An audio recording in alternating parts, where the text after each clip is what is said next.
I le suafa manu malo le tātou o li whaola Iesu Kirisa o te toe whaatalofa atuai. Le pa ia maurunga le tātou o tunu ua mese lau whaafonga le nei tai au fau. Ia vi eile lofa ma le anga le leo le atua.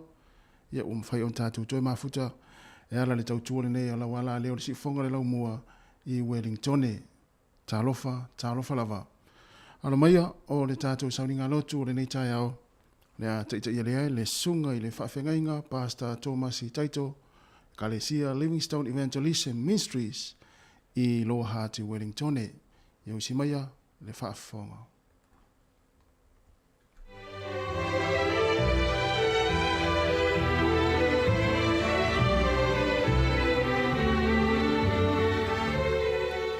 Ia oelo mātou atua ele nei tai au. O mātou wa ai al fōringa, matango fie, o a au. Ia la lea ile mātou ile tue ala whai mai whanunga le leo Samoa o tangata. Mātou te whawhitai alo nganga pa ia lo mātou atua. O lo ngā lue i te tonu ia te i mātou. O lo ngā lue ina le whaasino manga i te i mātou. O lo ngā lue ina le ola i te tonu ia te i mātou. O lo whaapena ngā lue ina i loa nganga pa ia. Lo mātou wola i le whaatua tua ia te oe. Whaaftai ono lau upu. Whaaftai o le whaasino manga, lau a fia, taita ina ai. So i fua ma mātou wola i le o langa le nei. Whaaftai Jesu ono lau a au. Whaaftai ono le mana o lau toto. Lea ua mawhai na mātou to e mauai. To e whaupopo i aso i so i fua o tangata. A o mātou wola. Wa mātou maua lo mātou atua ono o le toto na malingi. Mai lungo ka le vari. Le ne ua whaamama ina i mātou. Wa whaamangalo ina i mātou. Wa etalia ina i mātou. Wa mātou mauti noa ai. Ua le to e manu malo le pongisa ma le pouliuli. Ua le to e iai le tua nai o le tangata. Ona o le mana o le toto o e Jesu Kiriso. Whaaftai ua mauailo mātou wa vanoa. O le lenga leo i mātou. Malo ma le tamaro mātou wa li i Jesu Kiriso. Ona o le taulanga e tasi. Na e tāpena ina. Moni lau tuspa ia. O le taulanga e tasi na e ofo ina lova lou so i fua malouola. E sili atu i tele o tau langa e afe, paf. E whaia i manu. Ono le taulanga na tongiola na e whaia Yesu. Le nei wa mātou mawai. Le aso e toi whaupopo. Mātou biloai. O le vāwenga lo mātou wala whai mai le nei taia. O lo o iati o e peo mātou wola. Talo lo mātou atua inisi o a inga. O lo o iai fo i le whaanono anga i tutonu. O iai fo i le tangi a ue. O lo o iai loi mata malingi. O oe lava Yesu e mawhana whanai i lātou uma. Whaamanuia mai lau nganga pa ia i le nei taia. O no lau upu. No le swafa Yesu. Amen. Ia, le tātou pese o tāpena ina le nei taia.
tupu oe o tupu e whaavavau lava Yesu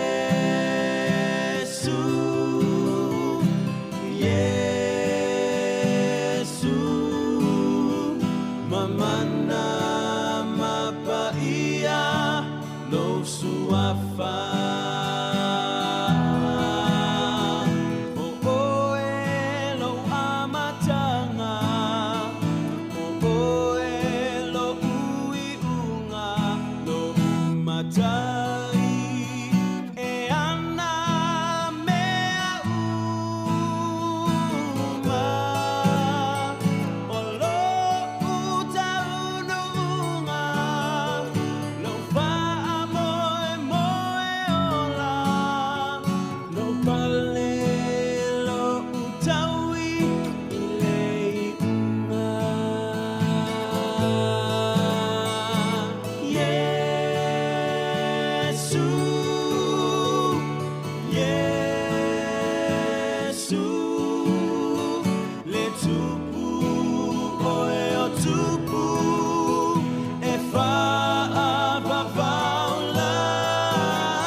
tonu o loo maua e oile nei tae aole manuia mai lo tātou atua soifua au lelei langi mama whaataro whatuai le suafa manu malo Yesu Keriso i so o se tasi o mawhai ona maua mai le nei tae ao tātou whai sauninga whaatasi ave whaatasi le vi inga tātou o iru mole tua. Tātou tutu ai ruma i ate i ele nei fo i tae au. Le fionga le atua e maua mai le mua moko ni toro no mata upo e toru. Sefuru lona fai upusu tasi ma lona fai upo se furu ma le lua. Whapelo na fai tauina. E tusa ma le alofa o le atua na foa ina mai i ate au. Pei o se au tu o tu funga e poto. Na o tu ule whaavai. O le tasi foi o lo ati ae. A ia ta ito o tasi. Ma whae te ete. Pe whaapewhea o nā ti ae. A waere ma whaia e se tasi. O na tuu se isi whaavai. I le ua umma na tuuina. O Yesu le Keriso lea. E a whai e atia e se tasi le nei whaavai. O auro, o a rio, o maa tāua, la au, o wawhali, po o taangutu ngutu o saito. E whaalia, ngā luenga tangata taito o tasi. E whailoa foi, e le aso, a wae whaalia i le afi. E tofo ina foi ngā luenga tangata taito o tasi. I le afi, po ua whaapewhea. E tātou matua le neiva i aso o Yesu. O ia o le ala, upumoni, maleola. O loo whamatala mai e le apostolo. O le whaavae, e whaavae a iso o se soifua. E leto e suia se tasi. E leto e tu ua i se tasi lunga po le ise si whainga e whai ai. O umana whau le whaavae. Ai lai whaatali. E te whau lo whale. i lunga o le whaavai. Mea le na whai mai ei le apostolo. Ia whae te le tangata. Pe wha pe whea. O na whaulo na whale. I lunga o le whaavai lea. O ai le whaavai. Ua e sila fia. Ua obiloa fo. O Yesu ke riso le whaavai. Mea lea. Sau le wa Yesu ma whaila na whetalainga. O au nei o le ala. Upu moni ma leola. E le ma whaina sa o le ala. Pe a le aise upu moni. O le upu moni. E te mauti noai. O oe uola. O loo tātou iai le soifuanga ma leo langa le nei. E wha a fōringa mea uma. E wha a se e fo i mea uma. Mea lea ua whai mai ai le apostolo Paulo. Ina ia wha e tete o na whau le wha vai. Ai se a. Langa ua tele i lato. Ua whau o lato fale. I le matango fie. I le vaai. Ua le whauina i lunga o le papa. Ai ua whaavai. Pa ua whau fo i lunga o mea e matango fie i le tilo tilo. Peina au whai atu. O loo tātou i le lalo langi le nei. E tau whaase e uma mea uma. E pe e fōringa mai e mānaia. A o tu atu. E tofo ina. E pei o na whai mai e le apostolo. Mo tātou le tae ao le nei. I la fionga pa ia le atua.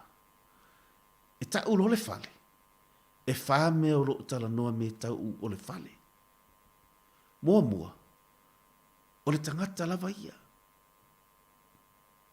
O le tangata. Pei o na whai mai le tuspa i o tātou. O malu. E a fio ai le atua. Lua. E ta ulo fo le fale i to tono le tuspa ia. Ua tala noa i le ainga. Tolu. O le fale. Ua wha matala ina e ta uai. O le whauinga. O Israel po o le ministry. E tala ngoa i le ministry o le tangata. Tala ngoa i le vala awina o le tangata. I le whauina o le eka le esia. E ta ulo le wha. E wha matala fu le fale le tuspa ia. Ua wha matala mai i mālo. Ta itasi. Ua whau e pei o nei ai le mālo Israel. E wha pēnā le au mainga i to tonu o le tuspa ia. Longa winga. O le community. Or a society. I le mea o lo o wha pēnā na e susu wai ma o walala i fo. O whainga mālo. A o nei mea umai whao lo uwha matala mai ai le upu o le winga o le fale. E wha avae i lunga o le papa. E le wha apetau na eli ona o le tala le tuspa ia. Whai mai le whetala inga Yesu o le tangata poto. E eli le loloto. A e tau le papa. A o le tangata valea. E eli le angongi. E lo loto fo ilanga eli. Ai tau le angongi. Ai o te mana o ai whaasoa atu le fionga le atua. Lo fina ngalo le tae ao le nei. Ua umana whetala Yesu. Ua o le ala. Upu moni. Ma leo la aisea. Langa e tau whaase ele lalo rangi le nei i ate oe. E le tali ele lalo rangi lea. Pe le ma fai foi ele lalo langi le nei ne tātou iai. Ona whamalie, ona whaamalie ina, lou fina ngalo, pe whaamalie ina, lou loto. O tātou sa ili fofo, sa ili manuia i lea, atunu umale atunu, ele leanga. Ai ia whaavaia, lou soifua, ma lou ola, i lunga, ia Yesu. E whaua i lunga ia te ia. Me leo whai mai e le tala la apostolo Paulo. Ia whae te le tangata. Pe wha pe i o na whau lo na whale. Pe nau whai atu o whau e le te leo tangata. O na amana i le tilo tilo. O na whau wai leo lo na whale i lunga i lea mea. Ava ai atu e matango fie le mea lea. Ona mana o fo le e whau ai. Ai, ua whai mai lava Iesu Samoa. O a ua o le ala. O a ua o le upumoni. E tau nuu fo i le ola. Pe na whai atu. E ma whai ana, ese ala o lo whai mai e Paulo. Ie whai tete le ala, pe o le atu inga au wala. O le ale to inga me o lo whau wina ai lo whale. A wafo i ale aise sa ongo pe se wha sa oina. Po o se upu moni, o le upu moni longo winga, o le upu le e tau nuu i le ola, po o le upu le e mawhai ai. Na whato a sa o le whau wina, o loso i fua ma lo uola. A wha avae lo uola, ma loso i fua, i lungo le papa. A e ta ina, i le whau wina o lo fale, i le fionga le atua. E tau nuu le ola, le mea lea, e sau ala matangi, e o mai fo i lo longa, e sau fo i timunga, ai, e tau nuu, e tu wale fale, mea lea mana iale, au mai ele apostolo Paulo, fa mai, ai a fai e atia e se tasi, i le nei fa avai, ai a fai e fa avai lungo le auro, e fa avai le a rio, e fa avai i ma ataua, o nisi o la au, o nisi o wawhali, po o tango tungutu o saitu, fai maila i o Paulo, e whaalia ngaruenga, pe tofo ina, i le afi. E ma fai ana faule fale o le mea le maalie le tala lea, pe ina fai atu. A wa a fai e faulungo le auro le fale, e mea al tale auro. Pe liswa vai a, ai po le ale liswa vai o le auroa. O le auroa. Pe matua i liswa vai a e tafeifo. Ai o le auroa. E wha pena fo i le siliva. A faulungo le siliva. E liswa vai. Ai o le siliva. A fai o le taimane. E wha pena umarawa. Ai o mai loa le tala le tuspa ia fai mai le tala a Paulo. Ai a fai o la au. O wawhali. Ma tangutu nguto saitu. A ona tofo ina le afi. E mu. E liu wefu. E le to e whaapea mai o le la au. E le to e whaapea mai o i o le wawhali. E te le iloa po o se lawa au. E te le iloa po o se wawhali. E te le iloa fo i po le tangutu nguto saitu. A wai fo i ai le metasi. O li wefu. O le mea lea. O loo whaapea na ona whaamatala mai e le apostolo Paulo. Ina ia sa o le ala e whau wailo whale. Whaulo a inga e le a fionga le atua. E le ai lava sesi a wala. Whai mai le tala Paulo le apostolo i le tusionga ruenga. E le ai lava sesi ingoa. E le ai fo i sesi suafa. E sili atu. Ua au maia. Pei o le suafa o Yesu Keriso. O loo iai le whaolatanga. O loo iai le manuia. Le suafa lea. E au ona whau ai lunga. Le fale o le tangata. Whau ai lunga o tātou.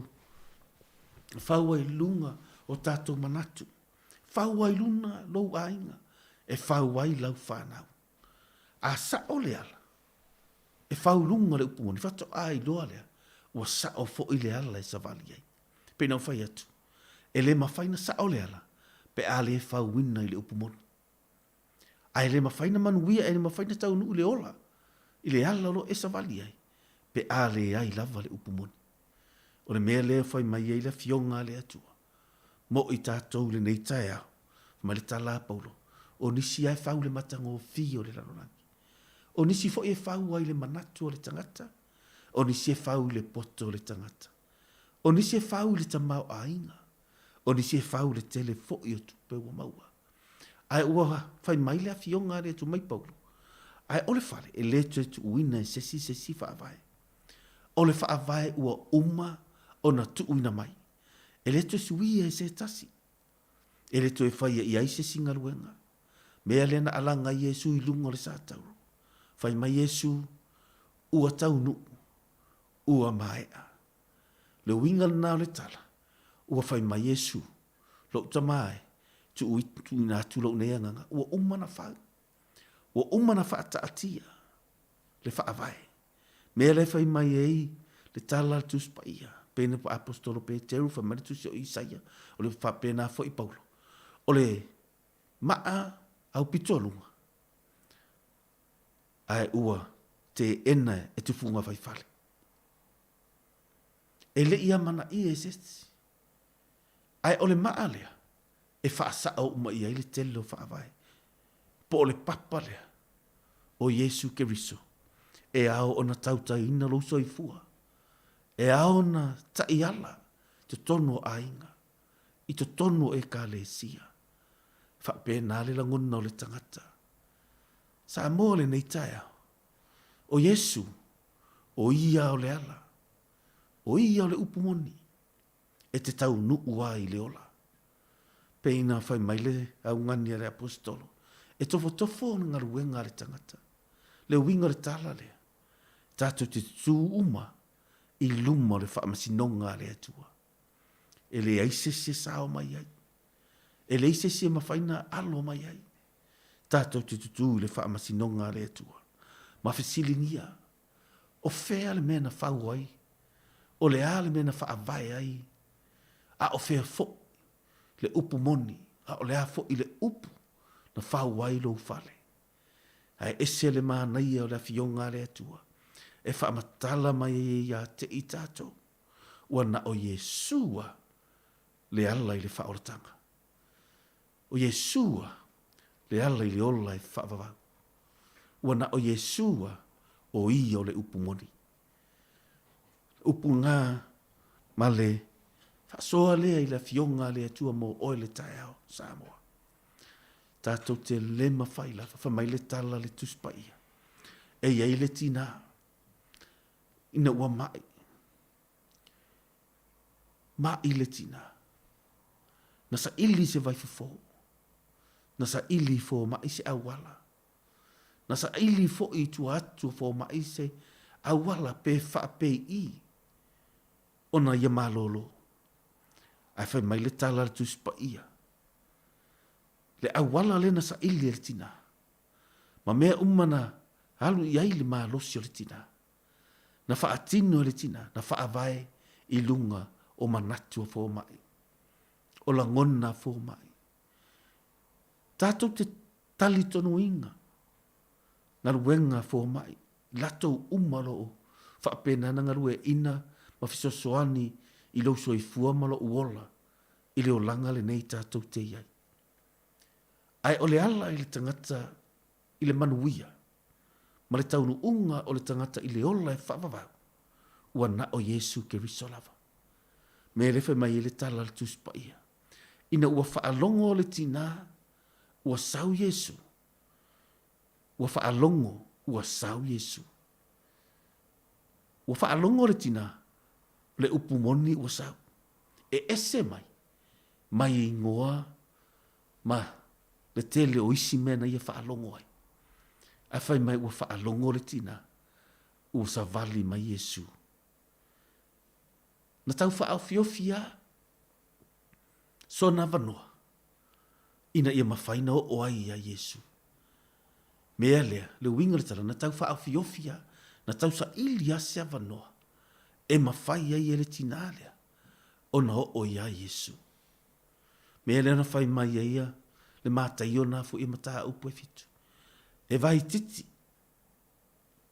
e sa o foi le ala e tau le ola e whaavavau e to i titi foi la tau e o iai ai lau tele le ala e tau le malaya e to a tele foi la tau e o iai mea lea ai se alanga e tasi ale whaavai o fai mai paulo e le to sui e se tasi le whaavai lea mea len tau whaafiofi ale whafine ua i loa e le whafine ua tele ala na ia tau mawhai ai ai le eise tala e le eise ala e tali mai moia ua tele e fesili ai ai le eise upumoni e mawhaina tali mai ma whaamatala mai e tau sa o mai i a te ia ua wa ai le ato re tuunga mau ai na te leiloa pe whapewhea, ona ia maua le ola aisea, oro o ia sa ili le ola.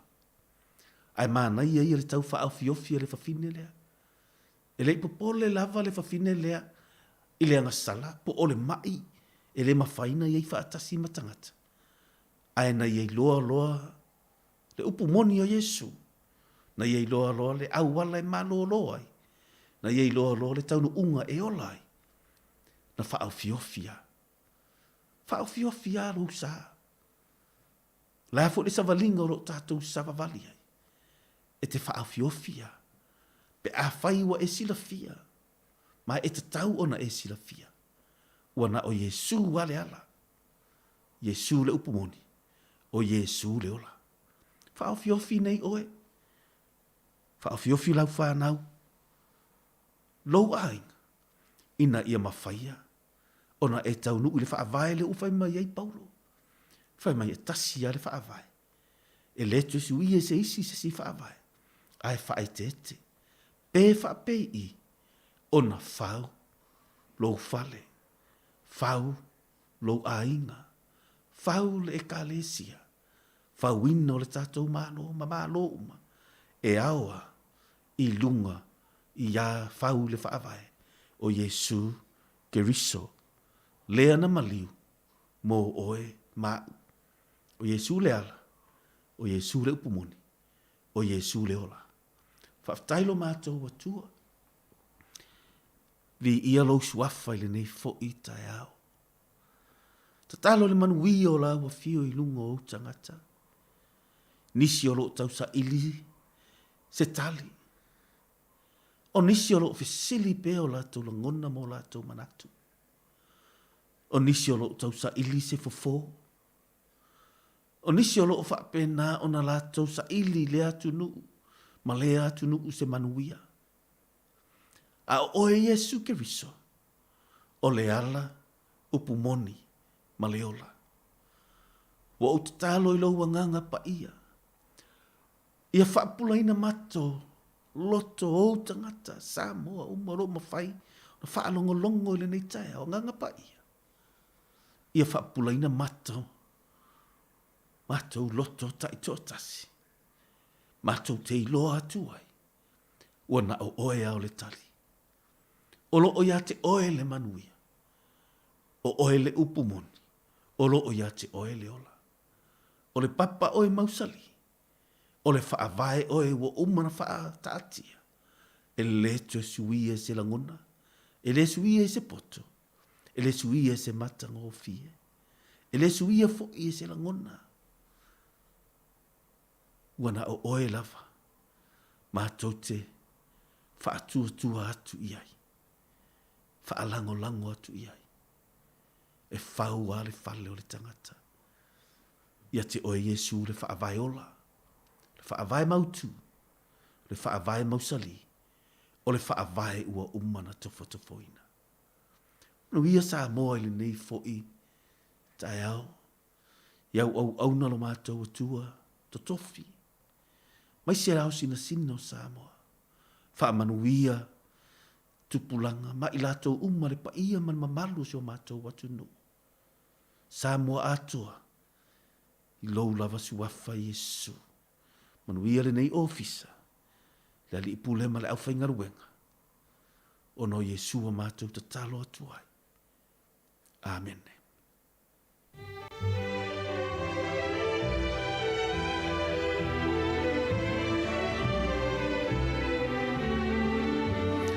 O le nā ua whaafonga le tātou atunuu i le sauninga lotu le nei tae au.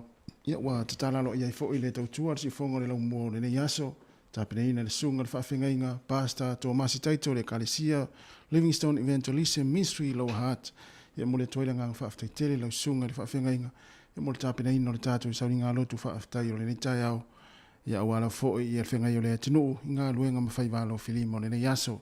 Whaamni atu fo i le whaletua mle nofo halo whaapele tāpua inga mamalu le Kalesia. Monia fo i fuafuanga le awhenga iai whaaftai tele lava.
O le tautua le si ufonga o le laumua o lo iai fo i le langolango a le New Zealand On Air.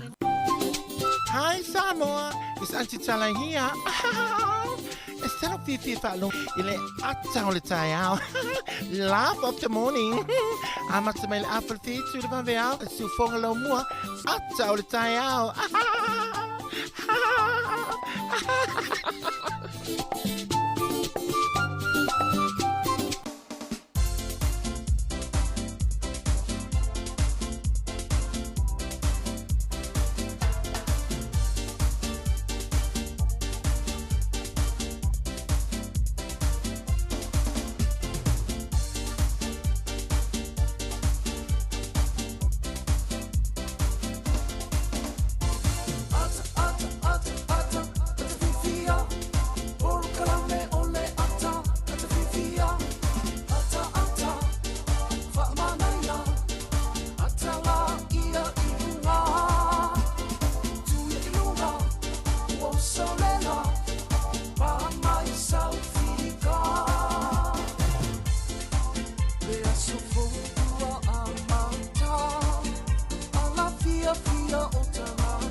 Good morning, kia ora, talofa, malo le soifua manawia le tātou e tinu le leitai au fau, vi ai le lofa mle anga leo le tua, i toi mofa le tātou maftanga, e ala le tautua la wala leo si fonga lau mua Wellingtone, i lau le tio whaalongolongo le tasi, ona te si ma le tasi whamo, i e whape foi lungo tātou wala ata, o le Facebook, maisi o le tātou YouTube, i o male, i le leitai mi o le tai au, ma lo lava le ala usi fo i ngā luenga, ma lo fo i le tāpuai, ia i la tau fo i o mafuta mai tono ainga, tono ngā luenga le leitai au, lunga fo i la wala, so se vaenga le lalolangi, i o lo e mai mua mai ai i lungo tātou wala ata, ia e whaatala whatu, poklame le ata le tai au, ali si ufonga la mua Wellingtone, good morning, ta lo falava, ma lo fo e, ma lo lava le usu. Ia, ta lo fo e to ina, ia mola mnoa. Ta filo ye mo le tai o fo le lofa mala le tua o mai o le uso ia mani fa tai do vai aso a to futa to filo ia sa ia fa tai ye le tua mo futa to maftang fi le tai au ia me fenta ye tu sa ta fu la wala pe ta tele masa Ona o lau te alu a voa le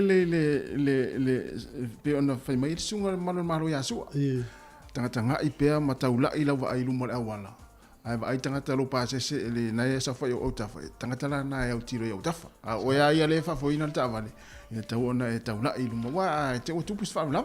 Ia fa pea foi o ta o le o la ta pasi ia o ia ona o lau te au tiro lumo le awala.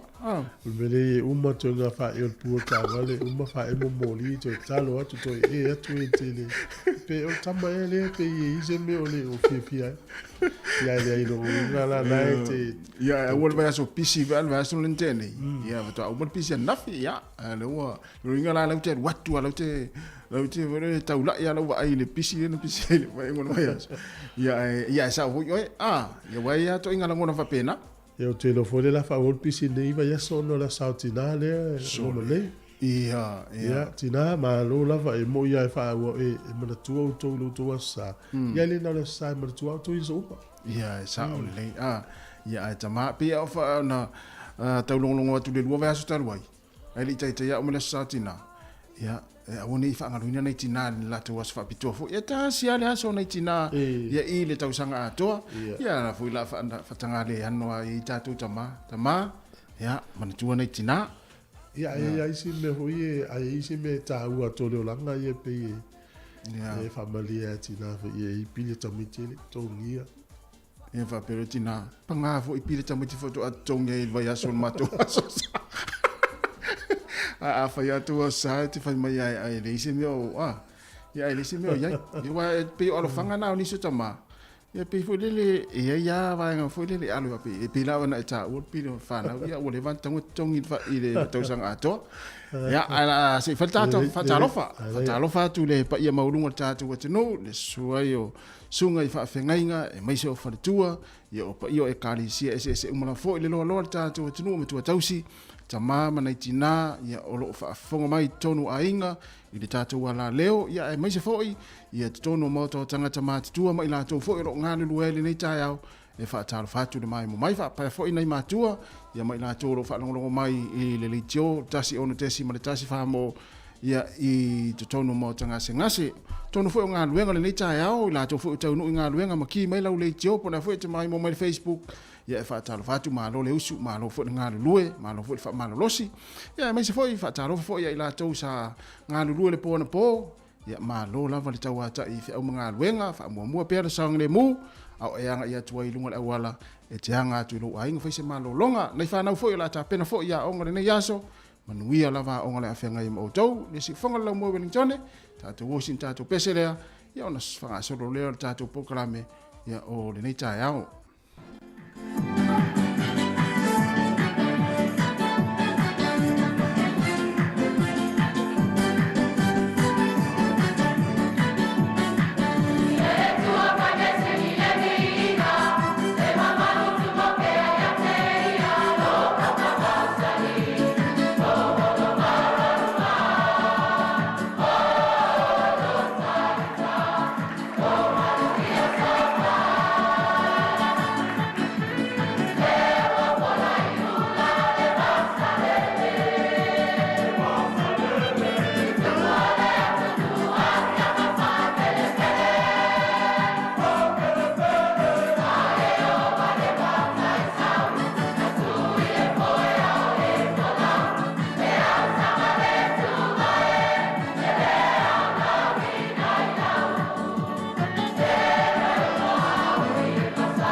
Ia whatala whatu le tunu le tai au fau, ma lol fo lau manuia, e le vutatu se e mai lava noa o le tala o le tau mo le tai au, ia ua fo ilo tau silfia le tūlanga o le tau. Wellington lava ia pe ona whalo ia lo fisa le vai tau. Pe o le so, ma le so a tai au, fa pe le stofi, ina i timu nisi o taimi. Langi le tau le sto nai, ma le aso, asfarele ma le sto nai, ia fi tau le ia mga aluenga whai ai. Ia o le sa ma le so fua le valo ia ina i timu la iti e le tele, ia le so lua la le so fau le fa pe langi le ia i le tau. E sui au wingo le tau. Au kilani mo outou, au kilani le sau valo anga lo fisa le vai tau mo outou. Ia e ono iai fo ini vaenga o a fia i outou ono le mafa o ti munga le la anga i atu. Tāpena pena le iai outou. Au kilani ia le ua maia le lapta inga e tāpena pena outou. E ono iai fo inisi a vese maa inga ono le mafa o ti munga. Ia o wila mawhai te tili. Ia mesi fo i ono le fo i valo i ono iai ni a sio. Ia le o vave longo outou mesi pa anga le tātou le tō e au mau i au kilani. Ia o le talana o le tau manu te le ina le ia son fuafuanga. A fa pe la fosa o tupe i Samoa. Tala leo le tupe, tasi tala ni usila, ia mawala o tupe Samoa, e tala onos fulu ma le tasi sene. Ia mese lava o tau ia wai Samoa le teimi nei. Aftai atua ila o tau whaatalofa mai, e whaatalofa atufoi, whaamanui atu ia, ta whaonga mfuafuanga i le atuno. O le tupe a Australia, tasi tala ni usila, mawala o tupe Australia iwa tasi sene. O le tupe fiti, tala tolu ono sene, tupe Amerika, tasi tala ni usila, mawala tupe Amerika e ono tasi sene. Ia le paanga tonga, ia tasi tala ni usila, mawala paanga e tala tolu ono le paanga tonga i le so. Tala Samoa, tasi tala ni usila, mawala tupe Samoa e tala ono se fulu ma le tasi sene i le aso nei. Ia manu te le ina le aso fuafuanga, tato se e mai le vanoa wha amanianga wa soifua.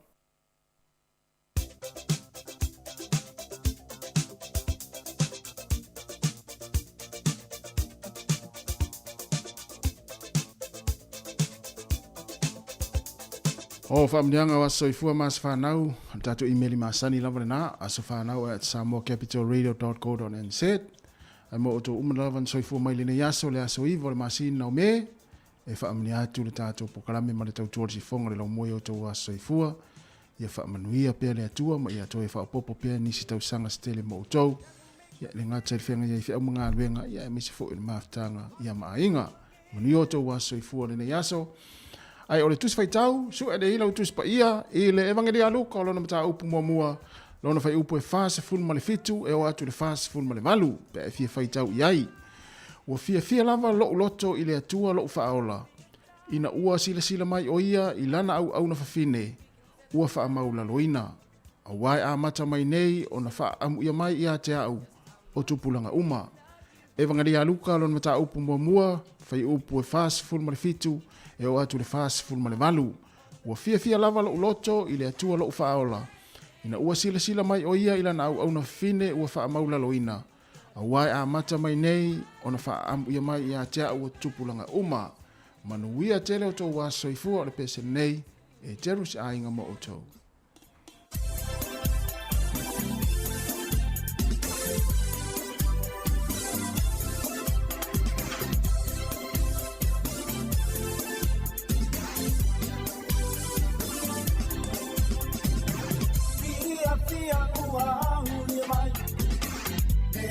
Samo e mitiai o se tatala pa amanuia lo wasofana waruia e oni alomani bena e usitai uasilena e manuia ilola e oli ai mafia oh my tato fia Sofana Maulia Tato Bibi Papa Appetite Ile Atua Maulia Mai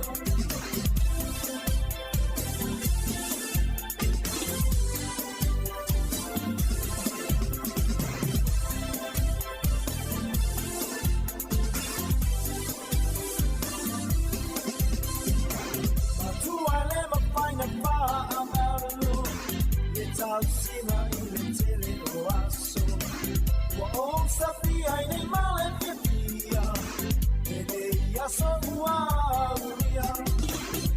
Uso e ia tau tula, ia mua pe ale atua. Fa'awa tu tau lohu malosi, tau tua male fa'amaoni. Oh my tato kifia, no wasofana no aulia. Tato bibi ima panga petai, ile tua aulia mai.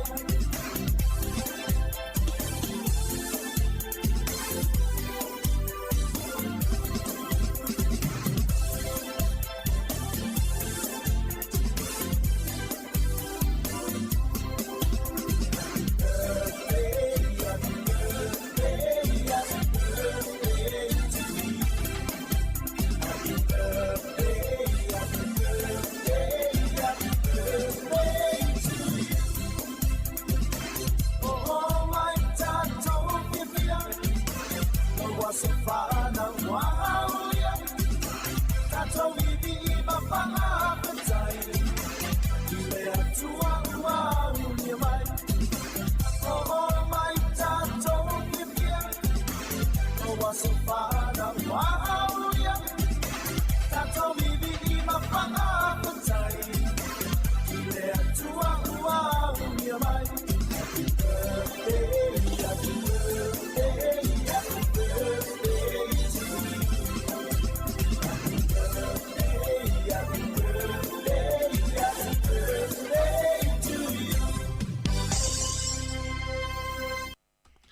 I le asoiva o me tausanga umawai. O le sol tausanga e tasi tolu waluono. O le whiangainga ta o le Treaty of Windsor. Sa inia le vao Portukale ma Engelani. Whaasi maina ai ia le whiangainga pitosili le na umi le lalolangi le vao ni atunu uselua. Saini le sol tausanga tasi tolu waluono. O le sol tausanga e tasi lima o iwa, o le tangata su enu suafa ia Christopher Columbus. Na fo lau le so ia e whapeo le taimilo na whale ua fo lau ai, ia ma o le taimi muli fo ile na fo lau ai, na ia si aile nei whae tūlangi. Ma tua le whae tūlangi nei e ta ua o le New World, po le lalo langi fau, ile i ein tangata na ai na ile nei tū. E pe na o le Middle East ma le atu Europa, manu na sa iai a tangata na vai taimi, o fo launga ia. I le vai tau na ta silima o iwa so solo mai lo ma no fo ia fa solo mai tangata ile at Pasifika. O le sol tausanga e tasi fitu lima fa o le ulua iata komi lea ua tuusia i se nusi pepa i Amerika po se cartoon na lo miele so ile lo mingal tangata ne o Benjamin Franklin's i le nuulo Pennsylvania. O le newspaper al nuuna i le so na lo miele tausanga tasi fitu lima fa. Tausanga e tasi fitu valu i Peritania na palo tai ia le malo Peritania po ola na pale mene e whaalea o ngā ina e whaataua inga o polonga slave trade. O le tausanga e tasiva o fitu na urua ilo mia i le so ia le school journal po le tusi fo ile moa onga ta o le school journal a New Zealand taimua mua lea. Tausanga tasiva tasfa i le so ia na whaailoa i Amerika le pena rua i whaamanatu e la tau le aso sa o tina. Ia peli ta ua o le aso sa e ta o le aso tina Mother's Day. O le sol tausanga tasiva tasilima o le li ini usila e le leite le ta alonga le tenisi o Anthony Wilding. E whaafane champagne i le ta amisanga tenisi le whai Wimbledon i Peritania. Na maliu le so i whetawinga e tutono o falani, i le taimilea o le taua mua lalangi. O le sol tausanga e tasi iwa tolu i Berlin, e lua se furu lima afe tusi na susunu ina i le so a le vaenga le nasi. O le tausanga e tasi iwa tolu ono, na pue vae lua i Italia le nule o Ethiopia, malatou pule ai. O le sol tausanga e tasi iwa fa lima, fato afa amanatu e ni usila le aso le manu malo mai le taua lona lua o lalangi. O le tausanga e tasiva onus fulu O le vaenga a Amerika ta o le Food and Drug Administration. O la tau pasia i le so le whaonga ina o fuala au e fua i le whana nau o tangata. O le tausanga e tasi iwa wha, o le pāti lea po o le pālemene fau o le malo Afrika i saute, na la tau filifili ai le urua i Palestine uriuri le malo Afrika i saute o Nelson Mandela. I le tausanga e tasi iwa wha. Tatou tala ia te mau le whapoponga te masani whaftai lava.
Talo falava, o se mai el whaafonga se whaopoponga le nei, o tātou telefon mai Samoa.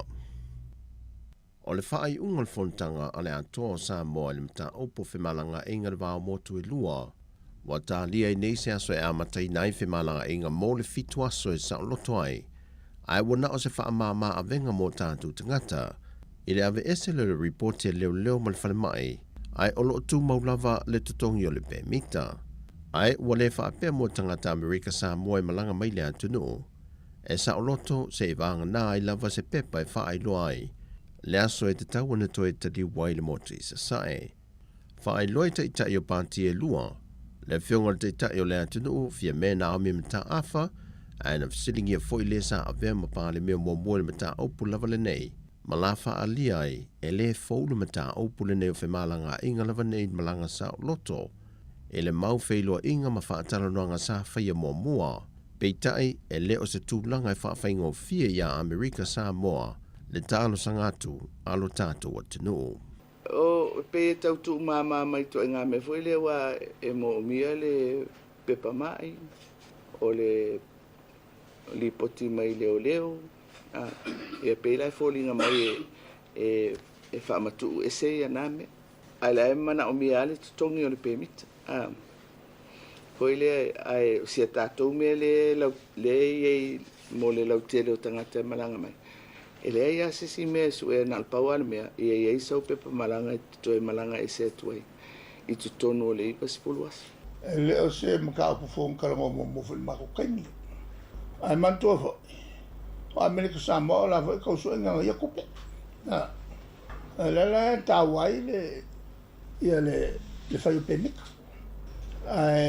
e fo ila le nga taulanga langa ele ia fa sa loto fe nga malanga i tuelu malanga fua ka ko malanga fo mai la ko yo e le fe ngo fiel melanga O lo sila pelte i tai o le atunu o marka peneta, e se awala e whaapale ni ei le whainga leo lo i ei le temile nei mō tangata malanga mai Amerika Samoa, ai a mata i tū mō mua le pe mita fitu aso lea, o wha mai le avenga mai o tātou tangata e le whemalanga i e whaia reporti e leo, ma le reporti a le soifua malolo ina. O wafo le atunu o mapusa o loa a wina mai atunu i whafo, o le whaitutoa mauti noa leo wa wha ailoa nei e le sui kom sinum tanga ringo leo, babali i Mona Lisa tia i kete, o loo wha audu fale mana nā mai ei te tono le atunu, whala au wha sa aina e mai se lava le aisa, wha pia fo i mala au malo se le wha tanga ina i lalo le tula fono. Na toe pina le tā ofile nei o le sui kom sina, e se tasi os wha inga leo le wha ai unga le vaiaso i tua mua uta, ma tā ofia mai ei se ta mai onos fulua tau sanga, ma nisi e toa wha, e toa tōrua li, ma tama i ta e toa lua.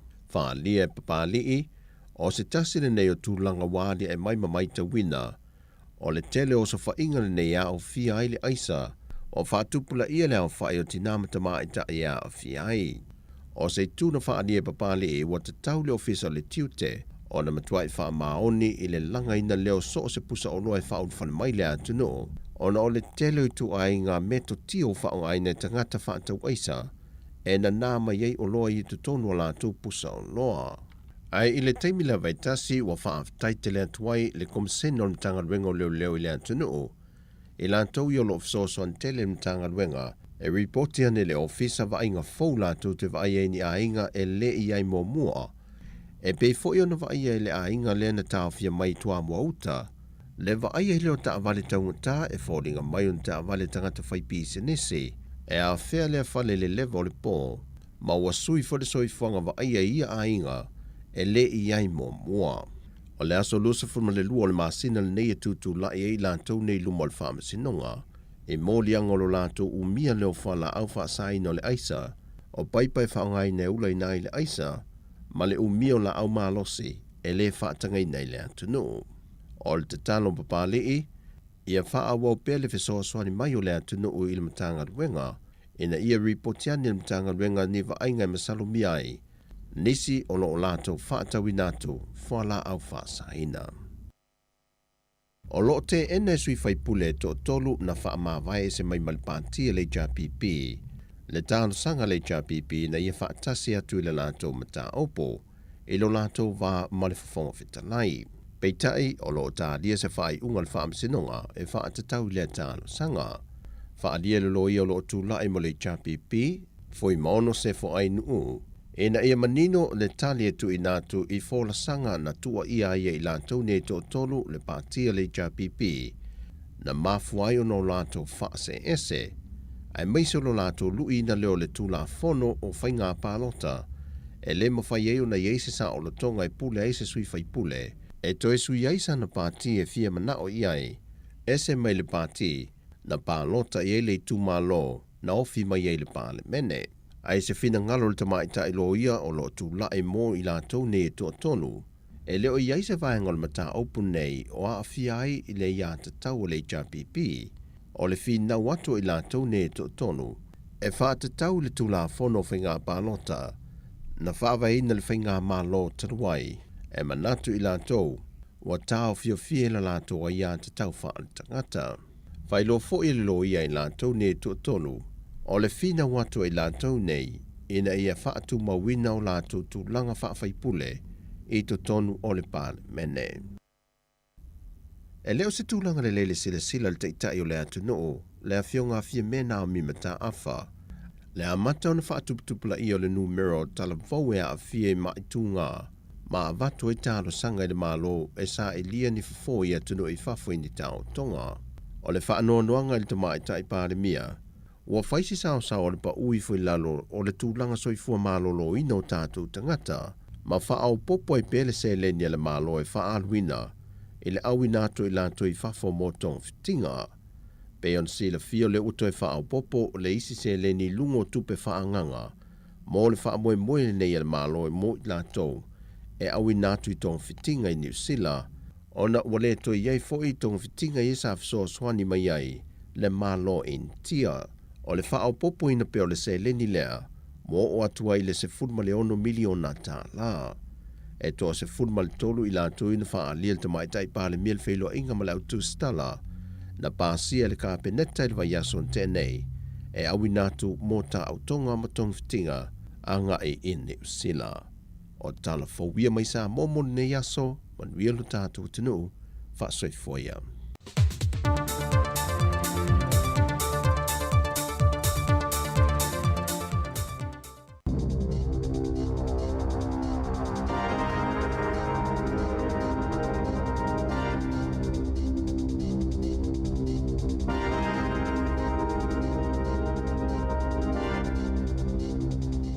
E whaatalo whātu i le nei whao pōponga o telefou, tā pena i nei Wellington e le tautua a le siufonga o le laumua. Ua whaatu langa ina i le malo New Zealand se si tanga tele o vai ngā tupe e whaale lei ai tu tongi a toa mo mea whai ngā ruenga mo masini e mo mia le fita ma le vai ngā au a wā le pui puinga o le tunu o a o luma na iai le tu ina mai alo ia o le tala au tu o le tupe a le malo i le masina nei.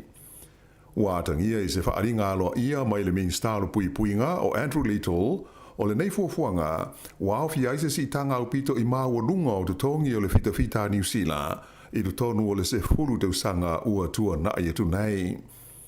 O le toa tele o fita New Zealand na wha mai mai o lātou tu finga na whailo mai ai e le minsta ia Andrew Little o le whaale leia o te tongi o le a ave iai le na wha mua. Na whaalia ele le minsta i le songo fuana nafi, e whaase lau se $1 miliona tā la, le vai ngā tupe, whaau popo, ua fua ina ele malo e tu inatu, e whaale leia i tu tongi o le fita uma o lo au auna i le malo o New Zealand.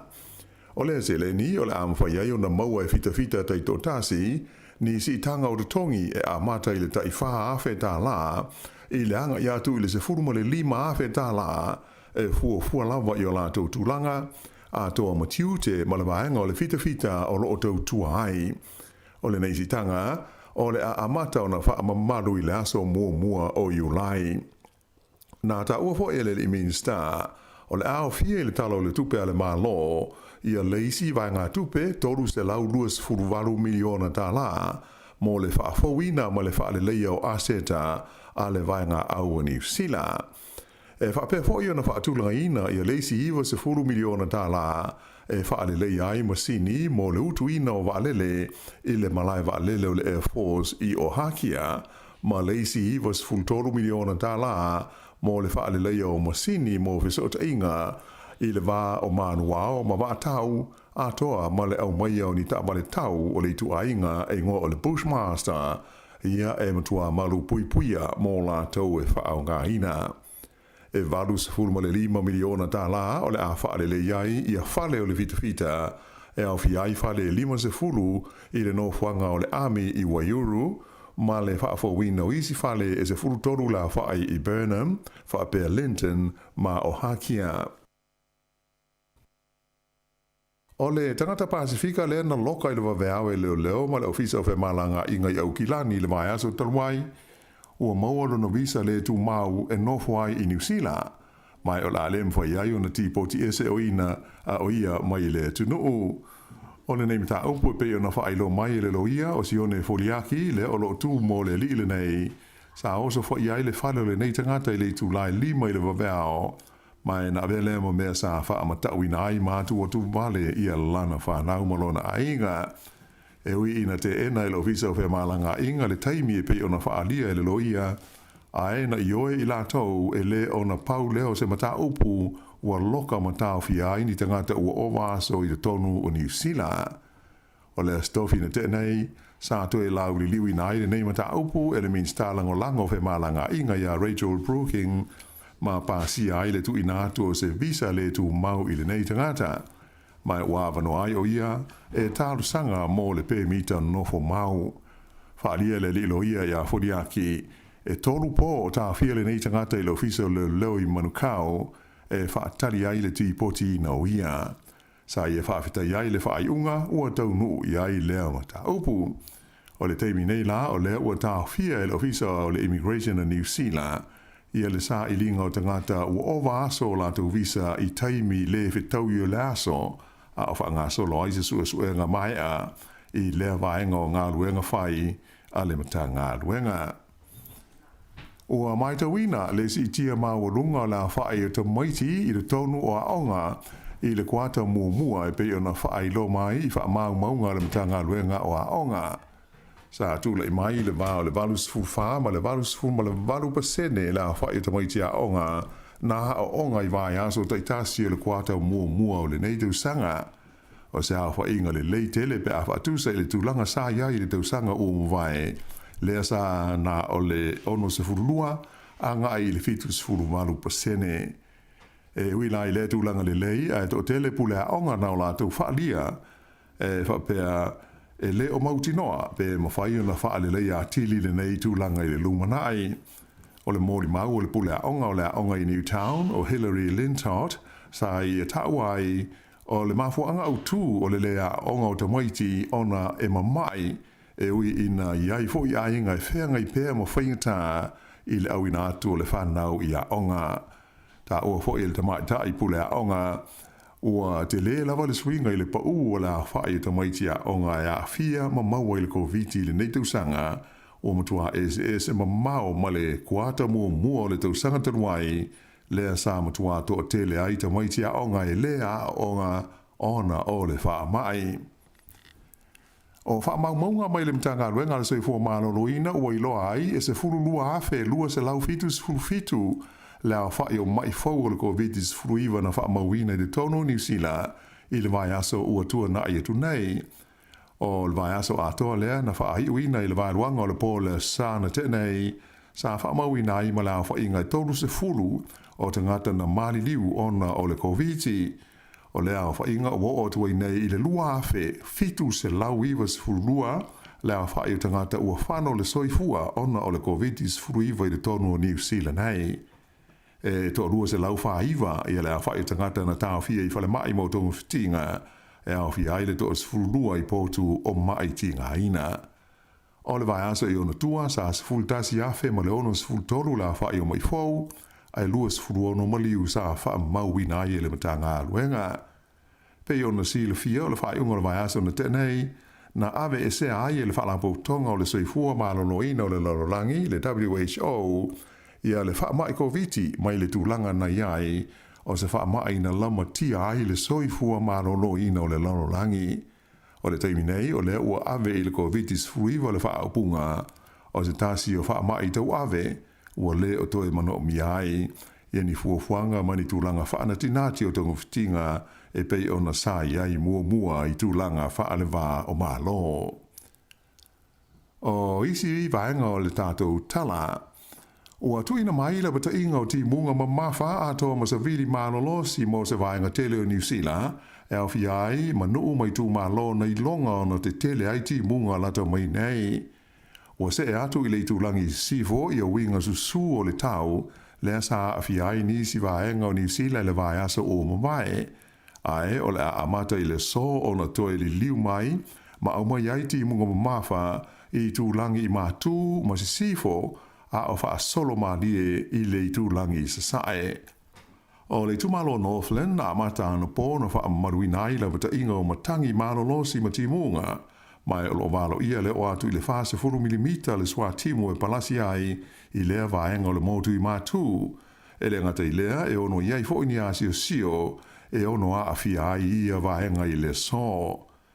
O isi vaenga ua wha maruai la vata inga o timunga mamafa e au fia ai au ki lani mauna nu utua oi, e au fia ai fo ima le peninsula i le Coromandel, le tu malo Tasman, mai i motu eka nga i sifo, fa bele maunga o Taunaki, ai maise le tu malo Grey ma Westland, fa be fo i vai tu loto i Canterbury, ma vai tafe saute o le Arthur Spas, fa be a Fiordland, i matu o le Doubtful Sound.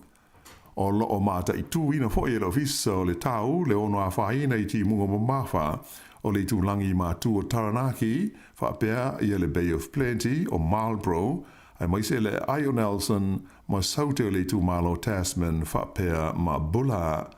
O lo fa mamafa ina mai e le Met Service, le ono toia a fia fo i nuu mai tu malo, i e sai longo na mamafa i eiti munga i nā yaso, ua mawai tu nei.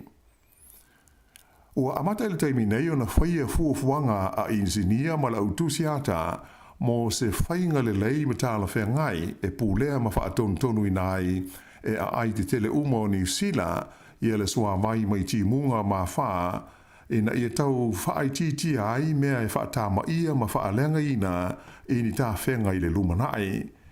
O le sua mai le maua mai i ti munga i le taimi o ni e wha ma winga wha le tonu o le tau po le stormwater sa i longa o na tele mea na wha lenga i nai ma whaatama ia i le aso malolo au kilani, a toa ai fo i ma le taimi o le wha o Gabriel i a Februari.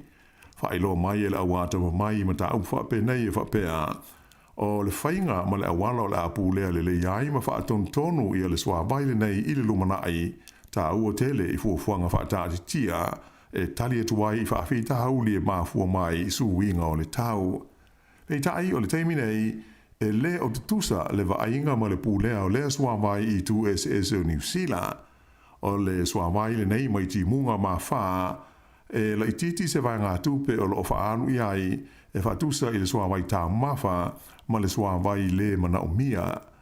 O le teimi nei e siri atu i le tasi tesi ma le lua piliona tāla, o lo whaanu ai i le tausinga o suawai nei e lua, Whaatusa i le nā o le tolu se lau walus furulima miliona tāla mō le stormwater i le tonu o le tunu a toa.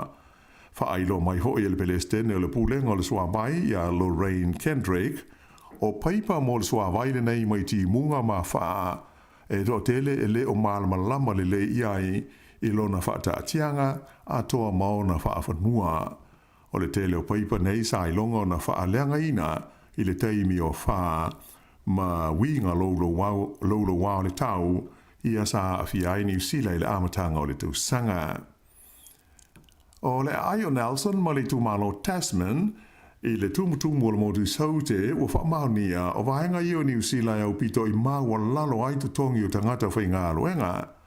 O se li poti fau o whalawa i tele i le teimi le nei o iloa ai o le tongi e onus furuafe ma le fas furuwaru tā la i le tausanga i lea vahenga o le tunu e se furu whapasene e maua lalo ai na i lo le tongi e valesi e onus furu i waafe lima sa lau iwa lima tā lai le tausanga mo New Zealand atoa i le tausanga na mawai atu nei lua afe luas furua.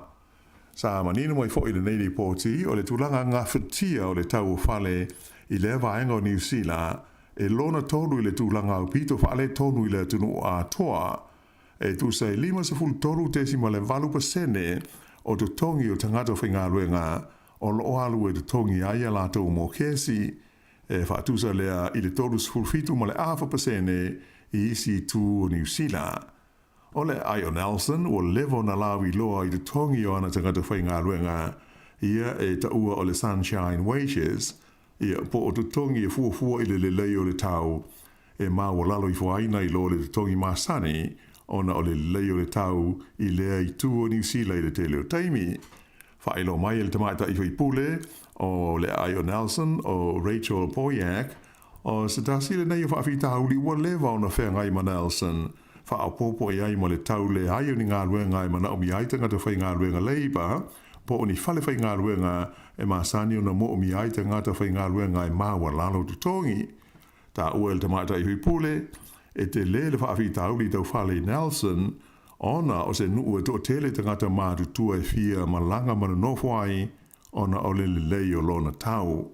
Sa ia whaalia foi e le fau le whaafi tauli nei a Nelson o le tau le ayo ni whale to e tau ngata whale ma le maua lalo tutongi. Na ia ta wai e te le lava le fisosani e maua mo tangata I lewa anga o le tino o I taimi e si ti ai e le malo I le tutongi au pito maua lalo mo ngā luenga. E tālonga, tu unga whaafai la wha le vāo malo na tūlanga lua I le vāo New Zealand ia au se tālia I le final o le vaenga lona tolu o tu unga whaafai la o le Sail GP sa whai le taulanga I San Francisco I Amerika ana nafi e na o le ono ase kone na mua I le whaafai la o Australia I le vāo New Zealand ma maua I le vāo Australia le whailunga tupe e tasi le miliona tāla. O lona tolu wa ile nei o mua so o Australia le whaasalonga o tu unga whaafai la la popo nei wha le vāo ma lo. O le whaafai la mai pele tānia na tūlanga tolu. Whaali mai o le vaengai whao lea wha angatama o le awhai le taulanga I le Ayo Chicago I Amerika lava I le masina o Uni. Ia o le whaaiunga na o telefou.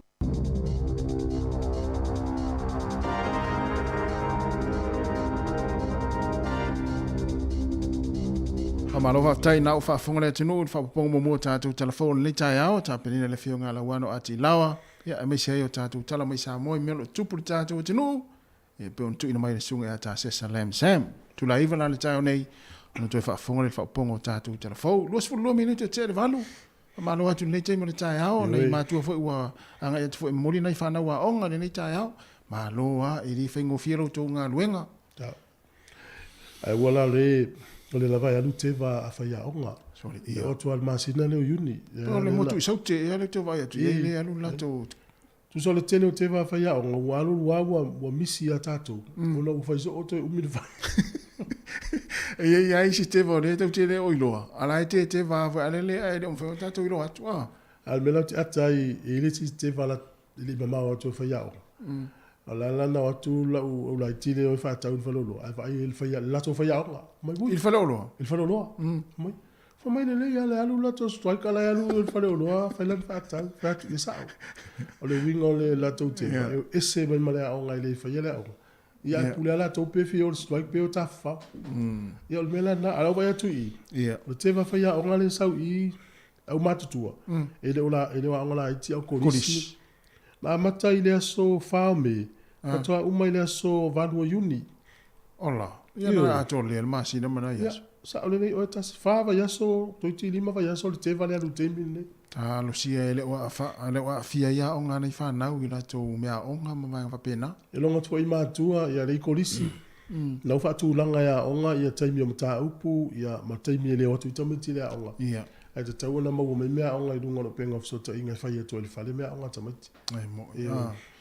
Ia le na mata o sol te ele tau sanga ile nei tau sanga ia le la fa sola tua ia le la fa tau sanga ia sa o le ia sa o le ia ia te lo tu langa I tutongi ma va pena ia tutongi ma senga sa ia le va tu fo ile tutongi le na fo I fa ia onga ile ale fo iti te ia le fa ia onga mo tu sa tele o nei fo ile lu la tu te va ia ma lo fa o pe tu te va ia fa ile le ia onga le tamaiti va mo sa ole le ai o le no fa longo to tano nga mafaalinga le utama o le toma mari pe la tai au le anga e to University of Victoria Palm State North amal mala fo fa menino ia e o nanga le Victoria University e mo fa na we fio mai a onga I Wellington a le vai so fola e me sia la le tina vo le ila na tamala ya onga University tu sa ya sala sauti la ya so fua Whao ule nā le tama lea po le teine lea. Ma na ia le mea alo whale tama ma le teine pe pia le la wha ule songa fua lea. Usala le vaso atoa lea o whao unga, mai le songa fua tau lea Soreile.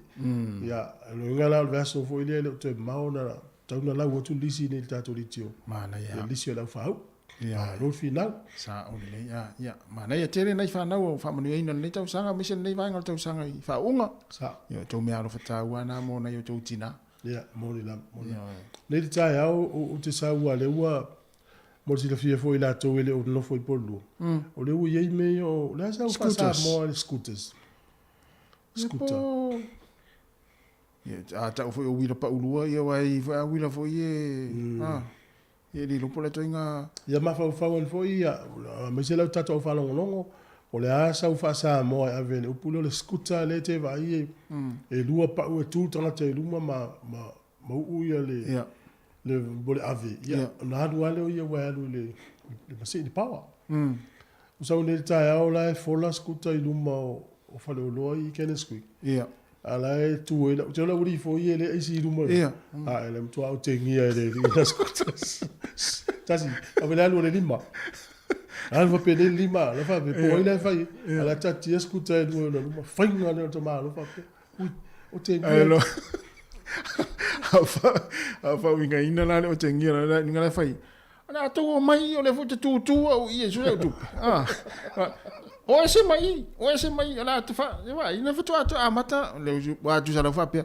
Fu to amata lua va sta lua, ale to mai fa tu mu o vano. O ese mai. Esa ola.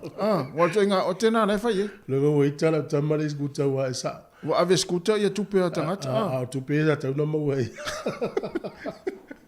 Vai lo te ngia ngari wa lu vai ngar ke. Ya sa o. Ta tu mai nei ya ma wa le val ta longa na to mai fa tu mu ia nu mai.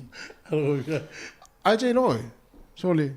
Ole a wari fo ia le ta fa so le fa ngal ngale fa le lo posi liva ia mo i la to me ia le. Le o to tongi ia fe wa i solo la ia fo le ta fa oi.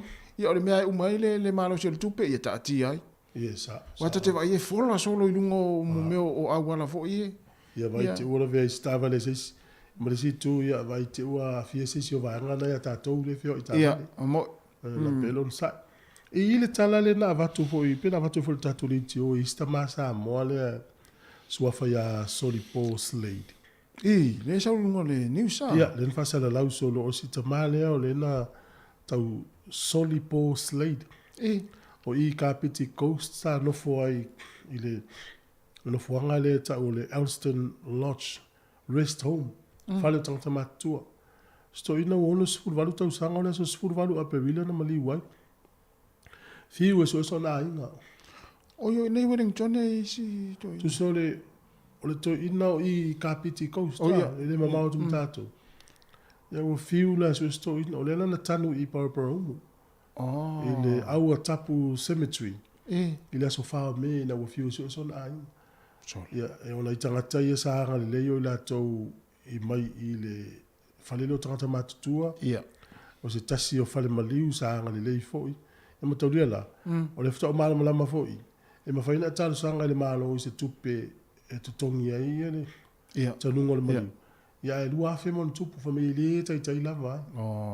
Ia e tele lana i tangata na whainga alua ngā lofa i si ta masa amolea. Ale la fato a mome nili tala.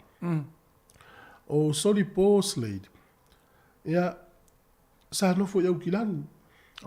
Sa nofo iau kilani. O le mole mauna stasi o whanau o nephew po le niece leta o le niece. E whapea la sa iele tei mina alu e se ai malu whainga aluenga o le ngolta mai ta ileo nunu a lofa tipi. Sa whainga luenga la ia si tamane i stasi o me whaia imo me o caravan. Ia, na malanga malole i Wellington ia, o whamai la o le tangata nei. E tu lou la fo il pa io si ainga io whanongonongo mai. Ele tau whamtala tu tala fia. E sui so ona nu mela. Kumela telefoni, whainga tala na maua. Malanga so o mai fo ila nei leu so Solipo e sui. Ia, na whelo inga muli au kusol tau sangante nei. A fato ai lola si ai ngō maliu, ina o mō malitala mai sa moa. O nei nei maua sta mai lunga o penga fsota inga i Facebook, o na telefoni, sui so onu mela. ia la wil fuafuaga luga le na malaga mai lona le faisila te whāloa. O te whawhitaila i rei tangata na whenga luenga alofa na lango mau istama. O nei loa tangata ia o le tūmanga wha Samoa. E tā ua tele le tanunga o le whale lau singa o le maliu. O se tūle maanga Samoa e sele e le tā ua. A le na maa ua i la nisio i la tau na ofo malise lau tā lai whaatau i te ufunga la au. Io e tele nei vaenga na ofo i nei tangata e le i loa si tamane i o solipo. Ia o ngā luenga alofa. Io ma mea umana la tau whaia. Ia lea la ua maua nei le tala. Ia ua maua la tau ainga. La i au kilani. Ia, mane. Io. Ewe ai ina ua na tanu si toina. Ia e whawhtau no mōsio na inga. Ia. Ia rono wingo e tā ua. Ia tasina whi aule mamoli mai le toinga mai. O le numero le telefoni. Te tā ua le iloa e ainga umo le telefoni. Ai afa pela tasi wole wole i loa telefoni. Ia. A toi whaisa o telefoni fau. Tole la, wole i loa toi manu mena no ai. Ia, e sao. Iyo, pe toi ngā mea wha pela. Ia to wha noa, to wai le tala le vasa o tene. Ia. Kapia. Ia i ale ai ngā sa mo stamasi, ia le lau mo tala fia ne le tai au. Ia la ua sa uni si ai ngā malanga mai o le whale leo tangata mātua. Ia. Ia la tau te loa wingo sa mo. Mo mai o whai whaftai. Whai loa i mai e la anga lele. Mana ia. Ia, lea ua, toi luas furu minuta tāle i tūla iwa. Mana i fo ele watu statou pesa lea, mai so oranga fia whalau i loa ia, on tātou taltal noa i lea. Ua e manei leo i la pata siwa tau sunu i a le lani. I aloha lea tua tonu tasina ua ta pesila whai.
E loa sfulu afe tala le tupi wa tapena ele Digicel mo whailonga o le satina I New Zealand ma Australia mo le nei tausanga. Na o le lafo lava sau tapap lua sfulu tala pe sile atu I Numera Digicel I Samoa. Ma isi atunu o le Pasifika mo sau avano I le sei I asforele taitasi. E tanga wa afo I le sei pia e whaongaina tautua le ClickX Pacific e lafo ai se leni telefoni Digicel I Samoa. E tolu whailonga tai lima se lau tala cash e sei ina mo New Zealand. E tolu foi whailonga tai lima se lau tala cash e sei ina mo Australia. La fonei loa so top up loa sfu tala pe sile atu. Mo sau avanoa e te manu malo ai. E seki lava le Digicel.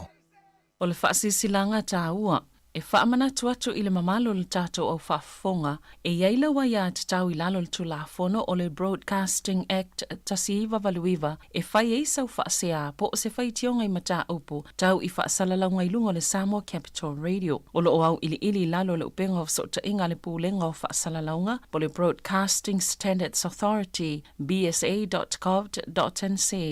A inga mo le whai o sau whaasea I se polkala me whaamanu alia I lau whaafonga anga.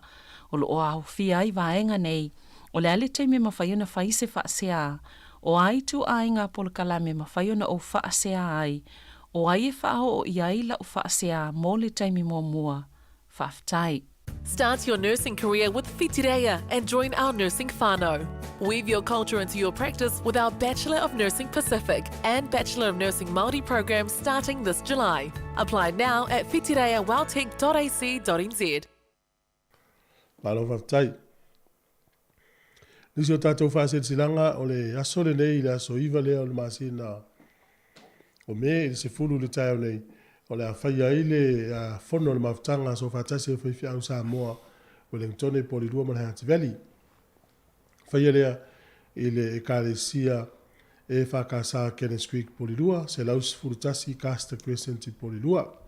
Talia la fo inisi o whawhiangai ngai fi au iai mal whaanoano after isa nia ele la ula fono ya nisi na tatou fasil silanga mo le tai au o le taimi le utoi lus fu tolu minuti ona tale o le valo tale o le iva ya tasi o le e yeile fa fitau le ufia ngai nei ma le lalo langi misi mali usila le taimi nei o le tong taso ifuanga ya mo e yeile le por kalame le ta o le pai na o pe leita le te lo le to tele nisi o fa fo mai o la to fa ngai Afterpay. Yeah, ia le tau le afterpay. Awe o loa nei a tongi tai au. Tongi leisias. O le ua maua su e ngā o le to tele i o nei tangata le whaonga ina la o nanga lea. E to tongi I whaatau e I mea ai. O nepis o tamaiti. O loa fo I e mo mea I aso umma o le ainga.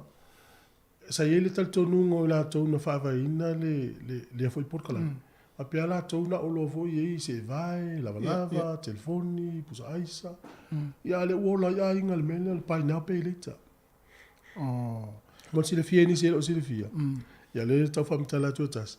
Peo le polkala mele a whapeo. Peo le ita alafu a. Whailo ita alafu o la tu ina le ufale o loa mana wapi za mo yesoi. Ina tu sile le alo 5 pauna maa moe, 2 pauna suka. Ita alafu. Wapea na umana le mele ufale. Suru I tangata. I ono tong tātou whanga. Tong tātou whanga. Tālo whaile tātou tuno. Ia mālono sa. Ia tātou sia, fwoi lele tātou sia o maramlama o nei o tātou tangata pia whapea o nei o tātou tangata. Tātou sia o maramlama ia inga o vaenga wapena I te uo. Vaingi vaenga fwoi lele whapopo ia ni. O le whate ia lau nanga lea le au nanga le pela le mele le afterpay ma le sip pa I isi ia tautu. O le o te ila tole wa ia tu I whamomongo. O le tele o whaatau sau supermarketi. Ai le iso nato, ai longa na mawhau la tau e whao ngai tangata ia. La tau tau tua I mea. O I loa. O tua safa tangata tau so I fuanga le waia. E ili si a inga le whaatau la tau ano manfasi I au meat. Se lau duas futa la. I ili si a inga na Ila unanga lea. Ila unanga lea. O ili si a inga na pei le tolu se lau ta la il vayaso. O le pili fo I o le whaatau le pack and save. Tu so le o le ua sau le whamatala o le umi ale news a pe o le ua. Ia le lopo le whaingo whia nei tangata o lo whaongaina o nangana. Ona e whaonga e tongi munumuli. Whai e tongi munumuli le. Pea whape le lava le whaasoa. Ma nei tato whaasoa ai o anisi vahenga so ni le tau o le soifuanga le nei mo a inga. tele yo mo le mau istanga tau a fesu ya I uma le lato o langa wa zo ma po le lifestyle. I fu le tau so fu. Ia. Mo e ma le fo I tat fa so ai ma le yo le tato fa so ai mta pu. E mo fo le mana to le istanga. Na. Tolu valu lima lo fa tasi. O fa tolu valu lima lo fa tasi. E mfaida e vi lima yai. E ile sim ta pu le no u tau ia na po. Ia. O le tina e fo mai, o le nurse. Ia aila ua maua ia se whaasale launga o se ave no whai ngā luenga I lunga o se upenga ta whailangi le pela le Facebook. Ia no whoro tina ia ma apalai pe tau sanga I. Ia o le mela na whai ia training po ko le ngā tina I ngā luenga. O le ngā luenga na koleni o pe o lalo kala estetele I tangata na whai koleni ngā tina. Pe whawhewhia na whai mo meo tickets o ngai whai malanga I ngai valele. Ia. Ia matau el tina au ala maua ia na tupe ya. Te lola tupe el tina na ngawe. Se lau lima sifuru I whawhetala. Ola. Se lau lima I whawhetala. E o tupe alo na inga. E o ia o ngala na whanau. O pili tutongi me mapoloka o matina avel tupe. Tu se o le maunu le whaila uri tau whawalea ia. Ia. Tu se tauna latu lau tupe ia mau me lau tupe. Wa le vala tauna piki el tina le mele le se memo. Ya la wo se estina.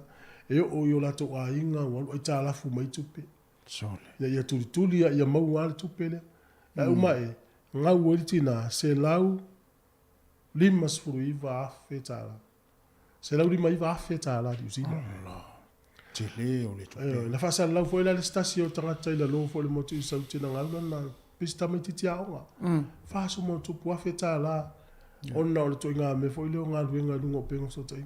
Ia. O le mena e fia whaero for tato tino. Ia au la wana I se e tia tato I whasala launga fo I e whato sina I mana I whato tupe mo me Mo me tupe tele. Ili hei ma se me whapena I la lo lane. Saole. Wa leva tele na. Leva. Tupu leva inga tato tau longo le. Au te no le te wha ia tato le tato o whalongolongo. Ia. O la e maua to le sona le tato tano atu. Au na isi la tangata I le whalongo me whapena. Ia. Ia, o la la ia whapena to sa on me la ele lose. Na. Ena ta ua le mafuta mai le tatu tautua ia manisi foi tautua sa moa e foi le lo va toi fa manatu ma la pita inga le tatu tinu tatu la mangana sa le ia o te vai atu le na fa ali le ia o le ufa ngata ia le fatumuino fo mo foi le tusinga ingo ia na tau longo tu al tatu tautua le vai aso ma le nei foi tau sanga atoa ia il fatum le fo Ia ole na fa ali le taita ile le party ale act David Seymour a fai o tele o tangata le fatu mina form le o le benefit tu peta moiti o tau ona taufi o lo na manatu lo na ia na manatu na o ia ia fa mai ia wai e fua ia le fai unga le malo e fai ia I tangata fo ia le I mele le tusinga ingoa fai unga le malo e fai ia vai atu nei la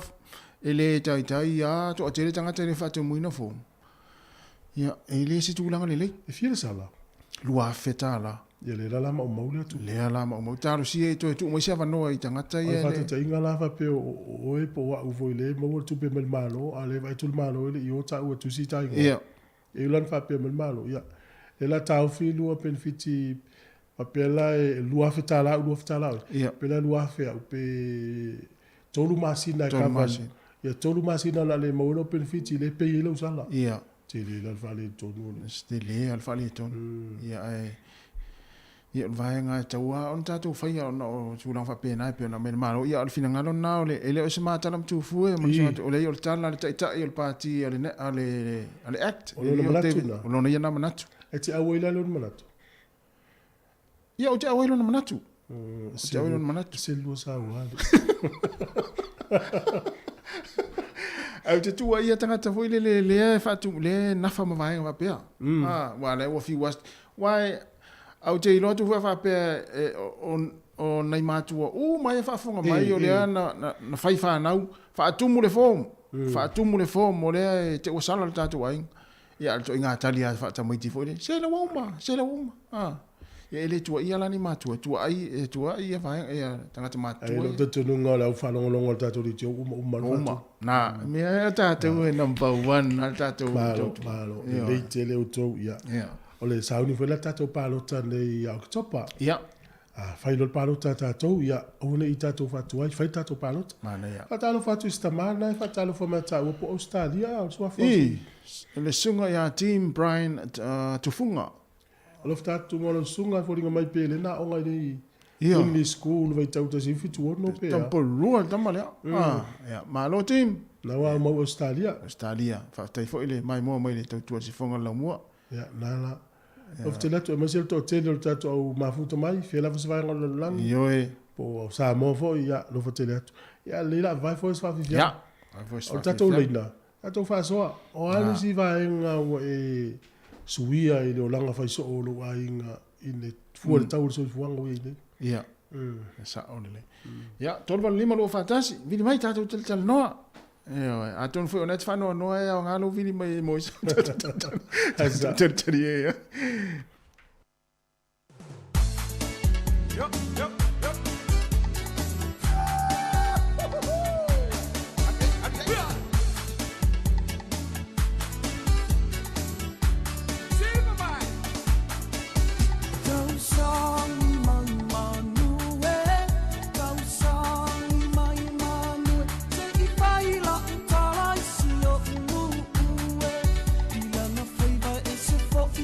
Fire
Pai vale lau ni mo le sunga taulanga tangaloa i na ua toe varu minuti ona tā leo le tūla eiva.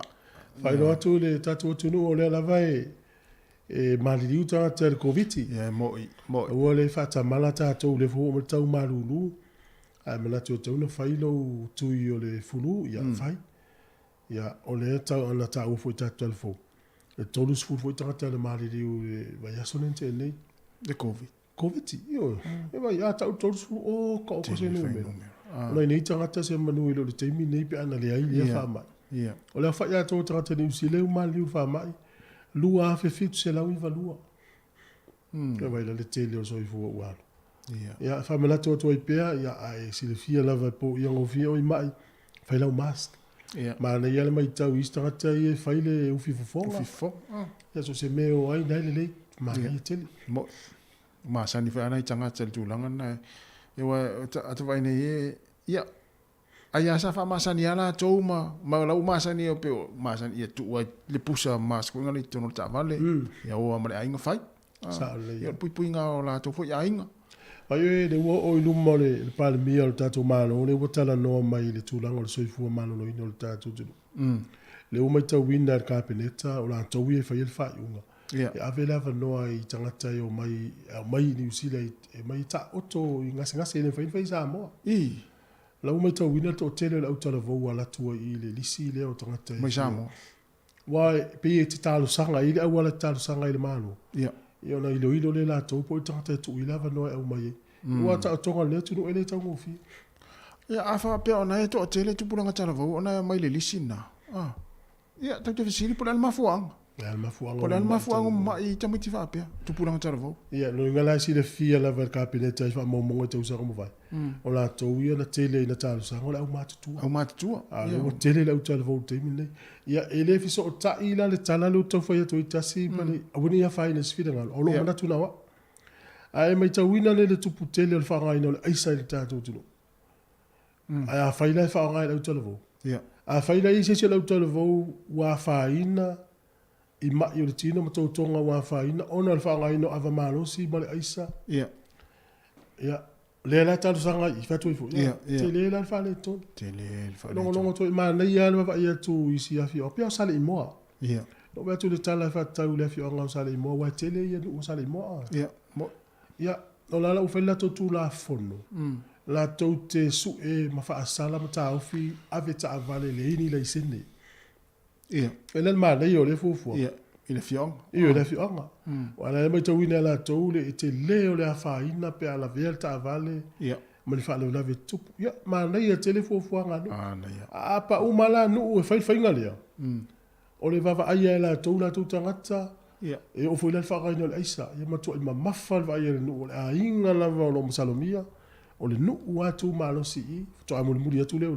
Ia. E tau mo fai e tau fi matine ia. Mana ia vuto fa mau sia fiong. Mana ia tele pui nga o alo mata mafana. Ia. Sa me se tupulanga tala vo lo soro man letain. O le wilta tu vala. Ia, le mana wilta tu vala. Ia le leila, ia. Ma lo fa lo talo fa tu ma lo so fu mau malange ma. Mai lo. Talo fa. Fu mau wa. Ia, alo. Alo la vale. Wa, fele sa lo vala. Tau sunga de. La wa. Ue pa pe foi de sunga ya tas. Tai lava, tai. Ta bia le ri, ka ko ke roi. Ia le tua. Wa ga le dei malonga rofa. E kai o ko. Ia. Ia sa no mai, no mo lo avno. E pa wa le me foi de ki fa so atoi. Ole o foi ole o tau ta tu wanga. Ia le. Ia. Te ye o lo wa te to nunga tu fue. E no le mai kai mi fo ninge ye ka un ka ko pa nga ka woi de a foi de o le mesa ka ko ye sa mo e a foi o pa nga ra ko e o le pa di ko ka ro mari pa koko ia o le a po de me ka ko ke ko ka aka ko va ye ko i le me wo ka un ka la me ka ko ke ka un foi ye e a foi e fai de me pa ka ko foi ia mo ma ia e Patrick le fa ai le mea foi le ke ro ke ma fa ve la ve ma be ye fa ngi yo la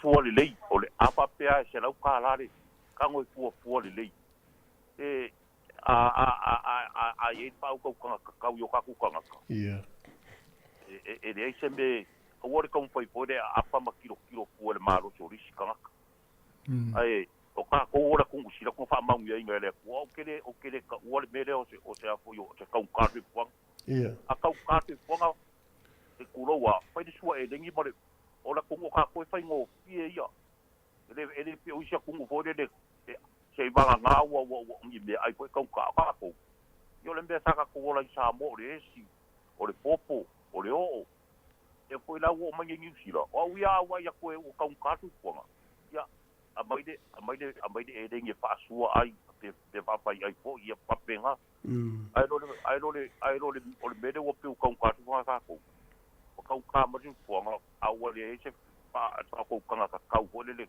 ka mo fu vai le kupenga e mau elo wai nga ke ai loa fu se ku sa le ku ka la male ape kala ai ngo pa fu ke vai le ai ma se me fa le kom o ko ngwa u yo o la ku fa mo ngi nga la ku fa ko o la ku e lo pa ngi e le ku e de le aka ko va vai ku le me e le ma fai o le fai ale me fai mai ya le ku ya mo se na le me ngai lo di ma o le tere nga le ngai fai ai o ke apa fu o le fa ki ngai nga fu o le ke bele wa ke le mai ma ma ke o mau me kupu mai o ngai le la pa lo fa so o o lo ngi skula nga ba wa ya mai ke lo nga ko ala ko ko fa ngo fi ke de sembe ka ku ke pore ko le langa ngi ya fa mai de no pore ya isko yo ya karia e nga o me le ya fa me fa ka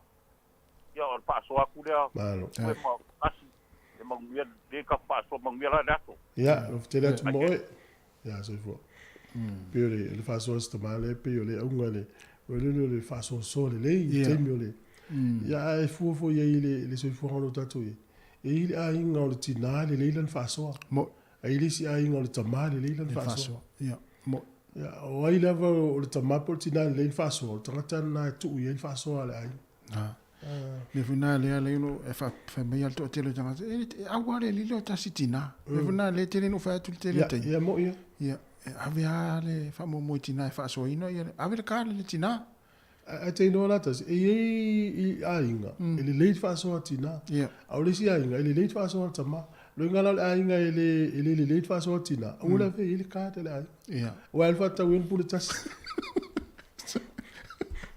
ata uia na vali man se vai maulunga voi ya le vai mai o le tau fa so ya ai sa vo ya me peltina fa mo tanto ka ya lo tare iva ya le me fa fonga tara mai Samoa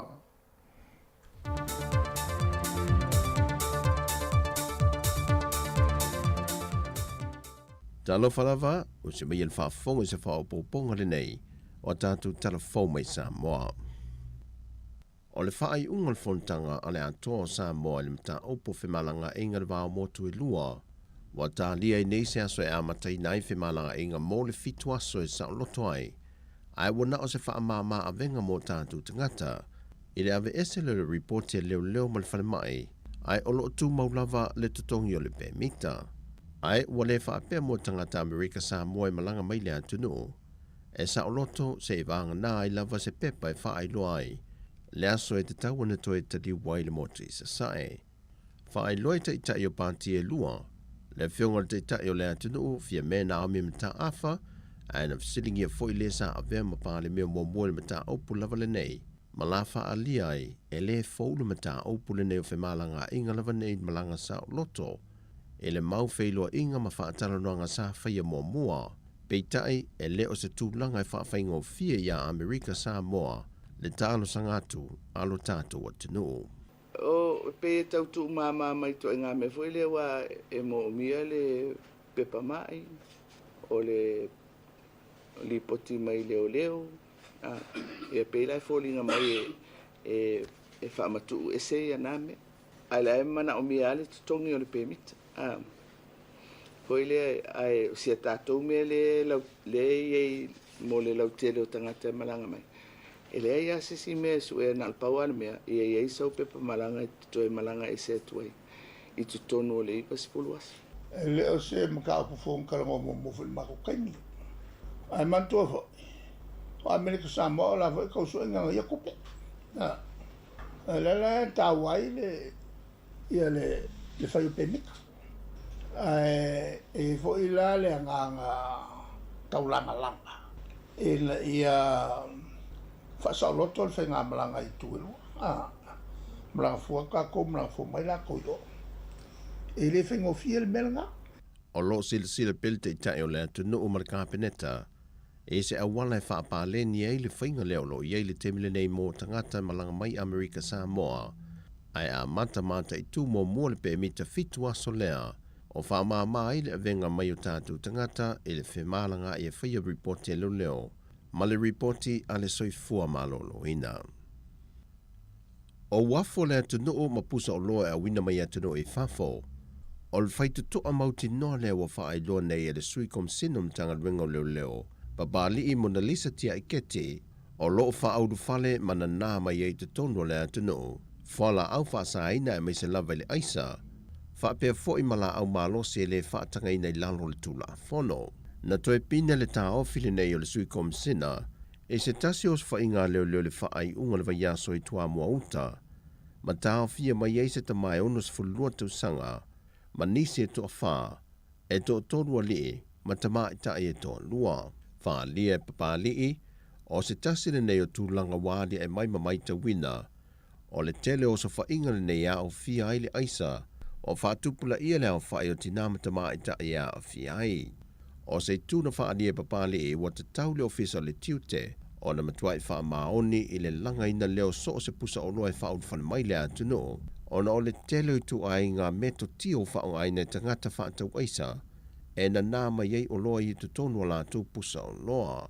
Ai i le teimila vaitasi wa whaaftai te lea tuai le komseno na tanga rengo leo i lea tuno, i lantou i o lo fisoso an tele mtanga luenga, e reporti ane le ofisa va inga fau lantou te va ai ni a inga e le i ai mo mua, e pe fo i ona va ai le a inga le na tau fia mai tua mua uta, le va ai leo ta avale taungata e fōringa mai un ta avale tangata fai pisi nese, e a fea lea fale le levo le pō, ma ua sui fo de soi fuanga va ai ia a inga, e le i ai mo mua. O le aso Lucifer ma le lua le masina le nei tutu la e lantou nei luma le whamasinonga, e mōli angolo lantou umia leo whala au whaasaina o le aisa, o paipai whaongai ne ulai nai le aisa, ma le umia la au malosi, e le whaatangai nei le atunu. O le te talo papalii, ia wha wau pia le whesoa swani mai o le atunu u il matanga ruenga, ina ia ripotiani le matanga ruenga ni wa ainga masalo miai, nisi o lo lato whaatawi natu, whala au whaasaina. O lo te ene sui whaipule to tolu na wha amawai se mai malpantia le JPP, le tāno sanga le JPP na ia whaatasi atu le lato mata opo, e lo lato wa malefafonga fitalai. Peitai o lo tādia se whai ungal whaamsinonga e whaatatau le tāno sanga. Whaadia le loi o lo tūlai mo le JPP, foi maono se fo ai nuu, e na ia manino le tali tu inatu i fola sanga na tua ia ia i lantou ne to tolu le patia le JPP, na mafuai o no lato whaase ese, ai meiso lo lato lui na leo le tula fono o whainga palota, e le mawhai eo na yeise sa o le tonga i pule eise sui whai pule, e toe sui eisa na pati e fia manao iai, ese mai le pati, na palota i ele tu malo, na ofi mai ele pale mene. Ai se fina ngalo le tamaita i lo ia o lo tu la e mo i la tau ne to tonu. E leo iai se vaenga le mata open nei o a fiai i le ia te tau le JPP. O le fina watu i la tau ne to tonu. E wha te tau le tu la fono whainga palota. Na whawa ina le whainga malo taruai. E manatu i la tau. Wa tau fio fie la tau a ia te tau wha tangata. Whai lo fo i lo ia i la tau ne to tonu. O le fina watu i lantou nei, ina ia whaatu mawina o lantou tu langa whaafai i to tonu o le pāle mene. E leo se tūlanga le lele sila le teitai o le atu noo, le awhionga fia mena o mimata awha. Le amata ona whaatuputupula i o le numero tala vau e a fie ma i tunga. Ma avatu e tālo sanga i le malo e sa e lia ni fafo i atunu i fafo i ni tau tonga. O le whaanoanoanga i le tamai tai pāre mia. Ua whaisi sao sao o le pa ui fui lalo o le tūlanga soifua malolo ino tātou tangata. Ma whaau popo i pele se lenia le malo e whaaluina. I le awi nātu i lātu i fafo mō tong fitinga. Pe on si le fio le uto e whaau popo o le isi se leni lungo tupe whaanganga. Mō le wha moe moe nei le malo e mō i lātou. E awi nātu i tong fitinga i New Zealand. Ona wale to iei fo i tong fitinga i sa fso swani mai ai. Le malo in tia. O le whaau popo ina pe o le se leni lea. Mo o atua i le se fulma le 1 miliona ta la. E toa se fulma le tolu i la tu ina wha a liel te mai tai pāle miel feilo inga malau tu stala. Na pāsia le ka peneta i le vaiason tenei. E awi nātu mo ta autonga ma tong fitinga anga e in New Zealand. O tala fawia mai sa momo ne yaso man wielu tātu tinu wha soifoia.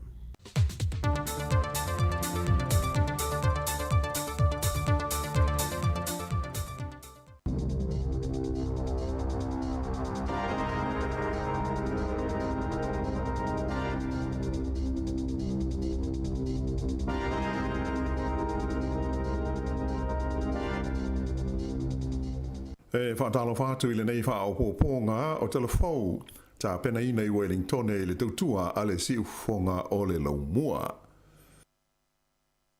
O ana pō, le ana toi ola i le swa mai mo se vaenga tele o ainga i le ai o Porirua, ni ana motu sia mai le pō le sa, ona o se whaale tonu i le saonga o se tasi o paipa tele, le ana i uina pāpā ai mani paipa la po a se 5 o le swa vai tā mawha. E tu sa male afe la wha ai o whale o ainga i le Cannons Creek, e luas fulwhai tu la o motu sia o la tu swa mai, ona o lea whale tonu. Na whailo mai i le pulenga o le swa mai o Wellington e, na mai a ngā ruenga na whaia i le toe whaale lei o paipa nei, ma toe whaola i le swa mai tā mawha mo ainga umana fia, i le tusa o le tūlai fitu ana pō. Tā ua e le tamata i pulenu o Porirua o Anita Baker, le matua te leo le nei whaale tonu mo ainga umana fia ai. Na amata mo tusia mai le swa mai le tūlai ono i le fiafio le sa, mai nā whai nai tā pe nanga masani o tāu mawha tangata i le pō, whape fo i le tai au na soai, ma le aua uli ana nafi. A o motu sia le swa mai sa wha o ngā ina ni tā wale vai, e ve so swani mo ainga nā fia, mo le swa mai mo mia. Ua whailo mai ele li pāle mia ia Chris Hipkins, ia se fesuia inga o to finga wha amin star le Carpeneta, mo le tau aveina o to finga ia na umia el tamaita i Maori o Mika Whaitere, le ua se mai i le pātia le Labour, ai lango i le pātia Maori.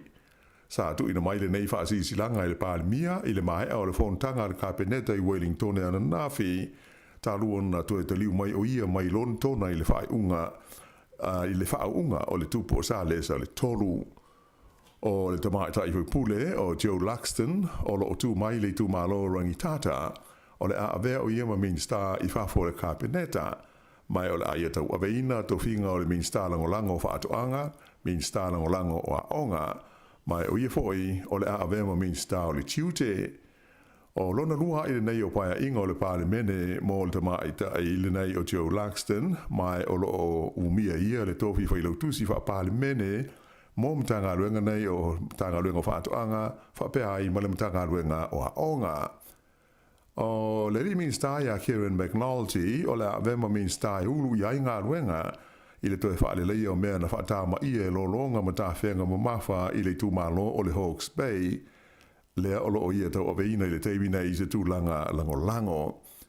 O isi swinga e au fi ailta maatai o Rachel Brooking, le min star lango fe malanga inga, lea o le a avema min star mo le saunga le mu me tau mawha, ai o le li min star o Penny Henare, o wha a popo atu i aile tofi min star o fita sai taua, i isi o mtanga luenga olo o ia tau aveina. O le tamaitai min star fo i le vai fafo iana nai a mahuta, o le a wha amatu atu i a ona tofinga wha amin star mo le wha aleleia o mea sa wha alengaina i le tu malo le waikato i le wha i le li minsta fe malanga inga o Michael Wood. O le vai aso talwai pe ona silafia, sa wha te ia i le pārmene i le whaaringa mai le mai ta ina avema minsta ya Mika Whaitere o le ACS o ia mai le vaenga whaire leiba le o se fulu tausanga o tu lai mai ai le tohi whai pula le tu malo Maori o le Ikaroa Rafiti. Ua whaatu langa ina le malo New Zealand se si tanga te leo vaenga tupe e whaale lei ai tu tongi a toa mo mea whai ngā ruenga mo masini e mo mia le fita ma le vaenga au a wā le puinga o le tunu o a o luma na iai le tu ina mai alo ia o le tala au tu o le tupe a le malo i le masina nei. Ua tangia i se whaaringa alo ia mai le minstaro puinga o Andrew Little o le nei fuafuanga wā o fia se si tanga au pito i māua lunga o te tongi o le fita New Zealand i tu tonu o le se fulu tausanga ua tua na ia tu nei.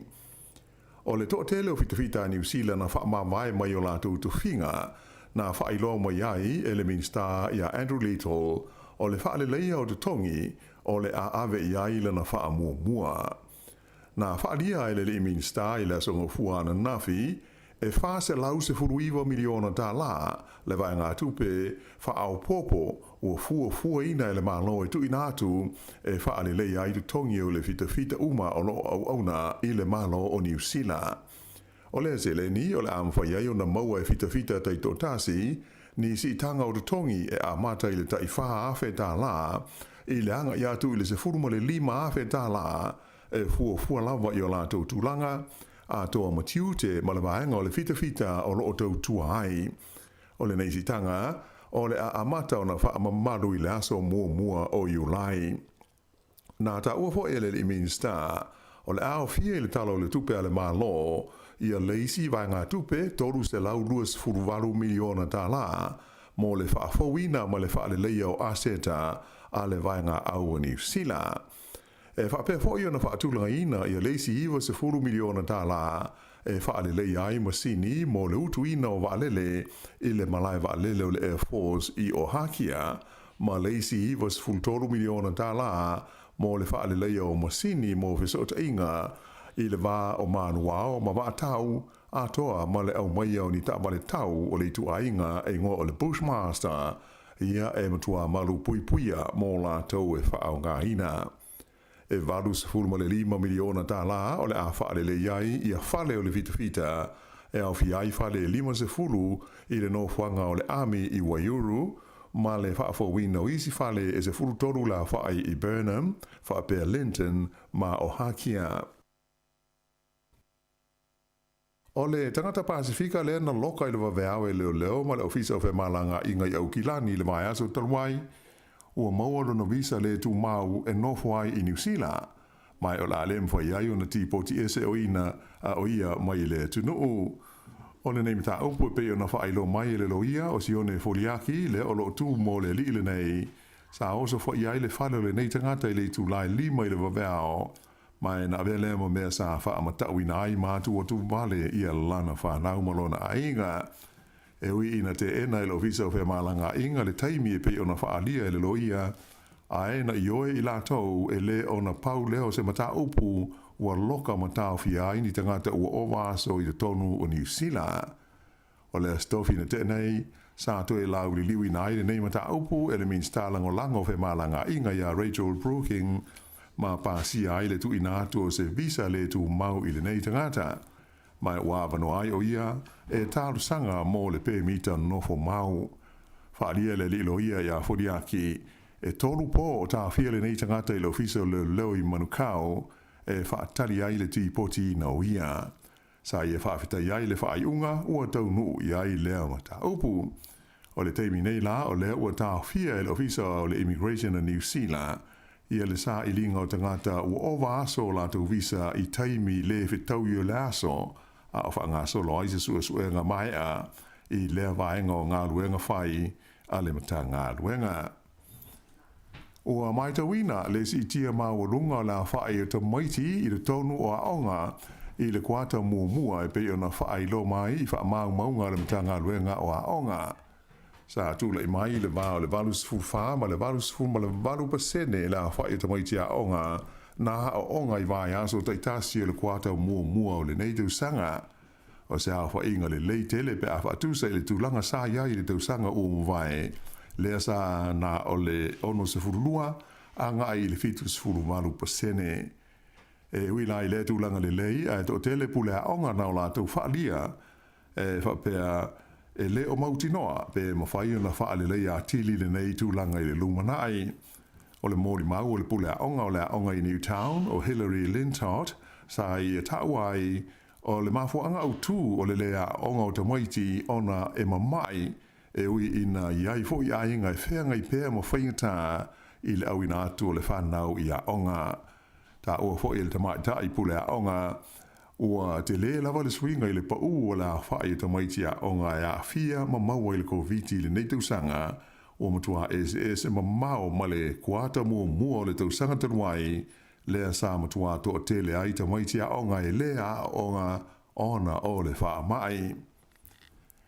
O wha maunga mai le mtanga luenga le soifua maloloina ua iloa ai e se furu lua afe lua se lau fitu se furu fitu lea wha i o mai fau o le COVID se furu iwa na wha mauina i le tono New Zealand i le vai aso ua tua na i atu nei.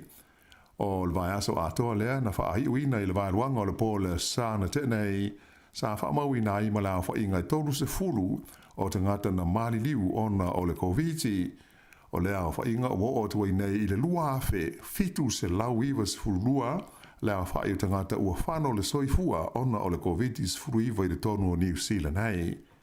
E to rua se lau wha iwa i lea wha i o te ngata na tau fia i whale mai mo tongu fitinga e au fia i le to se furu lua i potu o mai tinga ina. O le vai asa i ona tua sa se furu tasi afe ma le ono se furu tolu la wha i o mai fau ai lua se furu ono maliu sa wha mauina i le matanga luenga. Pe ona si le fia o le wha iunga le vai asa na tenei na ave e se ai le wha lampo tonga o le soifua maloloina o le lorolangi le WHO ia le wha mai koviti mai le tūlanga na iai o se wha mai na lama tia ai le soifua maloloina o le lorolangi.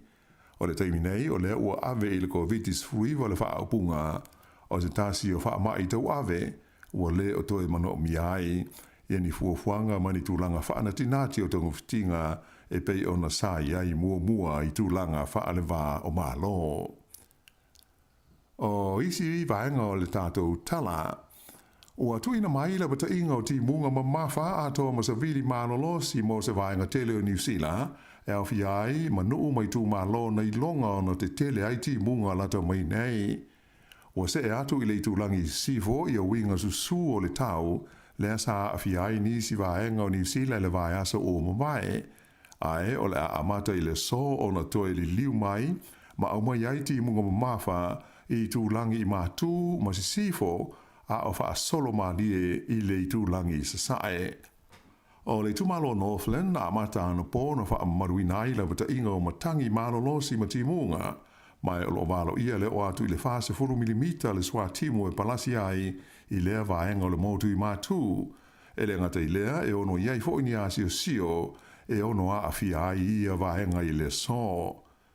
O isi vaenga ua wha maruai la bata inga o timunga mamafa e au fia ai au ki lani mauna nu utua oi, e au fia ai fo ima le peninsula i le Coromandel, le tu malo Tasman, mai motu eka nga i sifo, fa bele maunga o Taunaki, ai maise le tu malo Grey, ma Westland, fa be fo i vai tu loto i Canterbury, ma vai tafi saute o le Ava Spas, fa be Fiordland, i matu o le Doubtful Sound. O lo o mata i tu ina fo i lo visa o le tau, le ono a whaina i ti munga mamafa, o le tūlangi mātū o Taranaki, whapea i le Bay of Plenty o Marlborough, ai maise le Ayo Nelson, ma saute o le tū malo Tasman, whapea ma Bulla. O lo whaamamafaina mai element servers, le ono toia a fia fo i nuu mai tū malo, i e sai longo na mamafa i eiti munga i nai aso, ua mawai atu nei. Ua amata le teimi nei o na whaia fuafuanga a insinia ma la utusiata, mo se whainga le lei matala whea ngai e pūlea ma whaatonu i nai e a ai te tele uma o New Zealand i le sua mai mai ti munga ma wha e na ia tau whaititi ai mea e whaatama ia ma whaalenga ina e ni tā whenga i le lumanai. O le soa mai le maua mai I ti munga I le taimi o nia wha ma winga wha le tono o le tau po le stormwater sa I longa o na tele mea na wha lenga I nai ma wha tama ia I le aso malolo au kilani a toa ai fwoi ma le taimi o le wha o Gabriel I a Februari wha ilo mai e le awata wa mai ma ta au wha pe nei e wha pea o le whainga ma le awala o le apu lea le iai ma wha tonu ia le soa baile nei I le lumanai ta ua tele I fuafuanga whaatati tia e tali atuai I whaafita hauli e mafua mai I suwinga o le tau. E tai o le teimi nei e le o te tusa le waainga ma le pūlea o le suawai I tu SS o New Zealand o le suawai le nei mai ti munga ma wha e la ititi se vai ngā tupe o lo whaanu iai e whaatusa I le suawai tā mawha ma le suawai le mana o mia. O le teimi nei e siri atu I le tasi tesi ma le lua piliona tāla o lo whaanu ai I le tausinga o suawai nei e lua whaatusa I le nā o le tolu se lau walus furlima miliona tāla mo le stormwater I le tonu o le tunu a toa whaailo mai hoi e le pelestene o le pūlenga o le suawai ia Lorraine Kendrick o paipa mo le suawai le nei mai ti munga ma wha e do tele e le o malama lama le le iai I lona whaatatianga a toa maona whaafanua. O le tele o paipa nei sa I longa na whaaleanga ina I le teimi o wha ma winga lolo wao le tau ia sa awhiai New Zealand le amatanga o le tausanga.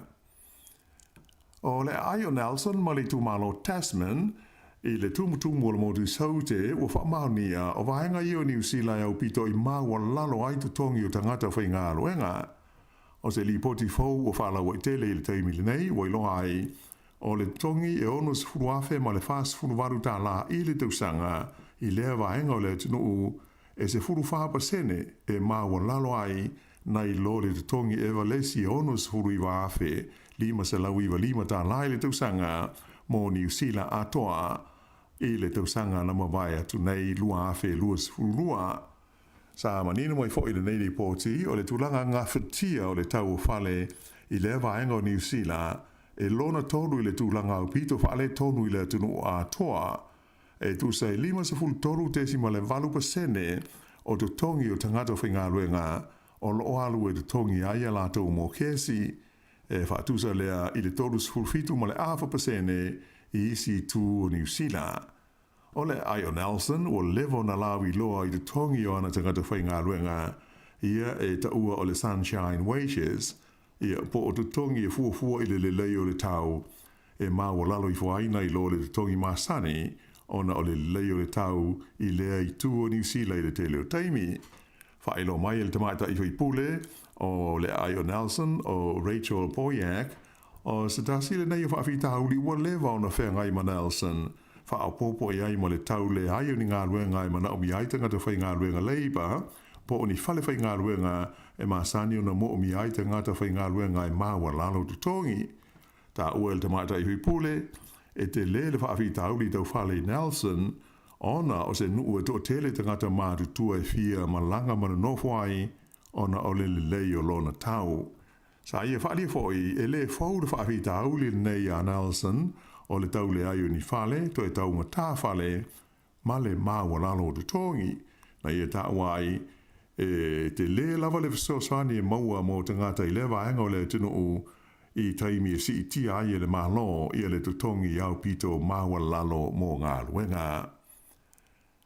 E ta longa tu unga maawhai la wha le vao malo na tūlanga lua I le vao New Zealand ia au se talia I le final o le vaenga lona tolu o tu unga maawhai la o le Sail GP sa whai e le taulanga I San Francisco I Amerika ana nafi e na o le ono ase kone na mua I le maawhai la o Australia I le vao New Zealand ma maua I le vao Australia le whailunga tupe e tasi le miliona tāna. O lona tolu wa ile nei o mua so so o Australia le whaasalonga o tu unga wa whaila la popo nei wha ale wao ma lo. O le wa whaila mai peletania na tūlanga tolu. Whaali mai o le waengai whao lea wha angatama o le a whaia le taulanga I le Ayo Chicago I Amerika lava I le masina o Uni. Ia o le whaaiunga de nā o telefou.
wale toi tutusa o lo malosi pe yo asola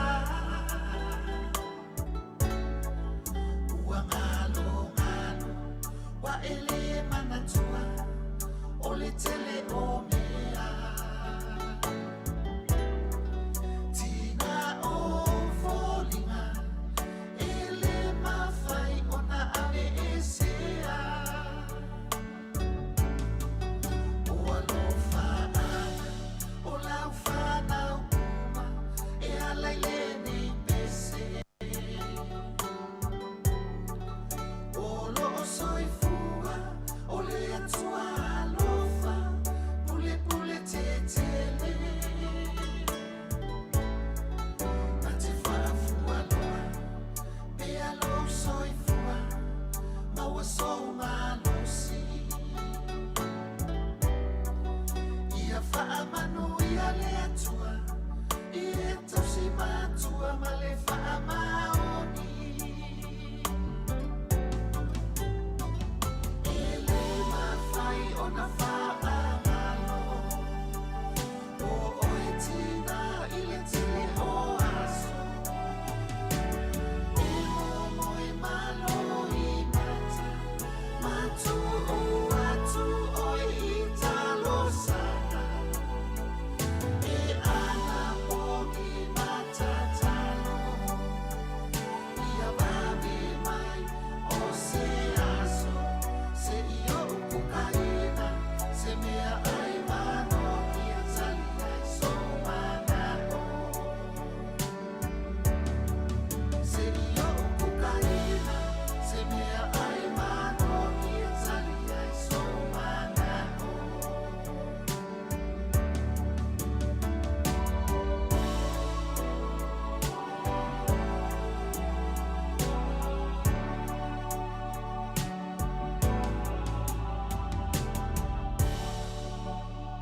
Le si fo mai le sunga tau fi fa Sofia ia mo le pese o fa ngoina ia o tina ia tau le fo mo leva ia sul ta pena na tina wa fo la to wa so fa pito Malo atina. Yo e. Yo la itina la vatato e.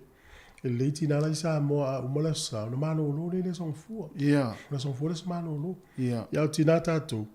Ye umale asa le sa e ol po la sa fenga lo. Yes, sa o le. Ya lo tele mo to mo yo to faiva. Ya le mo al malosi. Mo al malosi. Su malosi lava. Yo e. Yeah. Ai e vole le to fa o tato fa so le na umato le la le tau so fu. Ya wai le feta to na suil tau so fu. Mo awala va nga tau na suil tato e fa tau so fu. Yeah. E fa ta ya le lo to ile i vo ile le no la na fa so ile aso mo le aso. Mo ile ya se so tato mo le na vo ile ile uni me ai. Na ya le lava mai al fa so le i mo vai mo me ai. Mo lava ile ya se me o ai mai tau fu ta si le mene na si la mele la tu no market ya tana what you want tato. Right. Ole mau yo tato tu no so. E mau ala a inga la mau. Yeah. Ya ai pe tu la masani ya ole a inga la vai le se mau mang mas fato ang. Pe na ya inga na la mo mafti fo. Wale ole si suinga na wa fanga solo por kala mele al malo. Tele no si uto fio anga tu la ngo mau mang ai. Yeah. Yo. Ah. Ola e le ia mo mango o le mato foi no. Ah. Ia ele ngata ia mo ia wana sautara fa pe wa mo le to sa fiani ma manga i uta i fanua po aiva. Tele po aiva. Ia wa ngai mai ai ngai fai ma manga ia uta fo fale. E mana na ia po ia mata ia ima. Ia alala o po le po kalamela le malo. Le uta nga ia tangata to e toso pa. Ah, uta fai fo ia ma manga. Awale ole telemonia afa pele nga lulu ta fateta inga afa pele nga lulu ta to tu ai fala ngona ngoma ifafu ia tu salela la tu pele to yo fo to fa ta wo fo ia ai awe nga lulu tu sala fa fo la to pitola au ia e watu tu pe ne so soni o pilia onga o vai uma me tongi ai me fa le kalesia ma lo la fa fo me sa mo e so manga ia vai sia u fa to ma le fo anga le malo le wa anga i a fo ile ngoi o ta vale fo i ta i luas fu tau sanga i dunga le matu pick it up ya nga yu te fato io la tu uleva no la fo fato nga va tu ta vale na Ai no o fesili ala me o lu Samoa. O tūlanga lai whai tu sei e mana yelo o le official duty. Wha amala malama ne ia o le whainga. Pe ia e whai lau tu si tālu sanga o na avele le official duty. Pe mana vatau tawale. Ia tu si la na mai nei la inga le nei le utalia o la vatu elo lea. O le la foa i Samoa. Ia nei te ua vatu lau tā vale o na te whatete ane le tuila. Te mautu le mai Samoa. Na o la tō e whai manga whatu au ala tali ai. Tali ai, ia e sa on le. Ia, a Samoa ia aola ne ane angatai pa ie tulo. E le ia sona ia manga. Ia e tāru sia wā ngai pokalami. Aona ne pa ie ia. Ia aola ne tangata ia tō angai utan manga ia telefono na manga. O le ua maua le tala fia isi a inga le nao so whai ele. Le nao i ele immigration le vaveao. Oi, ia. Ia le usau le tala fia le. E vai le. E ia le tu le lei o se mea ele le lei e tupu. Ia. Ia le na le fia o matangata nga inga le immigration. A le ufa na umai se mele lei. Mele lei la. Le la ufa tanga le ile manon a inga nofo. A le utu uleva noa. E a palai e loa le... Mana ia. A foi le ngole le permanent. Permanent resident. Ia, vai le mana ia tas. Moi. Le olanga popole sai ai. Tonu fe me ai sai. Ia. O so fai le immigration. Tolu ia so na local value pui. Le ofisa i manuka. Ia. Ia le la mo le liu ave mele. Mana ia. Ia. Stu langa vole na matal fale tonu. Ale unga fia. Ana fa pela e no fole ile mfa o lima. Ia. Tama matene o immigration po ile not po leo pe fa o lima iai ma lafo ile. Ia. Ma upu voi ia. E whaingtara. E whaingatara mtau.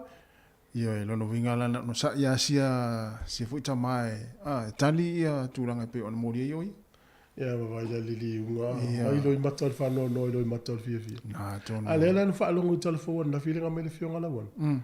O le ua sa no mai le minister o immigration. Ia. E ono ia i se fuafuanga le malo mo tangata Pasifika i e no fasol tu la fone le usi. E ono ia se fa manu yanga mo lato. O le ale va vetala o soto. Ai ono le na fa i do le minister o immigration. A fa pe o le tūlanga nau iai. Ia, a fa yo e fa longo mai au fa le tonu pepa o le Samoa, po tonga, to ke lau tuloa. Ia, o so ria tu la fono. Na. Te iwa vele mele na fai au ki lani le vai yason te ele. Ia. O se aisile au wala o le amanuia o mai uto. Tonu. Ale lo po le mafua angana o to e papele mahalo. Ia le fola to te ovale atu le mahalo le men fai le vason te ele. La la sitari mo tangata Pasifika. Ia lo po le wala le au mai ai. Sao. Pesu ia le fa te inga fa pe o tangata Pasifika fa pe limafe. Ia tolu afe le over ile. Ia fa pe lo. Mai la yo tolu afe na yo fa nga luenga so soani le tama ai. Fa no fo mau no ma fai no la to pepa. Na tonu. Ai va pela o tatou parlemene na mai fa pe na lo manatu o le fai pule. Awa un minister. Fa pe ma na yelo manatu. Ai tatou ilo la na ye tangata ia le tono tolu afe le. E le tawa no fo le van sol tu la fono. Trata le sol tu la fono. Ia. Ile au fia la lo manatu o le fai pule. To avela tamana Pasifika. E nala pe na to e sui mai la fa ia. Ia tu langa na tau na ia. Pe we tau sa wa. Wa on mista we le manga fanga fa mo se le lei. E va ai mai tu tambi mai ai. Ia na tu ai o fai puli, na tu o mista. Ia. Se i tatou manatu. Au te ilo o tangata o tu malo le te le ila u nofo sol tu la fono. Ia ai se i lo mo por altu langa tau na iai. Al me vela tala. Na la na o to minister do la u me foi la wala fa tala ya. Wala lo fa tala. Ia malo lava. Ia na fa manatu na ta ya o to na ma oi. Ia to si le tu la fono sta to no New Zealand. Ia mo tatou po rua. Ia o le na mai tatou telefo. Ia tatou on sa. Ava pe na fa to asu atu lo paipa. Ile nei aso po nafi. Ia tatou lava pale le faingo fianga luenga au palama. Mari pule ngā nu o lo fa solo pere faingo o paipa foi o lo o liki. Ia ma fa o toile vai a tatou nei po rua. Pio le tūle o Champion Street in Valley. Champion Street, ia. Le fa pe tolu e aso e le o mo le vai. Fai. Ia on sai te fua. Mai ha foi sesi fa pe o le suatu paipa ia no lo fanga solo per fale inga o liki o paipa. Tal no le talo talonga le minuto e luma la vai foi fa vivianga to yo fo lo fa to le tuno. To sfruiva minuto na tale o le se fulu. Lo fa tatianga al por kala melia son nei. Le weita to por kala me fofo ina. Tal se fulu la tal no aile pule no. Ia o pori lua il tato por kala me e fata no le fiona le pule a famsanga te al moresi. O le se fulu tasi le la mo la no fata no atu ia le por kala me so fo malolo ina. O le tautua le vaka atafanga. I le tal se fulu tasi i le tai ne. Se fulu lua tala fo fa fianga o le auli. Ia o fa fonga mai ma futo mai tautua se fonga le mo i Wellington.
Le whawhianga ma le tumaita ia eki sua yusen ma le pese ia o le ese ngo tupulanga ia so ala maso nei. Sa le ia so la pesa le ia so sa le ia so le. Sa le ia so la. Whawhiana ino. Aso la sa tatu stai matua. Ja, so. Lan whamai al tala ia. Whai al stai. Aso nei. I whatu e whaat me fia potol tamaititi. E lo tatu dunga pesa le. Pe o le ia so nei lo uno ye. Ia o ia. Ila uwa ai. Oh. Ai ni tamaiti temine. Ile tamaiti ula vale pe o ta o yeso. Ia. Ia e mo ia sa ta ula vale yeso ia ele ni e ngatai o i lumo vale. Ia o aso nei so le. Ia o ha onga o so se mea o. Ia. Samana ia so la ia ringo o ia so ia tasi me o ia te la titi. Ai o ta longa al tato au le la ringo tato au le te fitu. I, raso nei. Raso nei. Ta alo to lusi falani. Ya o le taimi o ta longa sa moa o le ta longa le sfoile nei. Ta alo i male o malo si a yelani. I le to sfuru 5 minute i le sfuru tasi le po la sfoile. Sfoile nei. Ta longa lona lua o le vaveao le stonai. I le lua sfuru 1 minute te ai le tonu. Le vaveao tu se le wau le stonai. Ta alo i ma yapani. Luas fulu ono minute te ele tolu le vaveao. E mal ta longa lona tolu le pulu le o le pola o le stona. Pola stona. To tasi le minute ele se fulu. Ia. I le pola stona. Luna winga. Uma lo ta longa le vaveao. Ma lo lo au uma mo le plata ele se fulu mitula. Mitula to e. To e wha ua lo le. Sala le ua o ta longa lana tato ma Australia. Wala uma tato au? O le no sia kia pulu nafi mamle au saule lisi le au lungo le ia ala u fasa la lisi va nga le pio au sa wa sa lungo le lisi le website le World Rugby ta una mo se so ne va yaso ai o le finga tal tato pulu ia eta ma lo si au ai la ni ma lo si Australia ia mo eta taulan tato champini le pulu ia au ai ni tata alu mani usila ia ile quarter final awa ata to tulua ata te pingi me usila wa moti no sam pini ni usila pulu na pulu na ni usila Uruguay Canada pia Kenya champin ta to pesa pu ta sia wale tuli ata to tulu fa ya po tulu nga lima fo te nga va ai le Olympique ta so fo le ono na ita to te min nei o le ono ya sa Australia le tau fa ta to Australia le tau fa ia o le mele le na idunga Australia na o mala Australia New Zealand fitirunga. Ma wai lo tatu wa no pe fa pe te ua tatu le au lunga lima. A tatu wa no lo le Oceania. Tatu lo le Tonga Islands. E manisi no ol Pacific e tau vai no le tas. Na mo. To ala fa pe ala sa tatu. Fia Australia. A sa Australia fia tatu. E wai le tonga fita ma isi auta. Wala winga na no tala. O ele le fai mai sa vai au nei au ya tonga ma Cook Island ma Papua ma sa pe ya te vai le au funi na ma tonu ya soran man sauna. Na una su ai malo a. Ya le vai le au tonu ya so kwa vai la. Ana filen ta ale man ma le fiti. Ia. Ya o ta longa ma na ye Fiji Warriors. Ya o lo alu pe iluma le o au ne fiti ia limas fululu be au fiti ya do lima man ma ta longa lo fai pia tele ta le ni la ka pi fiti local players ile true ala to ia oh god so ta lo si ia fa au pe au le fiti le true ile pololang piki uma tama ia le ta le true sa le pololang fiti tu so le au le Fiji and true le wala to mai le to ngala ka pi le o to sina tanga te fa fitu le fainga ia mtali fo le wali ia le na mo le na to fa ia fainga to ile e wol pol na le walo uma ya mo le ta alu mo na Pacifica u kila ia ia na sala ia wo fo ta to la fa skala ia to ya 5 minuti ya du skala na ma fi mo mo le na e wa score ia ia le tato va ia so stemia ta alu fiti pe fa ia ina pe malo o le la toua na ta alu ia le hotel la lo ia na e fa ia le fit le lei te le tale ni la kapile la wo fiti le lei skills o ma fa o la uli fa le polo le fuaitin no tangata o le sao o le malolosi. Maua o mai tama fiti le mele mo mia tama e kalapura ka piuni mana piliki. Usa matua i o le ua matanta tau piki me Samoa le ua tatu tama le o whailangi le ua. Samatina sa mai Samoa. Ia tu ulola te to fitu. Ia la we lunga Samoa le la sanga maunu. Al sfulima la. Pe lele o telin tama tatu o mai sa o mai Samoa ngai du. Mana i voltong fengale mon Pasifika. Yo, mana ia tele. Mana toi.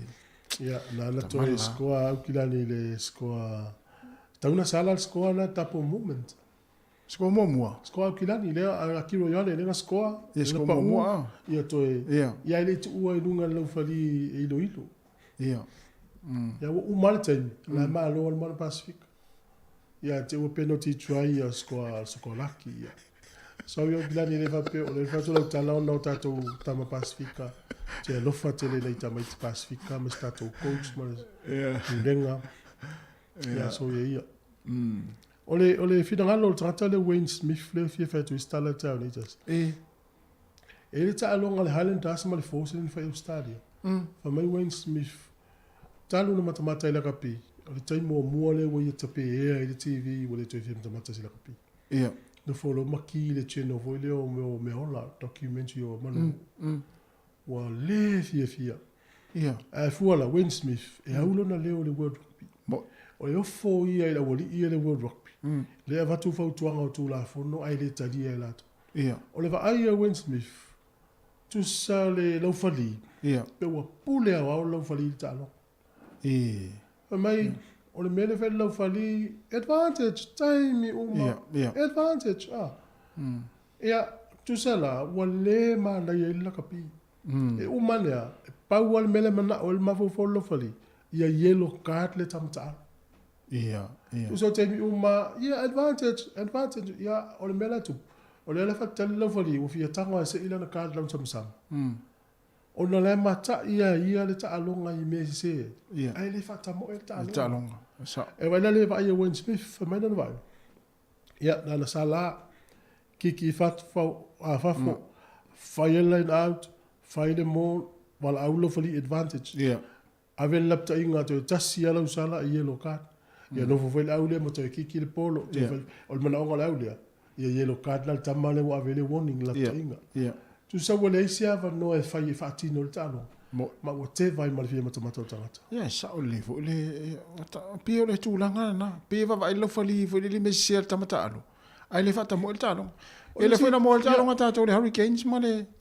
Male. Lo fali pena lo tafao fiti so le lo fali len fali ta longa so.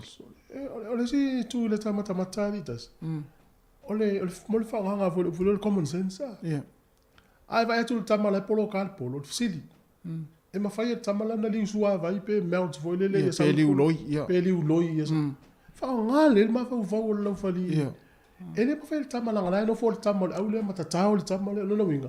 E te taula na tu e ia lava noa I le tamale o le au leu polo kalpo. E wha aru pere ta alonga. O le si mea. Wha to apa. Tasi se kone talu na polo kale. Le tau whaisi tamale e se male. Ala o play the advantage. A te rora jo vui. Whaftai isi lau whali wala topu e alu mea. O lau wha isi lau whali ilso nga mea ngana folele. Wai whaitonga fiti fo le tangata le ta o toira. La lau I lau whali le tamata matai. O lato tu ua leva noa e fo lele e se ia se tangata lea ai se lau fali pena ta o sa o lele ia ia la ua fa leva o leva na lote el polo kala mele a la tama New Zealand ia a woli ia Jeff Wilson ia o maso e fo lele o le kiki el polo le tu le manu tongi ia molo squad huka o so ia a tele tata tele squad le wing taimile tele squad huka na wing ono swing on talo tasi ono le usa me sport kala me after tele level le tunu le fa fo mai ale matal no fa ali atu ya fina ngalo yo le fa popo mal au koko yo le trata ye tali ni al taloga after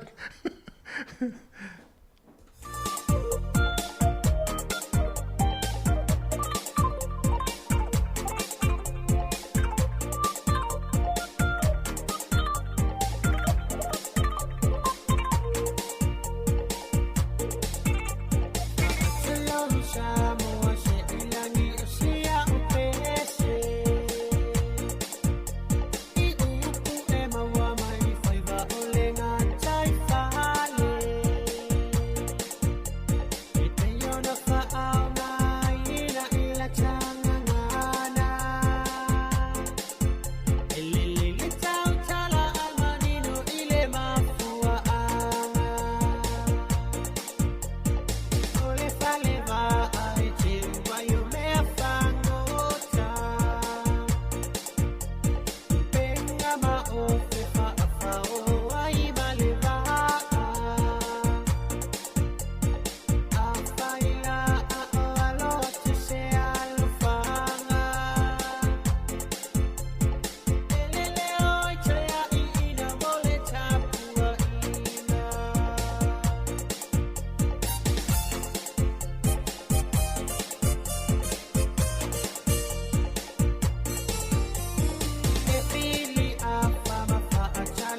O te whatalo whatu mo lo whalalo whawhonganga le tulu ni tai au. O le suinga poklame o mato whatasi ma le pulenu o Porua, sunga Anita Baker, ye whapea ma le sui pulenu o Kylie Wihapi. Ye mato tata nofo I taunu manga o la tonga renga I pulenga no I Porua nei. Talofa, kia ora.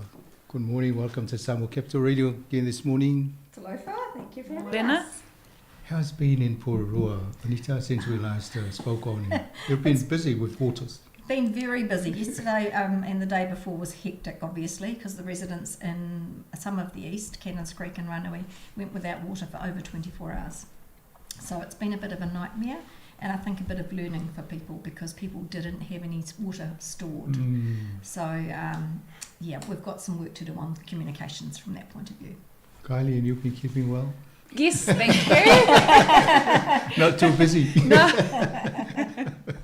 Oh, that's good to hear. Can't all be sort of stressed out in work. It is a bit stressful, but hey. Oh, it's a good week though, because it's Roseman Language Week, so we've Correct. had a good start. Yes. Perhaps why don't we start with that? Okay. We had the flag raising yesterday morning, which is Monday. I'm sort of a week out, I feel like. And so we had that down at the Peace Memorial, and then we went into Pātaka, and they've set up a display of clothing, which was absolutely fabulous. The lovely lady that she used to be down on the waterfront, and now she's actually just working from home. Bluebell, yeah.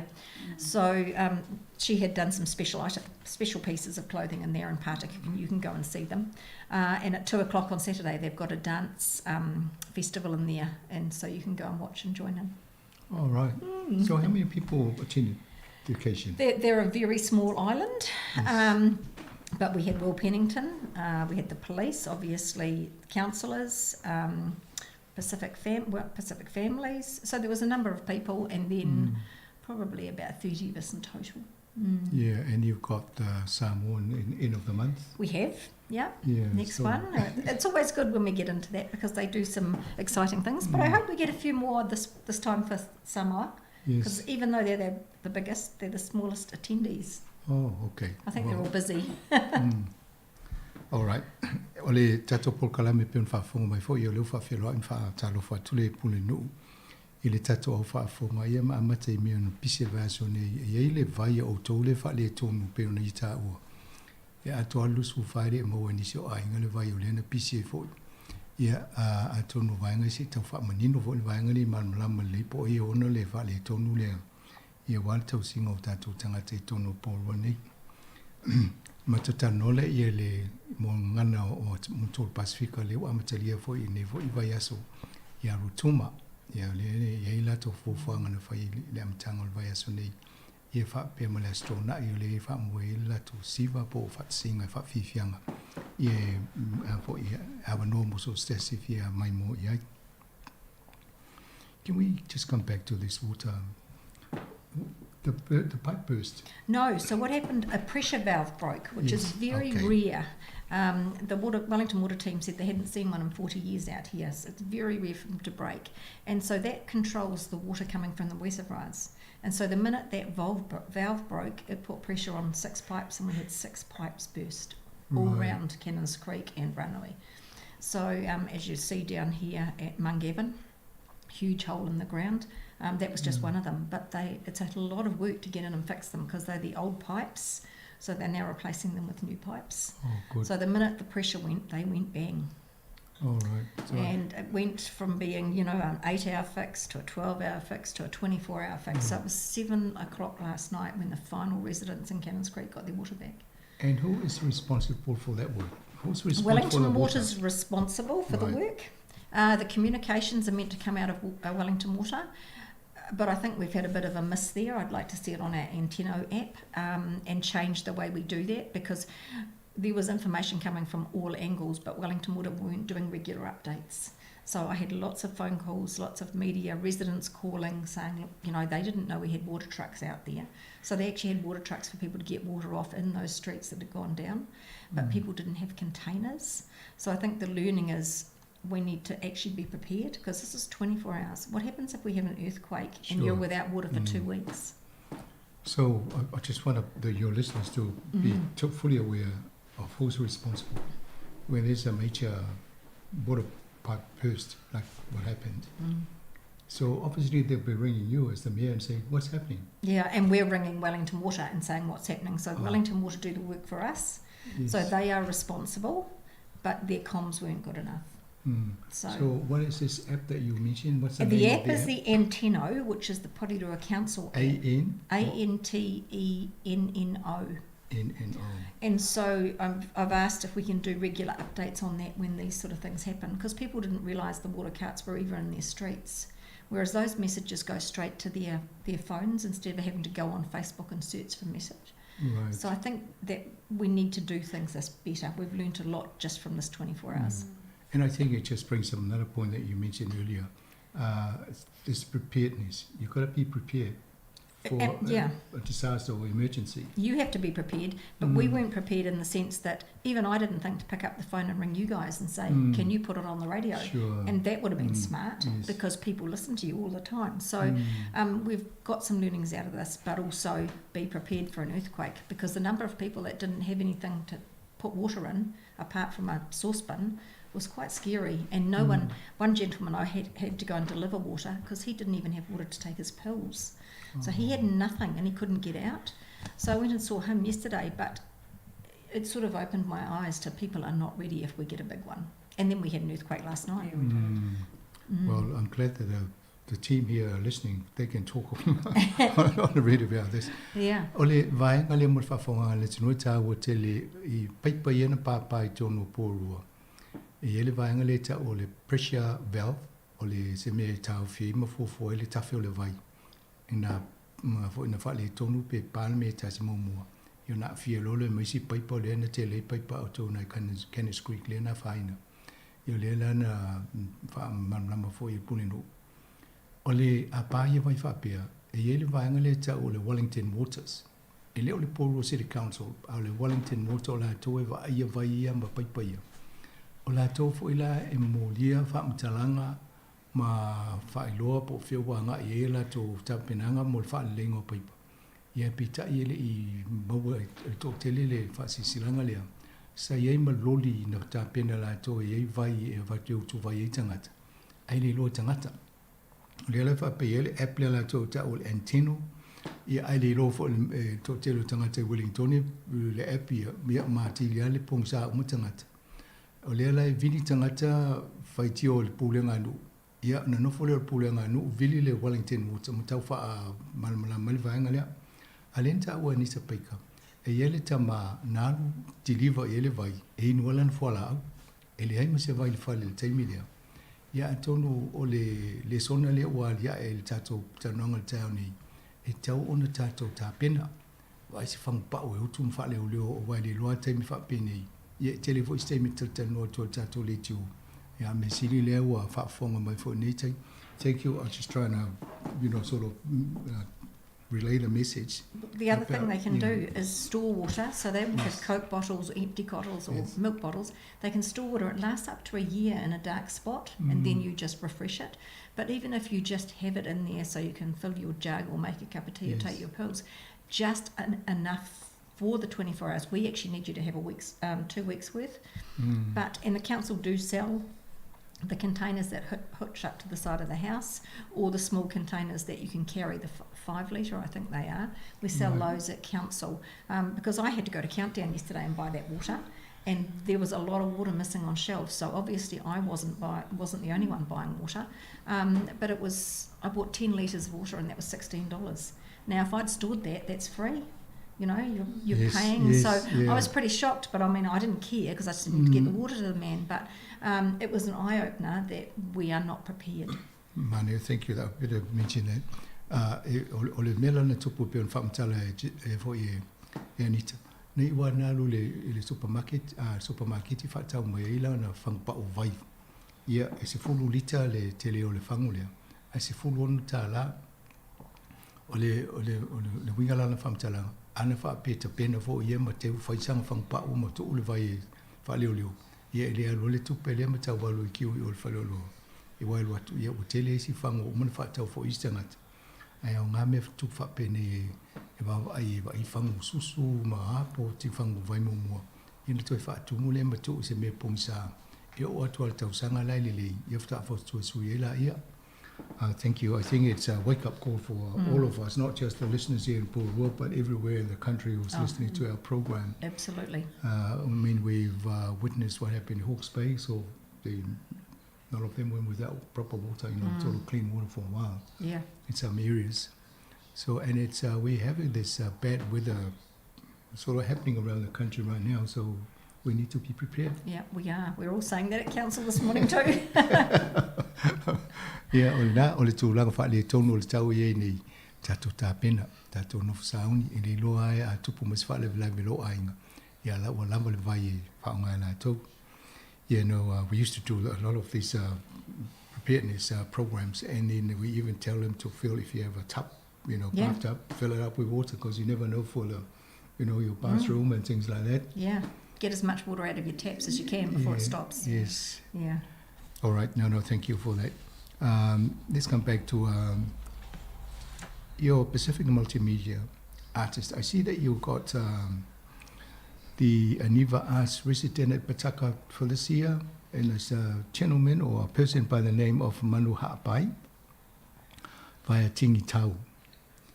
We have, thank you. This is a new thing for Pātaka, and she's going to create multimedia exhibitions here with soundscapes, moving images, and textiles. She's actually a young lady from Auckland, and it gives an opportunity every 3 months, so they'll switch them out for a Pacific artist, and this lady is asserting the queer Pacific identities into her cultural work, which is really great.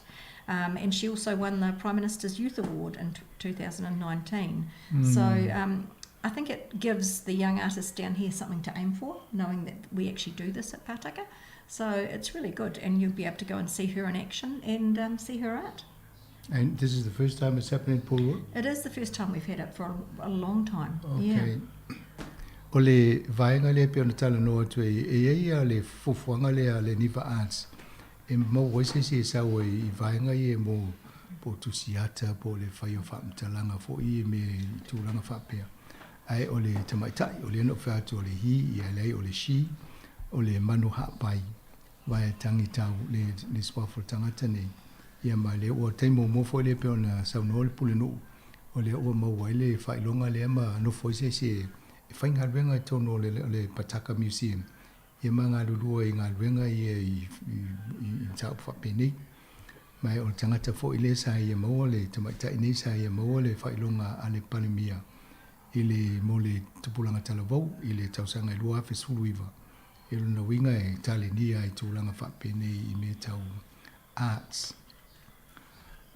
Community Planting Day, you're planting in wet weather?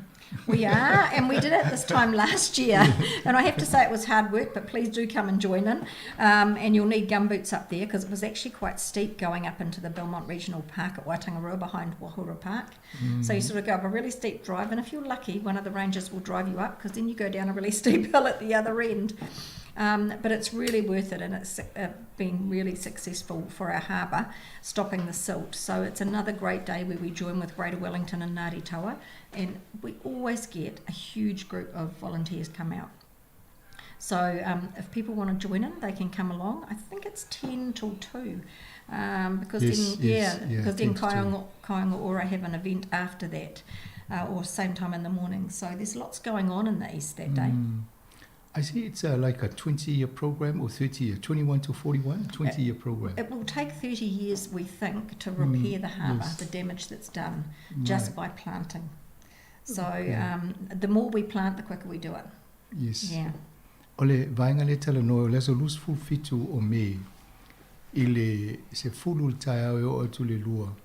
E ele fat singa le fa e poru e to e mola au inga tai fale o to. E ele po kalamele fa nganga o le fa tulanga mo le lua fe lua sultasi o atu le fas lua fe lu fasutasi. Ia ile ita ola to o le Streamside Planting Program. Lona winga e vai o to e vai tafe I o tafo vainga o tu vaina I o le fai le tonga la aulea mai ele tel tununga o fa mo ina I tele la o to vai fa le e lo fo no o to ni po lua ya mani fo le val au le po ai se si fi volunteers tanga te fi ro to e to fo san la e o le termina le sfulu ta o le lua ile a uli le so lu su fitu o me o lo iai fo lungo le Facebook le council po ninga nu po ropa I se fia mo nis fam talanga I le ta le fo fanga le e-scooters, you know, have these little e-scooters. I heard the voice this morning say, what is the Samoan word for scooter? Oh, what is it? What is it? So they've asked the audience to come up with the word. In the old days in Samoa, because they used to have scooters, Yes. proper scooters where you ride, and it's just like a bike, so they just call it another motorcycle.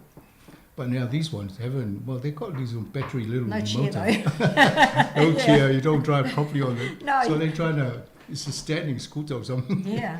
So they're trying to come up with a new name for it. Balancing. Yeah, very exciting. You would have seen the e-scooters in the city, pink ones and purple ones. Oh.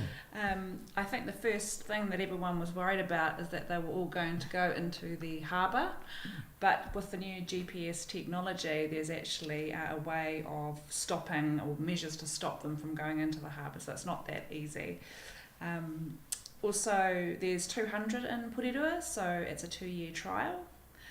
Low carbon, environmentally friendly, easy way to get around. There's limited speeds as well, so particularly in the city centre there's limited speed, so you can't go too fast.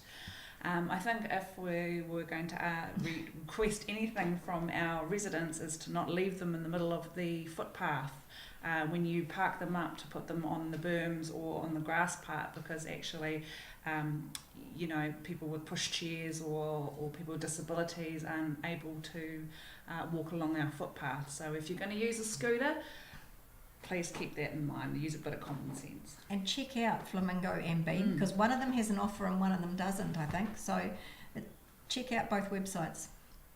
Or are they two different companies? Two different companies, yeah. So who has the pink one and who has the So purple one? pink's Flamingo and Beam's the purple. Oh, yeah, pink flamingo. Yeah. I haven't tried one yet. It's really easy too, because it's an app and it just connects. All right. And are there any council rules or bylaws on how to the speed and how you drive these things? Are there any rules that govern how Well, to they're use regulated in the city centre, Right. so they can't go fast. And when they come out of the city centre, they can go faster. Like everywhere, we ask you when you're on the footpath just to be careful. Not meant to take them on the road. No. So, just be careful, really. And some have helmets, some don't have helmets, so you're welcome to take your own helmet. Yeah, I haven't seen many So helmets is there around. any speed limit? Well, they're governed, so they can only go A certain So speed? Yeah, I actually don't know what top speed is. No. No. But we've seen them being used all around Porirua. It's been really good. SCE went for a ride the other day, so Yeah. around the city centre and then along by Whitireia, and she said they got really fast going I down think there. we'll invite Tassie. We'll ask Tassie to go and try them out. Then you can go and talk Well, if you had them out here, it's a quick trip to the city centre. It's not long. But I think you always have to be aware of the cost as well. So they do charge per minute, so you do have to be careful because Charge per minute. per minute. So if you want to go from the city centre to Waitangarua, you could be looking at $16, $18. You know, you do have to be aware of how long you're on them for and the cost. I think that was what we roughly guessed. I take it they probably take it out of your credit card before you Yes. even use it. They Do they charge at the end of your usage? They do keep they do charge your card like a surcharge first, and then they Okay. release it back Deposit. to you once you've finished your ride. So you've got to remember to stop the ride. Stop the Otherwise ride, but it'll just beware it's 1 minute charging. Yeah. And it's good that you haven't seen any in the river.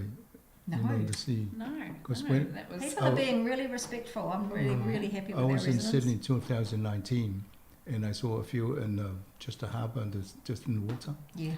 And a couple on trees. Oh. And I Actually, I'm thought, in a how did they ride up on the tree? You'd think that they would have, gathered enough information over the years now what people do with them, and Yeah. O le vaenga le matano mo e-scooters. Ia, o le tau whaafonga mai e le pol kalame ni le tau tato le tio, le sa tau vai po la se ngoa tato sa mo e whaingoe mo e-scooters. Ia, pe o vaenga ia le ma pe wila fo i whase. E alu le maa wila.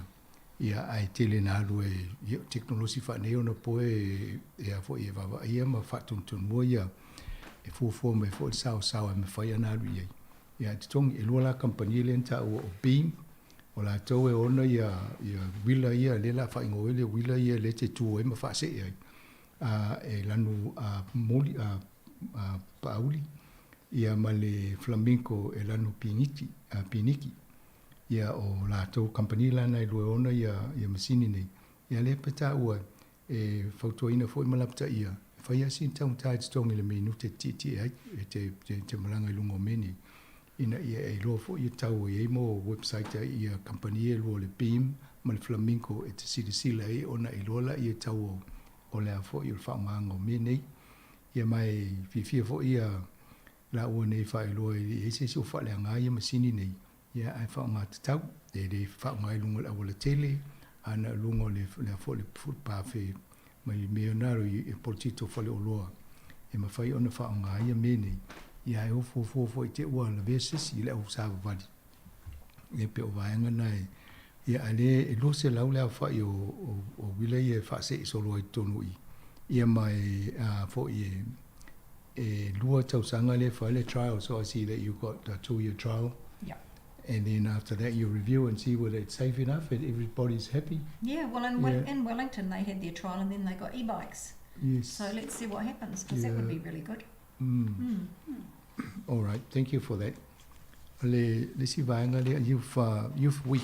Yeah, we got another important plan for the youth. Youth week. Yeah, I'm looking forward to that. So obviously over the holiday break we put on a number of events with the iwi and Kāinga Ora. And Kylie and I went to that event because Kylie's son had an awesome time, didn't he? You want to tell them what happened there?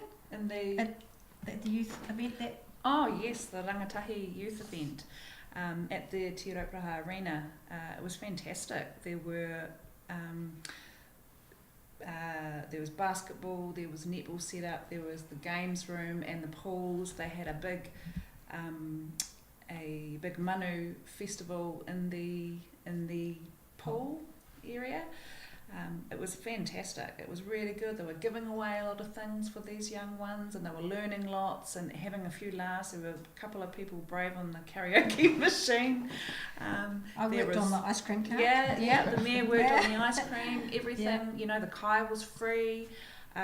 It was a really lovely day actually, and I think they were only expecting around 200 to 300 people, but there was about 1,000 that turned up, which is brilliant. Yeah, it was brilliant. And then in the east they had the gaming at Lafali for the week, which the kids really enjoyed.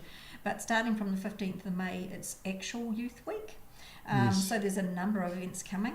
You've got the Cannons Creek Boxing Academy are having their founder Billy Graham to talk on the 15th, and they're having you come in and try in the ring and they've obviously got free food. The Pacifica Leadership Group are having a careers expo at the arena on the 16th from 9 to 3:30. Worth going to that. Council's doing a mural forum with the senior students from all their colleges, so we can hear from them. So we've got the councillors running that session along with Partners Porirua, so it'll be interesting to see what they want and how we can change things for them, because this is their city going forward.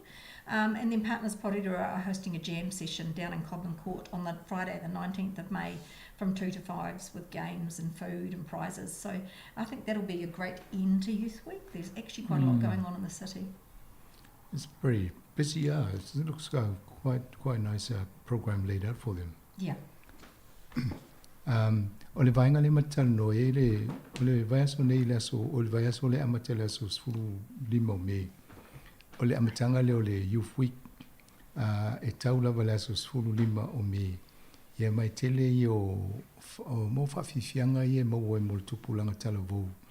O mo whapolkala me e wawai i le vaiaso. E ia vaenga i e ofo i vaenga i e mo meo ta alonga, o le ele vaenga o le leadership mo le tupulanga tala vou. E mawhai o na hatu mawhaasoa i fo ila tō ila sfuru ono leo me i le hiva le tae o o atu le awha le tōlu lea uli. Ia ma le Merrill Forum po le singa le vai e le pule nuu. O le aso sfuru fitu leo me i le awha le sfuru lua o le awha le lua i Pataka. O ina lai whino e ma anisa peika ia ma pule nuu whai pule. E talitana no e whanfonga fo ila tō i wha ini whiringalo o po o langono o alam whanau. E wai pe ona ta ua anita o la tō e ona le fo le aine i lumana. Me nai whia maua se la tō leo sao tonu i. Ia o le Partners Porirua o le whai el whai unga e whetele i whawhiwhianga i whai ai. I le pao le lua i le lima le wauli. ia mai mata longa ia o mea ai me whapena ia e mwhai on whatase. All this is free. Is there any charge? No charge. And the food is not free? No, the food's free at these things. Oh, okay. Ia ai, tele a mea ia vai so se mea e whai I, e lea whai fua, e lea se tutongi i o la vai tau mau whai mo in vaenga ni. Ia baba I alon whanau. I'm just listening, all the other families in around the region, they will hear this and then their cousins and probably say, hey, let's all go to Pororoa, that's all right? Well, that's what happened when we had the event in the school holidays. Yeah. We spoke to people from Otaki, Wainui. We didn't realise it would go that far, but we had people coming in. Well, they all listen in, they say, well, that's right. Oh, that's very good. So, e matala so sisi, o tō whaafonga mai no tua oi. Ia le pēn tā oi, fo te me pō kalame, fo te me tū anga wa onga. Le fo sa I tangata mai, o taki manu umalata, tau lata mai. Ia mo fo lewa no wha pēnā. We'll just take a little break here. Okay. We'll ask our DJ to play a piece of music, and then we'll come back.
Toi whatalo whatu le whawhonganga le tino, ma tu whata si mani te peika le pulenu o Pororoa I whapea ia Kylie We Happy o le sui pulenu ia te tanofo I ngā ruenga la tōng fōwhanga wha ngā solo I tōnu le aine I te lo Pororoa. FIFA, I guess I've been following our women's team. They haven't been doing that well. No, they've been doing terribly. They should delay their tournament until we're ready. I'm not sure that's going to help us. I just don't think we have the number of young players, females, ready at the moment, probably. Right. Even our men, to be honest, haven't been doing that well. But anyway, the tournament is happening, 20th of July to the 20th of August. And the tickets online were actually, I was surprised, reasonably cheap. I think it was $29. I was really impressed. That's obviously for some of the lower games, which I just booked to go to one of the, I don't know what Phil wanted to see, South Africa and something, I don't know. And so the team are actually coming out here to South Africa to train at Porirua Park. There will be a session to the public. We don't have the dates yet. FIFA are very slow at giving information out and everything is guarded. But we will note that unfortunately Norths will have to have their games elsewhere during that period. So Wellington Rugby have scheduled those away days for Norths.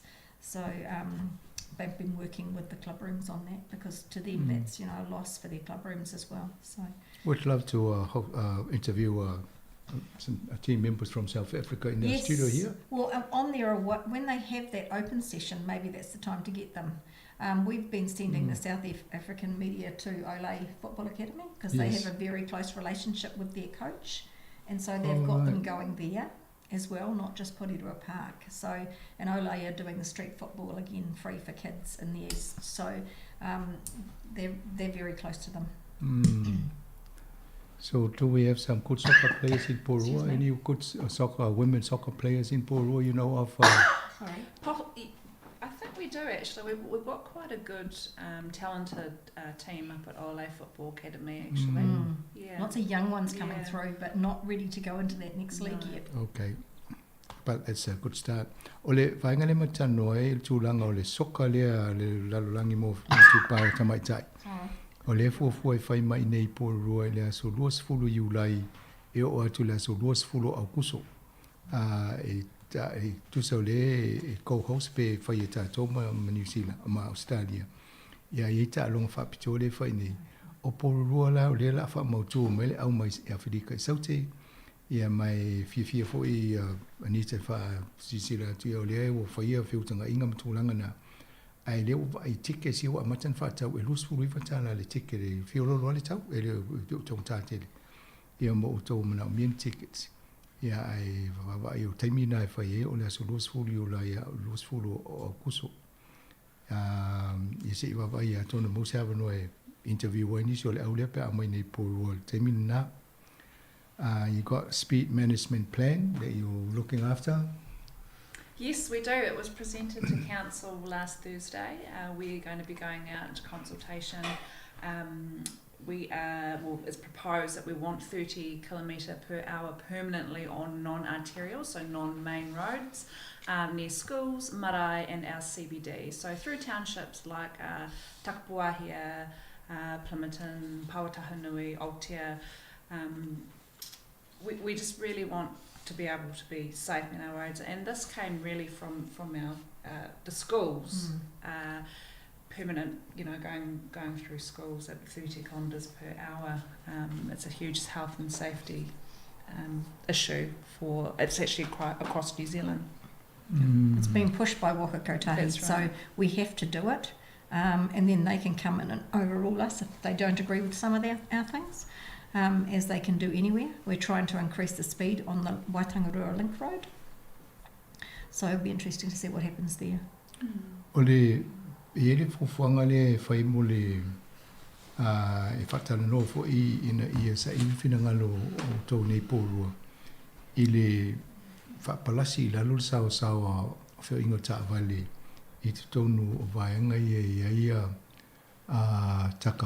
Takapuahia, Plimerton ma Pauatanui o vaenga I o le tau wawa I lato ia male awala le anga I le I Titaipei ne I tonu Titaipei Road ma Papa Kowhai Road o le tau mwhai e palasi mai le fit se fulu ia kilomita I le 50 kilomita I le tūla o le fufuanga ina ia sefe I peo na talanofo ia onga e whai asina wha le tonu o le molus e le sango le mumu alum whanau ia onga I le tūlanga le I see you had some diffs between 210 and 22 speed. We did, excuse me, and we've had cars diffs. going around the inlet. We get cars in the harbour regularly because people are speeding. Well, they're not speeding, it's set at 80k when it should be 50k. Right. So a lot of people do 50k on that road and people get frustrated. I was passed on double yellow lines the other day by a car doing almost twice that speed. So people will do what they want to do, but we're trying to make it safe for everyone. Ia, o le vaenga na o le tau wawaila tau ina ia whaise fufuanga awai o le lua fe sfulu o te lua fe lusulu tau sanga lena mawai nei e sfulu lima tangata na maa liu ta wale lawe veina ai lu se la sfulu walu tangata na tingaina ia o le lau wai le fufuanga lea ina ia whai ina ia sefe msanga le mo tangata whioa ia a ngā fwoi po isa iri so fina ngalo so ani le fwoi fufuanga pule ngā nu King's coronation. Everybody's been captivated by this huge event. I don't know if you've been sitting up watching the TV or you've been planting a tree. I take you all of this around. I tried to watch, but I fell asleep in front of the TV, which is not like me. But we planted a tree on Saturday for the coronation of the King, a kauri tree down in the Aotea Lagoon Rose Garden. So it looks lovely. It was very wet. We had a very small group of councillors, iwi and staff. So the King's really into planting, as we are. So we figured it's another way that we can get more. We're already up to 100,000 trees planted across New Zealand just in his name. So everybody has planted a tree in New Zealand, I think, at the moment. But it was a good way just to show that we care. You know, some people do appreciate the coronation, some people don't. We know we've got a mix of views, but that's part of history, though. It is, and it was an awesome event to see, and that gold carriage was unbelievable. The money in those events and the display of horses and the families. I really enjoyed the bits I saw. I didn't sit through and watch the whole thing, though. You should extend an invitation to King Charles if it ever happens to be done. You come to Port plant one tree for the city. Yes, exactly. I remember when his mother came. Oh, right. Yeah, when she drove through the east. Oh, yeah, okay. Yeah. When I was a child, I'm not sure they painted all the houses before she came. That was the big only on that main street. Yeah. Oh, that's good. I think 2024 there's Heads of Commonwealth Countries conference in Samoa. Oh, wow. And I think he's likely to be there. Yes, I'm sure he would be. That'll be a big occasion for them. Probably come through here on the way, Australia, New Zealand before he goes to Samoa. Well, the son's going to Australia, I know that. So, yeah. Ole vainga le tala no le King's coronation. E pe o le whaunga fo i o le tupu. Ia Charles ia le tolu ia maule sa fai fo ila le fatsinga nei polua e to ai si la au pe o tai o pe o le pulenu e o ia le sa to le la au tonu polua nei i le fofanga le fa pena fo isi pule no i New Zealand atoa e fa longa ile a so fa pitoa i le lalolangi ia mai le tal no fo i la to fofanga mo le anga i luma ia fia tu se lau afe le fa yo o la awie to i New Zealand ato i le sto nai ia ma o le sina fuanga fa wa pea ona tola o wa le mo tato a sio manga pe ona i fuanga i le nei fo ia tunu anga i luma i tanole ia wa le fa mo le fono le fa ile te yo malo te si pulenga o le Commonwealth fa Samoa i mani e foi pea a ui mai ni mani pea tōsan la ui poru e whai longa e foi lea tūla e mea le tupu i le teimi nei. And Language Week, we touch on that, but you've still got a few more to come, and you'll be invited to learn a few more dances and a few more moves. We will. I've got my dancing shoes out for Saturday. So that will keep you, energized and Yes. learn a few more moves from the Pacific cultures. They've got moves, I haven't. And you've got the annual plan. We have. We're leaving here to go to our final consultation at the City Hub. So people have still got till Friday to have their say about whether we are increasing our rates, whether we're including the extra spend on water, whether we're including part of it as a spend on water.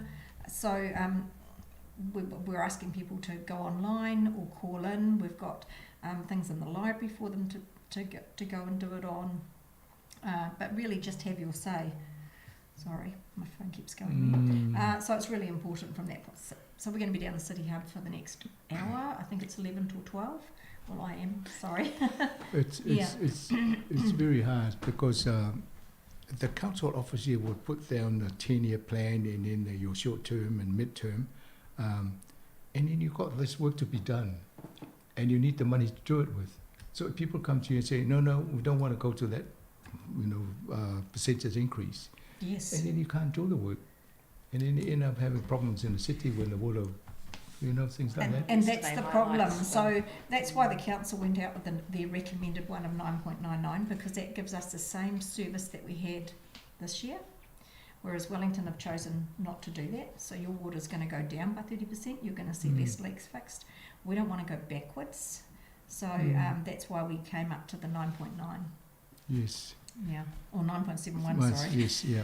No, that's so, be careful, Anita. So you got up to 12 this Friday for people to put in. To put online, and then they can they don't have to come and consult with council, but they can just put it in and be anonymous. So they don't have either way they can do something. Ole vaenga le mo le whawhonganga le tino ua lua ni masina o mato talatala noa tu langa o iei fufuanga whatatia al pulenga no porua.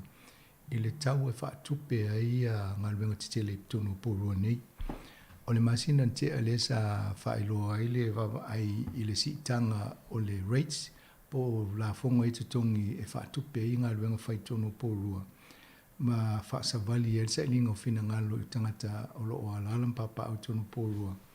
E le o atu le aso whalele o le vai aso nei e whaamutai. Ia whapere whaanisa o whina ngalo a mose hawa noa ia o lau saone e le mo mia la tau. Au leo wawa ai i le iwa te si ma le fitu tasi pasene e si iai. A tonu o vaenga tā ua lea mo le whaafonganga ane a o tau porua. E pe ona talanoa so o foi ma tai o nei tele ngā penga te tele tau ona whaatino ai mo mia le tupe whai ai le la wai pule nganu i tala pe tala whea ngai le iwa tefti ma le fitu tasi pasene e whai e ngā penga nei pe a wha pe whaatino ia mo mia le sao o le malu o tau nei porua e sosoani e foi ala tau ma whaatino le vaenga lea so when you are seeking feedback from the community and say you get 55% say, let's go for it. And then we'll just do it. Is that right? Well, then we sit around and discuss it. Yes, so we have to listen to everybody, take everything on board, and then make the decision. Yeah, which is always tough because people go, well, what's the point? You're not listening to me. If we make the decision that they didn't like. But we do have to weigh it all up. And all the councillors, are they looking at this figure or are they some not? Well, they're not allowed to. They're not allowed to say. So they have to have open minds. So we have to have an open mind. Got to stay neutral. Yeah. There's pretty much three options, and we're listening to everybody, all of them. to all of them, and then we'll have the discussion together as a team, and then go from there, don't we? Yeah. I'm just seeing when we're back here again because we're not back till the 13th. So I do have one more thing that we probably need to update you on. Yes, thank you. The Saturday the 10th of June is Love Local. So that's the big free expo down in Porirua from 10 till 4. So that's a reminder for people to come down to that. It's always a great day. It's always free. There's giveaways. There are things you can buy as well. There's always good food for sale. And it's a great event. We're going to have Barbara Evans that will have her stall down there. Dr. Francis Hughes is going to be down there, so you've got both those candidates on site. The councillors are going to be there. We're going to have a stall, so you can talk to us. So there's actually quite a lot going. So that's the 10th, Saturday the 10th. And that's we're at the arena. And we're actually thinking that we've got so many stalls, we may flow it into Pātaka as well. So we may have both venues together because it's really growing. Yeah, it's really growing. And we've got and it's the week after Queen's birthday weekend because we've got the public holiday on the 5th. King's birthday. Oh, King's birthday, of course. Yeah, I wondered if they'd change the date, but now they won't. So, and we had citizenship last night. I think it's Monarch's birthday. I think they kind of call it. Yeah, that's what they'll do. It's a weekend. Yeah. So we had citizenship last night too. That was 17 different nationalities came through. So 55 groups, 40 families. And we've got another one coming up in June. And what was that for? That was citizenship for people moving here. So that was an awesome event, and they're always really good, and people just love them. So it's really good to have new citizens arriving in Porirua, and so many different nationalities. Oh, this Love Local is just your all the business based in Porirua? All the business is based in Porirua. Okay. Yeah, they have to be Porirua. Right. O le vaenga le ta woni o le astona I le la sau o le sfulu I le tolu le oli e fai e fo il fat singa le o le Love Local o le expo e pisinisi uma Porirua le ai e pe on ta ua ia o le tumo e fo I le Te Rauparaha Arena ia e pe on fa di e pulenu A tonu lano to tele la to le fia awai. E fai fo la to stalls po la to fa ta o la to lo fai lo la to unanga. E ua no o to le Pataka Museum pe fa pe mo mia. A pe o va aina la to langa le nei tumu fai no to ina pisinisi ne po rua. Ai tele ama no em fai ona silsila mai mo tanga te mo me loa ma o nanga fa tino la to. Ia ma sisiri po fa pe fia mamlama. E fo yele ava no e fai ma stalls. O nanga ese ye for your Barbara Edmonds Sita or and who's the other candidate you mentioned by the way? Dr. Francis Hughes, Dr. the national Francis candidate. Hughes, yeah, na o ye for Ulysses Tangato Partia le national. Yeah, I don't know if you tell no la foi por kiki e mo malava no e tell no le tulanga lea. Le fo sata o Anita le citizenship anapo ia o la toa ia fa singa e alo ia ma fa patia fo ia la to mo wala to sitseni e no fo mo to no New Zealand ia ne to tele la to sa fa manuina na po ia ma ne fo fa no longa to no la o fa patia inga ia le o mo wa no fa pe ne everything ia mis fo never yaso. Thank you for that, Anita. Kylie, you had something you want to bring up? Just wanted to wish all of our local schools and colleges and clubs the best for the start of the netball season this Saturday. Remember, it's always very busy around that area and along Mungavin there in Ranui, so also be careful of where you park. Just a heads up. I think it's similar at the rugby grounds. Yeah. Yes. Our first year here, I came here one Saturday. I didn't know about the traffic, and I got caught here. And I looked all around, it all just cars, and I thought I'll never come here next time on a Saturday. Yeah, but you're right, cars were all over. No, but I think that's a good reminder because some people they just find somewhere. If you're running and you're trying to get to your game, you just try and park anywhere, just run, and hopefully it won't be towed. No, that's right. But do you have the tow truck working at that time?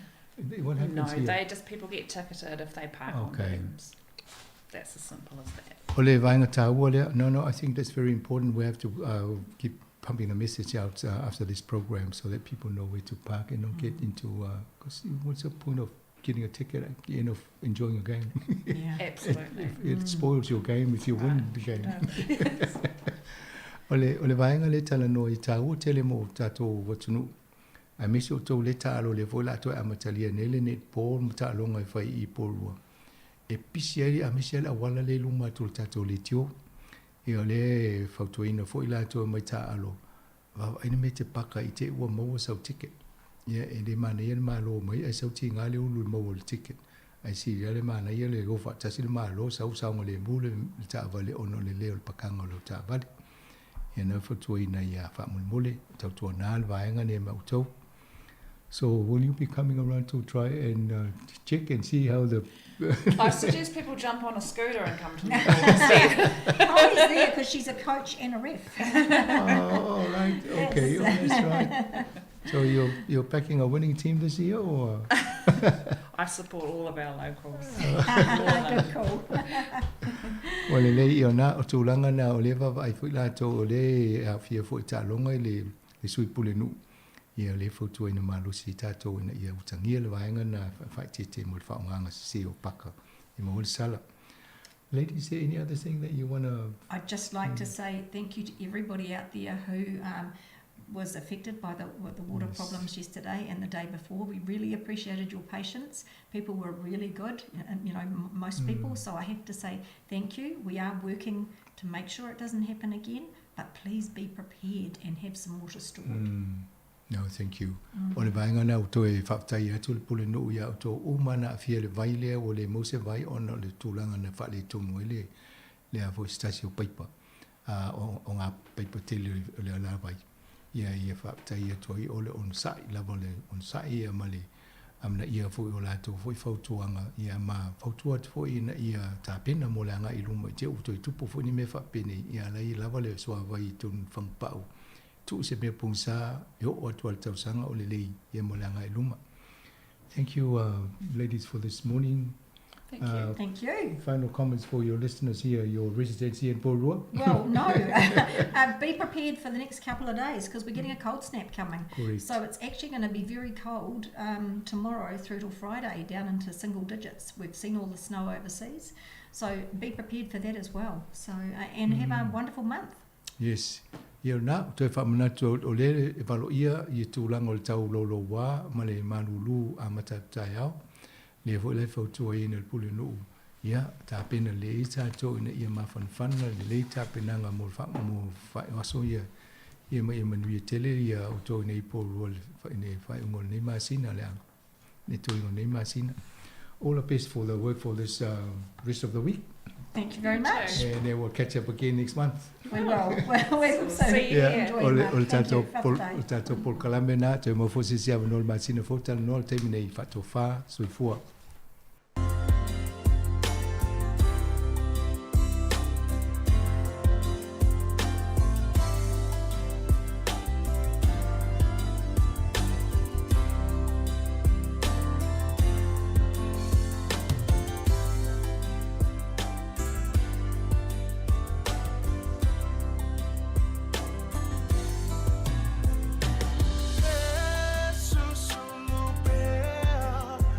Jesus,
Ia e whaatalo whātu i le nei tai au fou. Ma lor soifua manuia i le au whaafonga. I o le taimi le nei o le polkalame o le soifua maloloina. Pe o na ngā lulu e whaatase ia tātou le itio Pasifika mapulenga whaafalamai mai Wellingtone. Ia whaapea i maporirua kapiti i o lava i le Hunt Valley. Whaatase ma au nanga o le soifua maloloina. E whaalau loa ma tā upu tā uai au na tātou nofo sila fia iai Ia malama ia o tātou tangata Samoa ma Pasifika. E whisau soani mo le tausinga o le soifua maloloina i le nei atunuu o New Zealand. Ua maua wanoa e whaatalatala no ai ma le au nanga le waka atawhanga i sunga i a lino nanai ma li tia le alamisa. O le itu e fia whaamanatu mo i tātou uma.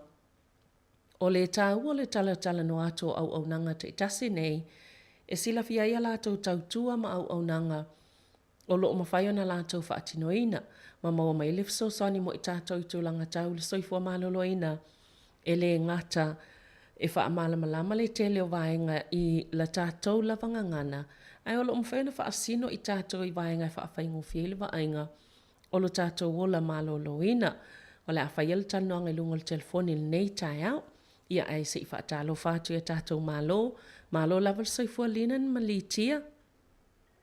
Malo soifua, Sabelina, whaatalo whātu e lo sunga, whaatalo whātu fo i pa ia mawanunga o lo o to ofisa, o te whaatalo whātu fo i pa ia le awhainga loenga le atua, i so se whātu whaitau langa.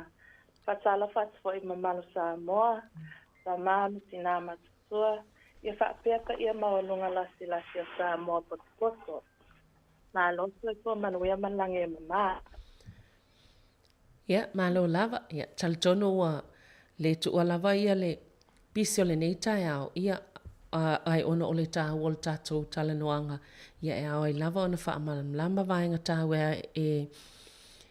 e tatau ai fo i ona whailo i le atunu ma le au whaafonga o la autou au nanga. Ia, o a fo i lua matawha i oi e whaatino i tutono le waka atawhanga a Linan? Ia, whasai lava mo le whaafasili. Ia, o le mātou au nanga, ua whānei tau sanga talu nā mata ai le mātunga luenga waka atawhanga. Tā mata le tau sanga lua whes fulmara iwa o mātou o mai Pasifika, so we're registered nurses. Tā mata le mātou au nanga i tonu i polinua nei, au le vai teimi nei, ua tatala le mātou au nanga i Wellington Makapiti. O le mātou ngaruenga, o le whesosoani i ainga, o loo a whaina i so se whaafita o le po mawhatianga. Mea tau mai i le tūlanga o le tino ma le mawhawhau. O so se i tū le soifua maloloina, e mawhaiona mātou whesosoani i iai. Ia, e mawhaiona whesotai i fō mai, maisi au nanga o le soifua maloloina, o loo ngā lulue se tonu whale mai ma le community, o occupational therapists, o le OT, social workers, dietitians, maisi specialists, e mātou o le outreach service as well, e ma whainga asi i loto whale, we can visit you at home, o lea foi, o le mata i tui puipuia a le whanau. E ma whaino ne whesosoani i ainga, o loo iei whanau e lei whai i tui puipuia, ma e whesosoani ma whamalosi e mātua, e whai ia tui puipuia a le whanau. And we're also a free service, e free le mato service, le se mea tutongi, ia ina ia maua umatangata Pasifika maloloina ma leole le lei. Taftai. Malo, e whawhela o na maua e tangata ia le awanoa e mauma e lifso soani po le access le la o tau au nanga. Ia taftai mo le fesili, o le mato officer e le lo le center, e 6 Hagley Street. Le naka mai i KFC, e loto ngata uma Pasifika kai KFC. Whai ngofi ana sue. E ma whai po i ona wheso tai mai i le telefoni ma i meli. Ia. Ea, o sauni la le telefoni e whaailoa i le taimi le nei? Ia, o le telefoni o wha, lua tasi tolu, valu fitu ono o ma le cell phone o le o lua tasi pāni naiva onu lima tasi. Ia. Tasai. Malo.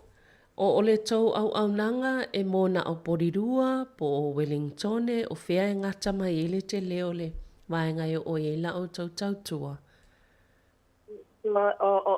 Ua na amasa ia le maso o nanga o na o Porirua. A lea ua expand atu I Wellingtone ma kapati. Ia. Le maso o nanga. E fia asol vai aso, 5 asol vai aso e mwhaiana o atu tangata pe amo umiase, so soni mai le au nangai. I vaenga ia na tā ua? Yeah, so e mawhaiona o maso aso le asonga fua I le aso falele, I le iwa, I le taiao, I le umai le 5 maso ngā luenga. Ia. Ai whaafewhea pe a whaape mo mia le tangata se au nanga mai a te outou pei o aso ia o le asto o nai po le aso sa e le ai whaatali se ia o lava I le aso ngafua. I whaasali awa o maso, e sa punin maso ofisa I le wiki engi. So o maso nga o aso ngafua I le aso whaleile.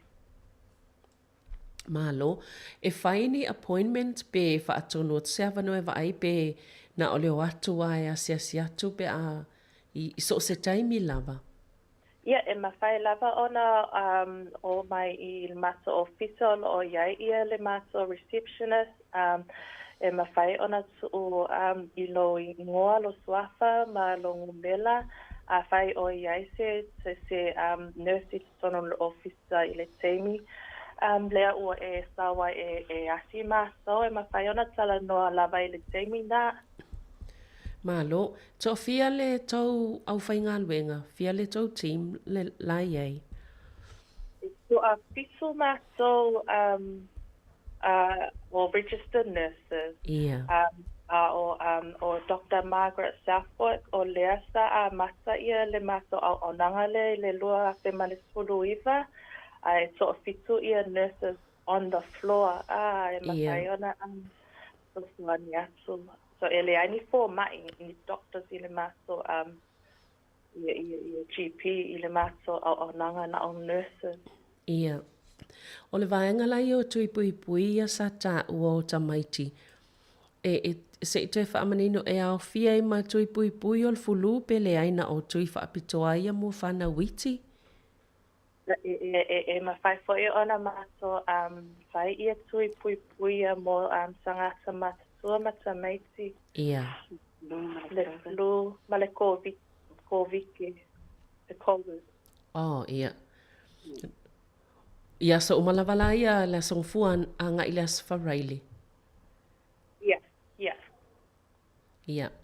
Mana ia mo le au whaafonga a whaapea o lea e le I whaia lau tui pui o le fulu le o tā ua o tangata mātutua matamaiti.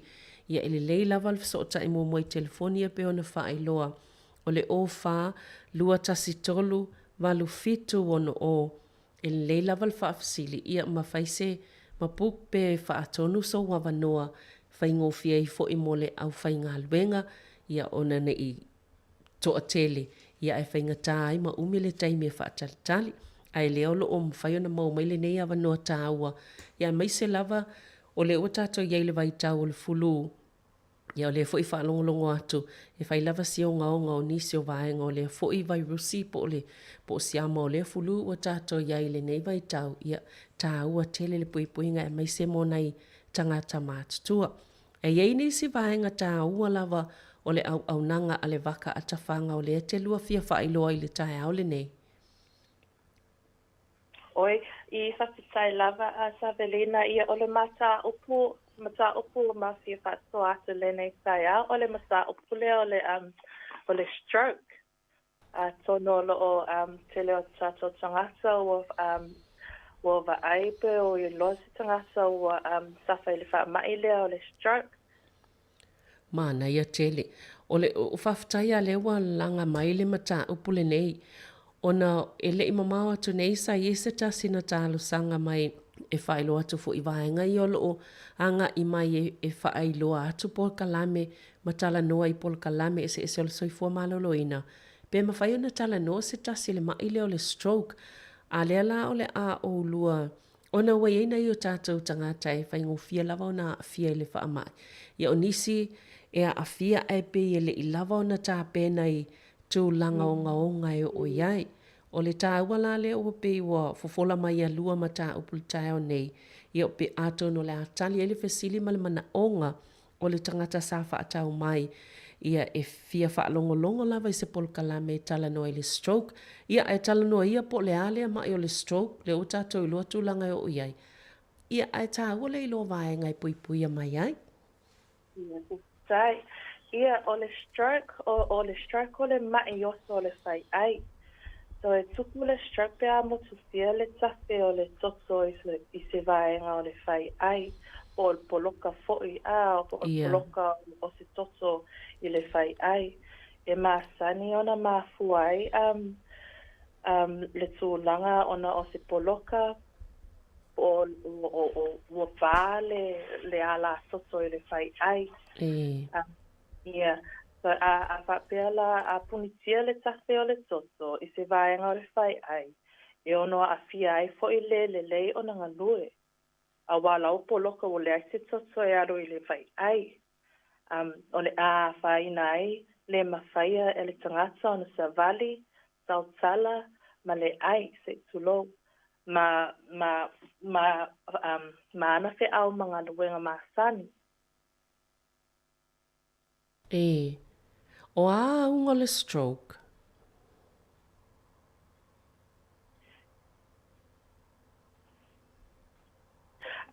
O aunga o le stroke o le a whaiwa e manatu a whaina te tasi le stroke e le lei ara o na vavevili le numela o le tasi. A o e tāua tele o na manatua i le upule o le fast. Ia. Wha a sa ti. Ia. A aia so se tasi o aunga o le stroke.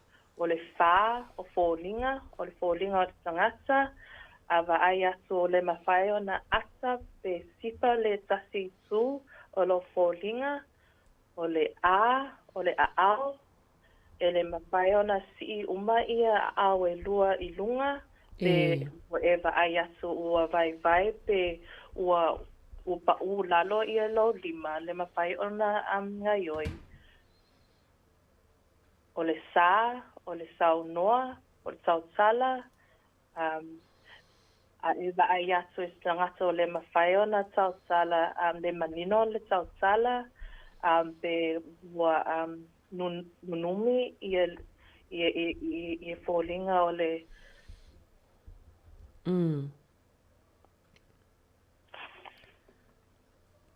O le mawhai o na tala noa ia upu, o le teimi e tau lava o na vawe vili lole tasi. So se avaia so se tasi o aunga ia o warning signs ia e vawe vili lole le ambulance.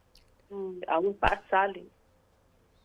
Malo, ia pe o vaenga tā ua la ia ele leile mana i fo il whaafonga mai ale mamalo le atunu o i ona i o tātou tangata.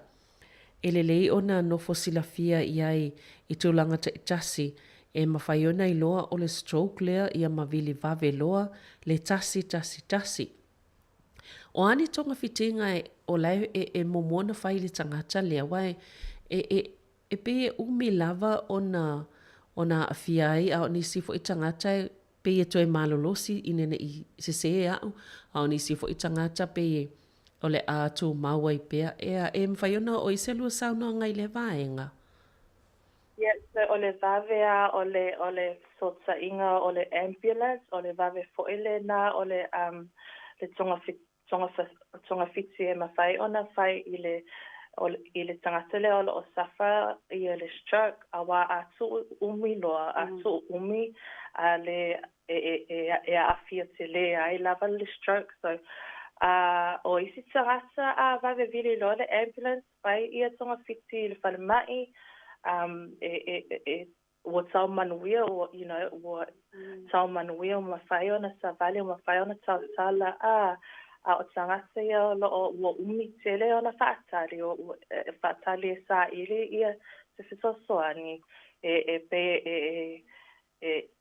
umi foi ia le tūlanga o le tonga fiti te lesinga luenga e whai o fō mai e mawhai ai ona tau toi back to normal ia tino man mawhau o le mea sa ua lava the main message o mafia o moli atu mole neita o science ia o aunga ia e vili sao ale tasi ia vave ia mawase tonga fiti mo le tangata lea o ua whaali mai ia aunga ia o le fōlinga o le aao o le sao no o le sao tala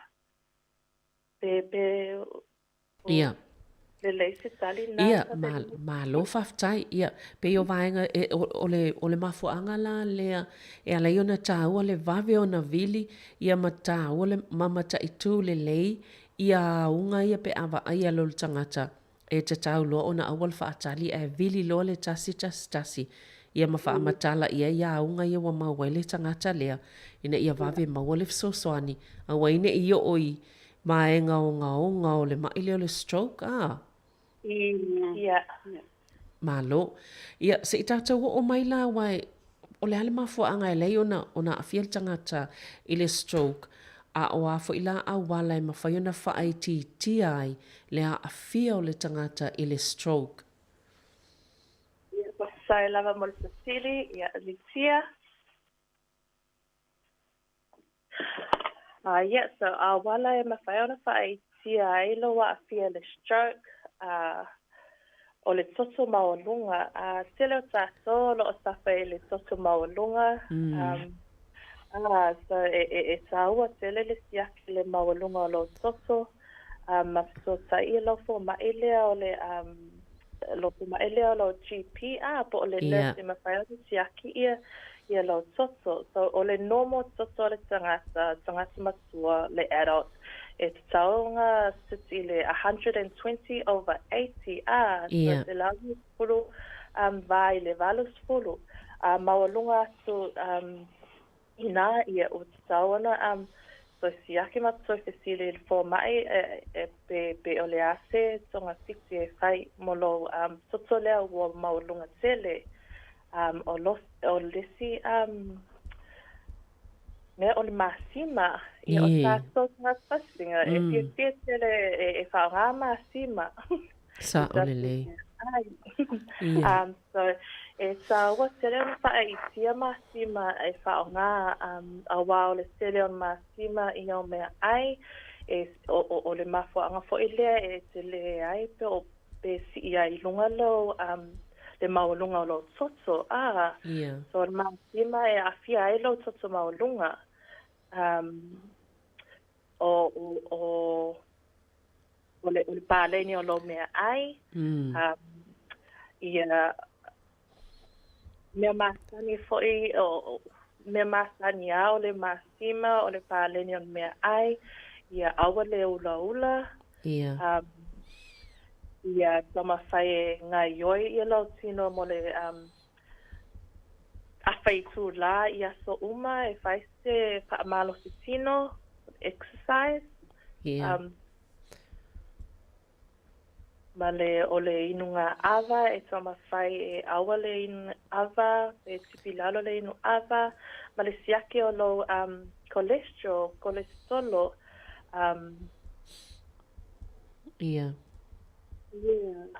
Pei o mea taua o e mawhai ai, ona whaiti ai le awhia o le stroke.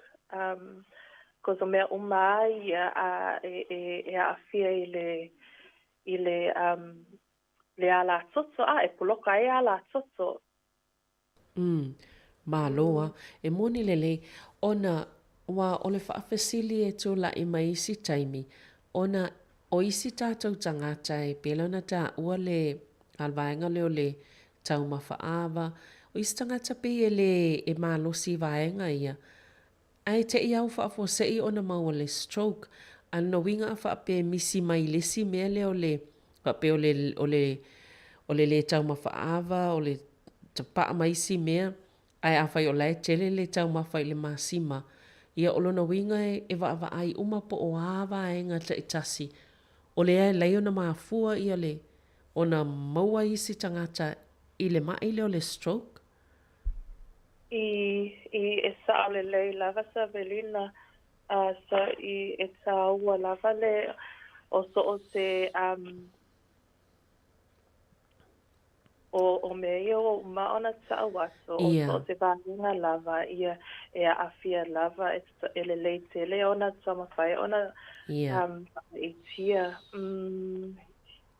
Ele lei ona nofo manino iai e sa o le lei ia wai pe o le si mea le na tanga te silva pe ele tau samini mea ona ia ai o la ia isi vaenga la ia pe ona o lua ta o le tau nei o la misi mai le si mea ai fodinga mai o la tele le tau mafa ia po o le va ia le lei fo il fa pale ni o tūlanga ia na sauno ai paleni o mea tau sami. Ia malele ai lava a tonu po le ofo i siaki siaki so o le toto maulunga po o tūlanga le lei. Ia, e le lei lava le siaki e le fo mai pe e le lei le fai ia regular checks pe onu pe solo masina alo siaki e fo mai e ma fai ona pe fo mai o ia o te fia mana o e sawe e siaki lo toto, siaki uma, ia oe pe solo masina, pe ono masina fai i tausanga uma. Ai whike le leilinga e mawhai e ona maua se fōlinga o loso i fuma lolo ina. Ia. E le leale regular check-up i le fōmai, pe solo masina, pe ono masina i le tausanga. Ia. Mana ia tele le wha manatu lea ia o tātou foi o le pisi ia e whai o ngā luenga ia e le ngā tai leo vaenga te itasi tono le ainga ia o isi fo i tangata ia e tele mta whai o i tono o kalisia a pisi mai ala lea song fue tau lea sa ia e ngalo ina siaki le vaenga tā ua leo le soifo malo loina pe le o ise me o wha le tono ia sa o le leila va ia Ia, malo. Ia, vaenga tāua ia waipi o le maile o le stroke. Ia, e sa o le le e tate whaalongo atu e. Ia, o iena i o tātou tangatai. Ia, a fia mai isi taimi. Ia, e tāua le malamalama. E pe o le vaenga le o tāua e tātou malo le nei tai au. O le mātau le lei o aunga o le stroke. Vavelona vili le tasi aone i o i tūlanga onga. Ia tau mawhai e siaki le toto mawalunga po o bilunga tol se laulua se fulu e vai valu se fulu ia wa a iei se whaale e tonu ia ele lei ona to e siaki po le ale tūlanga iai ia ma tātou mea ai e tau lava ona pāleni pe ona whaamanatu mai ai e a tātou malo nei tai au o lena on to e whaalau atu vaenga tā ua ia sa talanoa mai ai ia le sunga ia Lennon ia malitia. E iei ni si vaenga tāua te lua fisau noa iai po kalame tāu nei? Le ai whawhitai. Le ai whawhitai. Ia, malo lava. Ia ai o vaenga tāua nā mol nei tāu ia a whapea e. O le o tau mawhalpo masi mal nei vai aso ia. Masalo e le whaamisi mo isi vai aso e lua. Ia, o le whautoanga lava le mai. Nen peina o na whaalau tele atu. Ia ina ia manino lei ona o le masima lava le mele pe ua le o le tau nei e te tau ona tātou tau mamau hai. Ia o le telefoni a le waka atawhanga me whai ona mala au mo sosoani pe ona tāua tui pui ia maisi lava au nanga lo me whai ona whaatino e lātou au nanga whaatau se soifua. Ia o le naila telefoni o le o wha lua tasitolu valu fito ono o wha lua tasitolu, valu fitu, ono o. e leile wala au iei mau mai le fesoasoani le fo i tau te whaafonga ia o lea i le lei sau nua wha Samoa ana i uso ia o tala normal nei tai au ia mau fo le fesoasoani pe amo o mia ia se fesoasoani i le ngangana e wha liu ia vaenga taua ia ale isi si mea whaafitai tele lava linan ma li tia mo le pokalame nei tai au. Sai lava savalina mo lena ia vanoa ma whai ai ona tato whaasoa polo kalame o le soifo mano roina. Pasai foi tato atu no whafonga mai i sau ina manuianga ruenga o lena i aso mana o whaalo alo la whastai. Ia, manuia fo i ngā luenga o whianga iai, mai sole tautua o lo whaia ia mo tātou atunuu, ia mai se le nei fo i tū o ngā luenga o lo tau whaatino ina, manuia lava le nei aso ia te o lua. Tai Savalina. Ia, o le tātou po kalame le nā, o soifo malolo ina mo le nei tae au, pia no tau whaafonga mai, sunga ia lina nanai, mali i tia le alamisa o le waka a tawhanga, to e mau fol whaapoponga le tātou po kalame le soifo malolo ina, e le taimi, i le sefulu le itu la sefulu o le asolu al vai asefou, ia mo le taimi nei, whaaftai te le lava le whaafonga mai, manuia ngā luenga o whianga iai.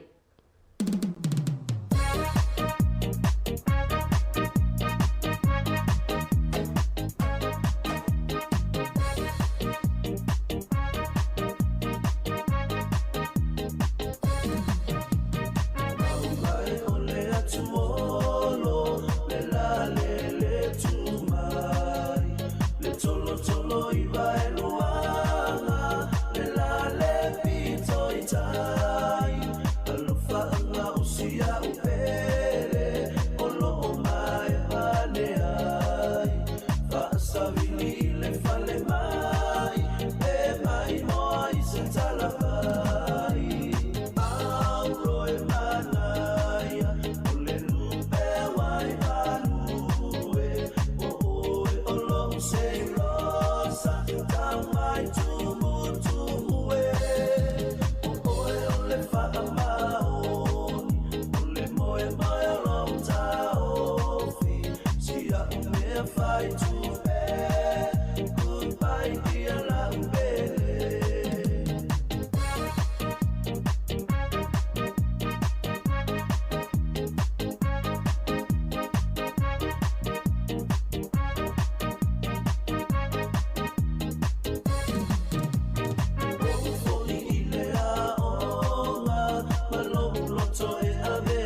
Goodbye to me, goodbye dear Lambele.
So say ile tua Samoa Pesu isaula Le moso oi manongi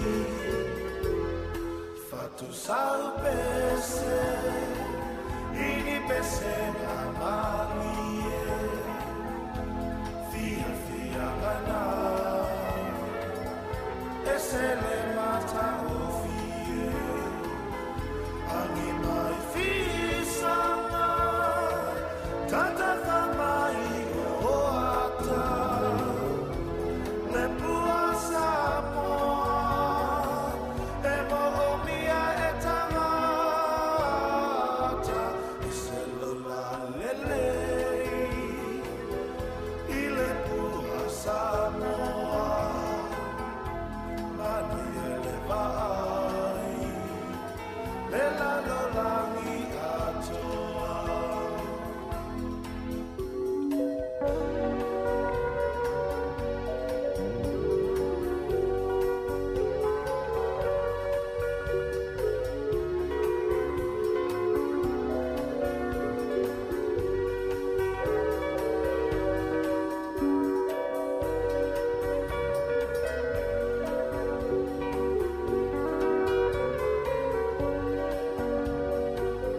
Ala ua a ape mai nei Tama whanau A Samoa ua whai mau usei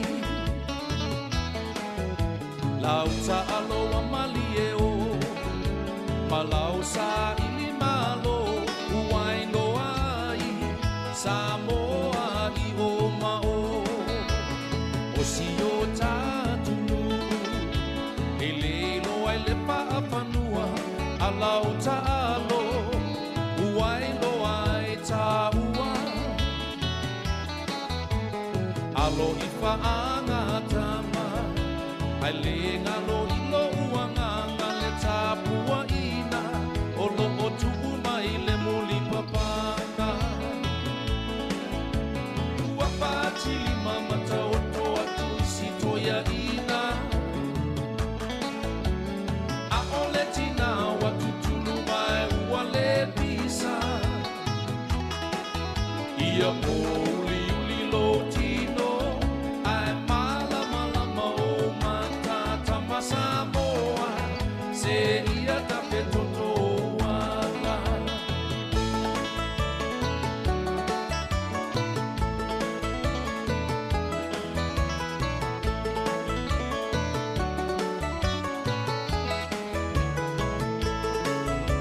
Samoa tula i mai E molia le papetai Au lau ta'alo Se wamali e mata i vai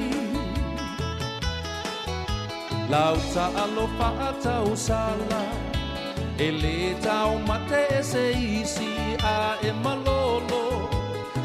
malolo le tamali Alo ia ia o whaiva Tauina ia e malo o te tapuai Pe ole feiva ole fe e po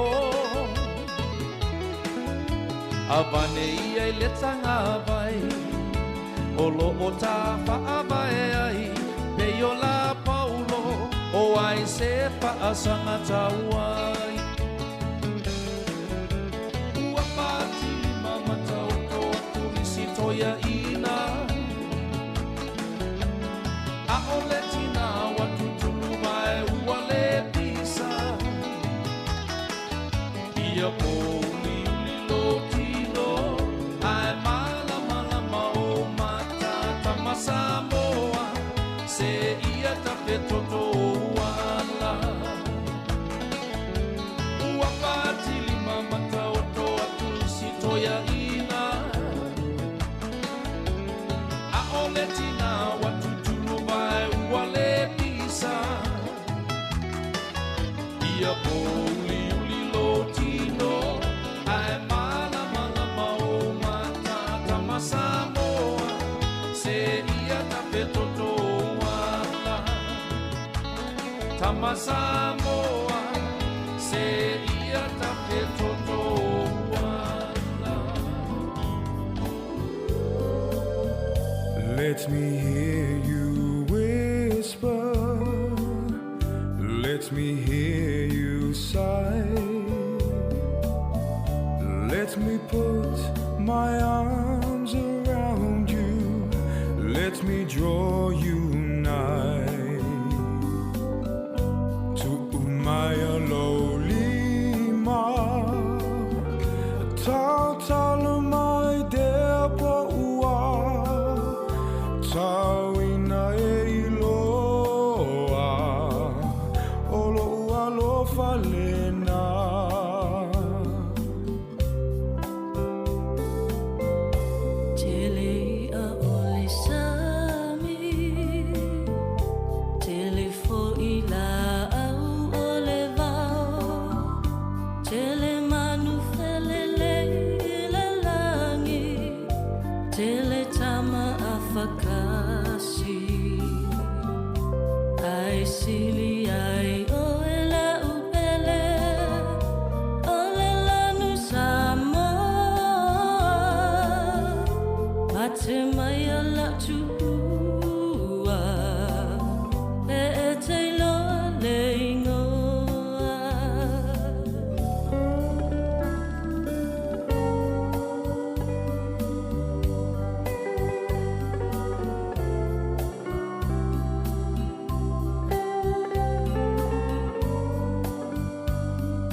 Let me hear you whisper. Let me hear you sigh. Let me put my arms around you. Let me draw you nigh to Umaya Lolima. Tau tala mai dea po ua. Tau ina e iloa. Olo ua lo falena.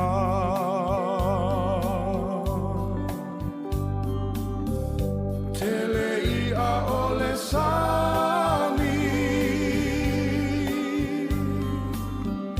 Tele I a ole sami. Tele I a ole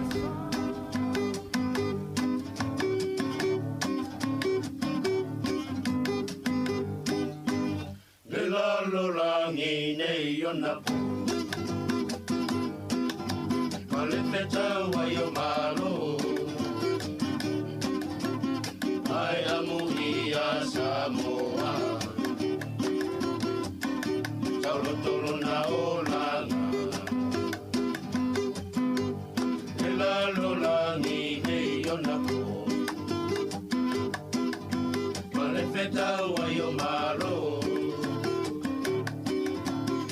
Ai amu ia Samoa. Taulo tolo na olanga. Whawhetai te leile atua. Lona alofa tu noa. Na te le tu la foa ina. I tato ia souma. Whawhetai te leile atua. Lona alofa tu noa. Na te le tu la foa ina. I tato ia souma.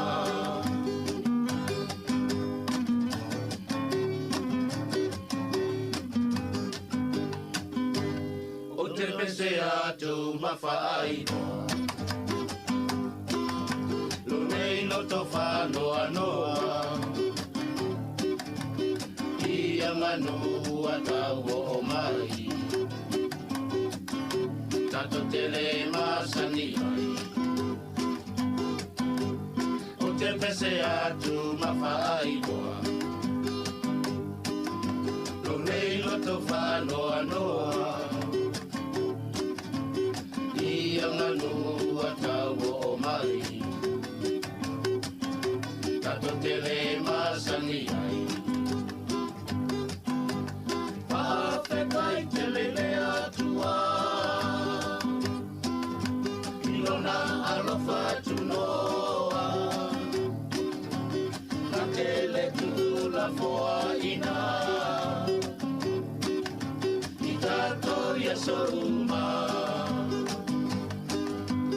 Whawhetai te lele atua. Ilona alofa tu noa. Na te le tu la foa ina. I tato ia soruma.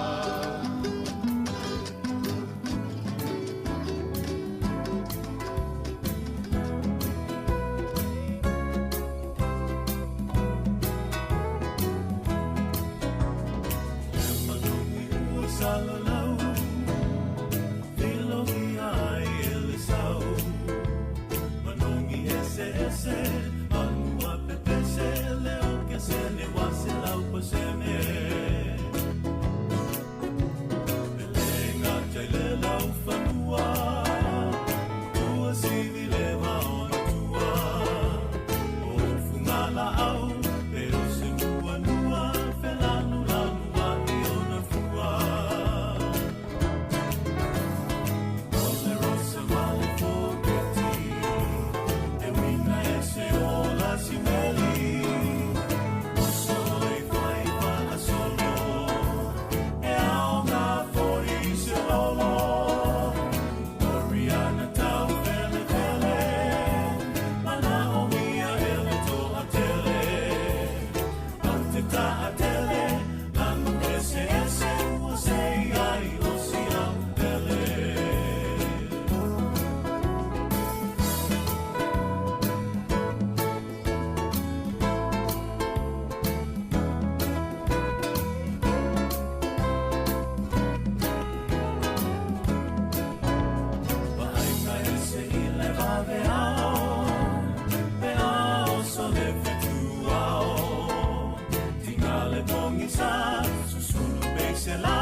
E whaatalo whātu i le nei wha o pōponga o telefou ta pena i nei Wellington e le tautua a le si ufonga o le laumua. O ana pō, le ana toi ola i le sua mai mo se vaenga tele o ainga i le ai o Porirua ni ana motu sia mai le pō le sa ona o se whale tonu i le saonga o se tasi o paipa tele le ana i uina pāpā ai mani paipa la po a se lima o le sua vai tā mawha. E tu sa male afe la whaai o whale o ainga i le Cannons Creek e luas fulwhai tu la o motu sia o la tu sua mai ona o lea whale tonu. Na whailo mai i le pulenga o le sua mai o Wellington na mai a ngā ruenga na whaia i le toe whaale leia o paipa nei ma toe whaola i le sua mai tā mawha mo ainga umana fia i le tusa o le tūlai fitu ana pō. Tā ua e le tamata i pulenu o Porirua o Anita Baker le matua te leo le nei whaale tonu mo ainga umana fia ai. Na amata mo tusia mai le sua mai le tūlai ono i le fiafio le sa mai nā whai nai tā pe nanga masani o tāu mawha tangata i le pō whapea fo i le tae au na soai ma le aua uli ana nafi. A o motu sia le sua mai sa whao ngā ina ni tā wale vai e ve so swani mo a inga nā fia mo le sua mai mo mia. Ua whailo mai ele li pāle mia ia Chris Hipkins ia se fesuia inga o to finga wha amin star le Carpeneta mo le tau aveina o to finga ia na umia el tamaita i Maori o Mika Whaitere le ua se mai i le pātia le Labour a e lango i le pātia Maori. Sa tu ina mai le nei whaasi silanga i le pālimia i le mai o le whontanga le Carpeneta i Wellington e ana nafi ta luona to e te liu mai o ia mai lon tona i le whaunga o le tupo sa lesa le tolu. O le tamaita i pule o Joe Luxton o lo tu mai le tu malo rangitata o le a avea o ia ma minsta i whafo le Carpeneta mai o le aia tau aveina to finga o le minsta lango whaatoanga minsta lango o a onga mai o ia foi o le a avea ma minsta o le tiute o lona lua i le nei o paia inga o le palemene mo le tamaita i le nei o Joe Luxton mai o lo umia ia le tofi whailautusi wha palemene mo mtanga ruenga nei o mtanga ruenga whaatoanga whapea ai ma le mtanga ruenga o a onga. O le minsta ia Kieran McNulty o le avema minsta i ulu ia inga ruenga i le toe whaale leia o mea na whaatama i e lolonga ma tā whenga ma mawha i le tūmalo o le Hawke's Bay lea olo o ia tau aveina i le teimina i se tūlanga lango. O isi swinga e au fia il tamaitai o Rachel Brooking le minsta lango whe malanga inga le o le a avema minsta mo le saunga le mua me tā mawha ai o le li minsta o Penny Henare o whaapopo atu i aile tofi minsta o fita sai taua i isi o mtanga ruenga o loo ia tau aveina. O le tamaitai minsta fo i le vai fafo i ana naia mahuta o le a wha amatu atu i a ona tofinga wha minsta mo le wha le leia o mea sa wha lengaina i le tu malo le waikato i le wha i le li minsta fe malanga inga o Michael Wood. O le mai aso talwai pe o na silafia sa whaate i ai le pārmene i le whaaringa mai le tamaitai na avema minsta ia Mika Whaitere o le a se o ia mai le vaenga whaire leiba le o se fulu tausanga o tu lai mai ai le tohi whai pula le tu malo Maori o le Ikaroa Rafiti. Ua whaatu langa ina le malo New Zealand se si tanga tele o vaenga tupe e whaale lei ai tu tongi a toa mo mea whai ngā ruenga mo masini e mo mia le fita ma le vaenga au a wā le puinga o le tino o a o luma na iai le tuina mai alo ia o le tala au tu o le tupe a le malo i le masina nei. Ua tangia i se whaaringa alo ia mai le minstalo puinga o Andrew Little o le nei fuafuanga wā o fia se si tanga au pito i māua lunga o te tongi o le fita New Zealand i le tonu o le se fulu tau sanga ua tua na ia tu nei. O le toa tele o fita New Zealand na wha mai o lātou tu finga na whailo mai ai e le minsta ia Andrew Little o le whaale leia o te tongi o le a ave i ai le na wha mua. Na whaalia e le minsta i le songo fuana nafi e wha se lau se furuiwa miliona tā la le vai ngā tupe wha au popo ua fua ina e le malo e tu inatu e whaale leia i tu tongi o le fita uma o lo au auna i le malo o New Zealand.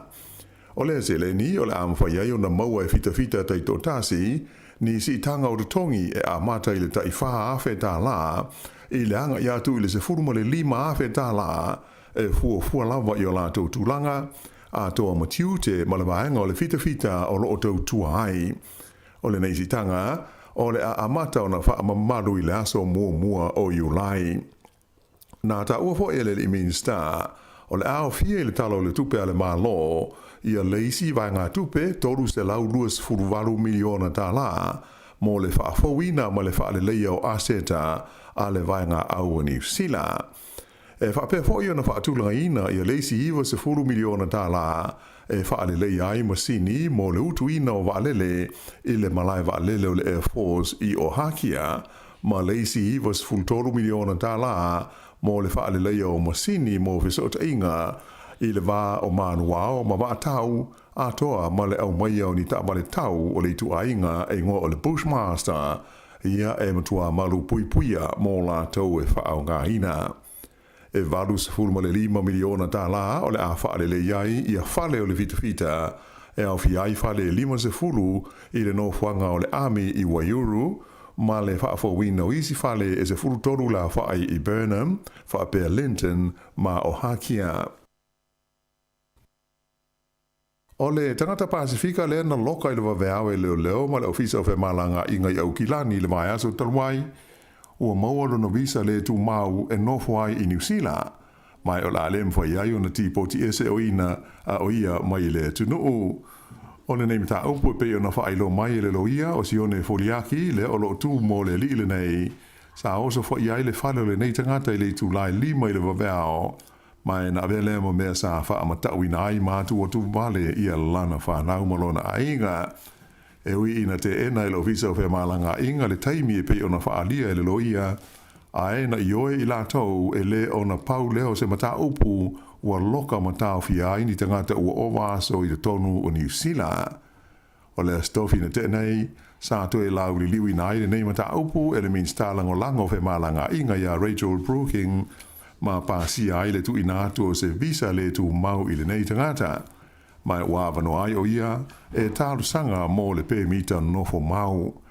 Whaalia le lilo ia ia foriaki e tolu pō o tā whia le nei tangata i lo fiso le leo i manukau e whaatari ai le tīpoti na o ia. Sa ia whaafetai ai le whaaiunga ua tau nuu i ai lea mata upu. O le teimi nei la o lea ua tā whia e lo fiso o le Immigration in New Zealand ia le sa i linga o tangata ua ova aso la tu visa i taimi le whetau i o le aso a o whanga solo ai se suenga mai a i lea vaenga o ngā luenga whai a le mata ngā luenga.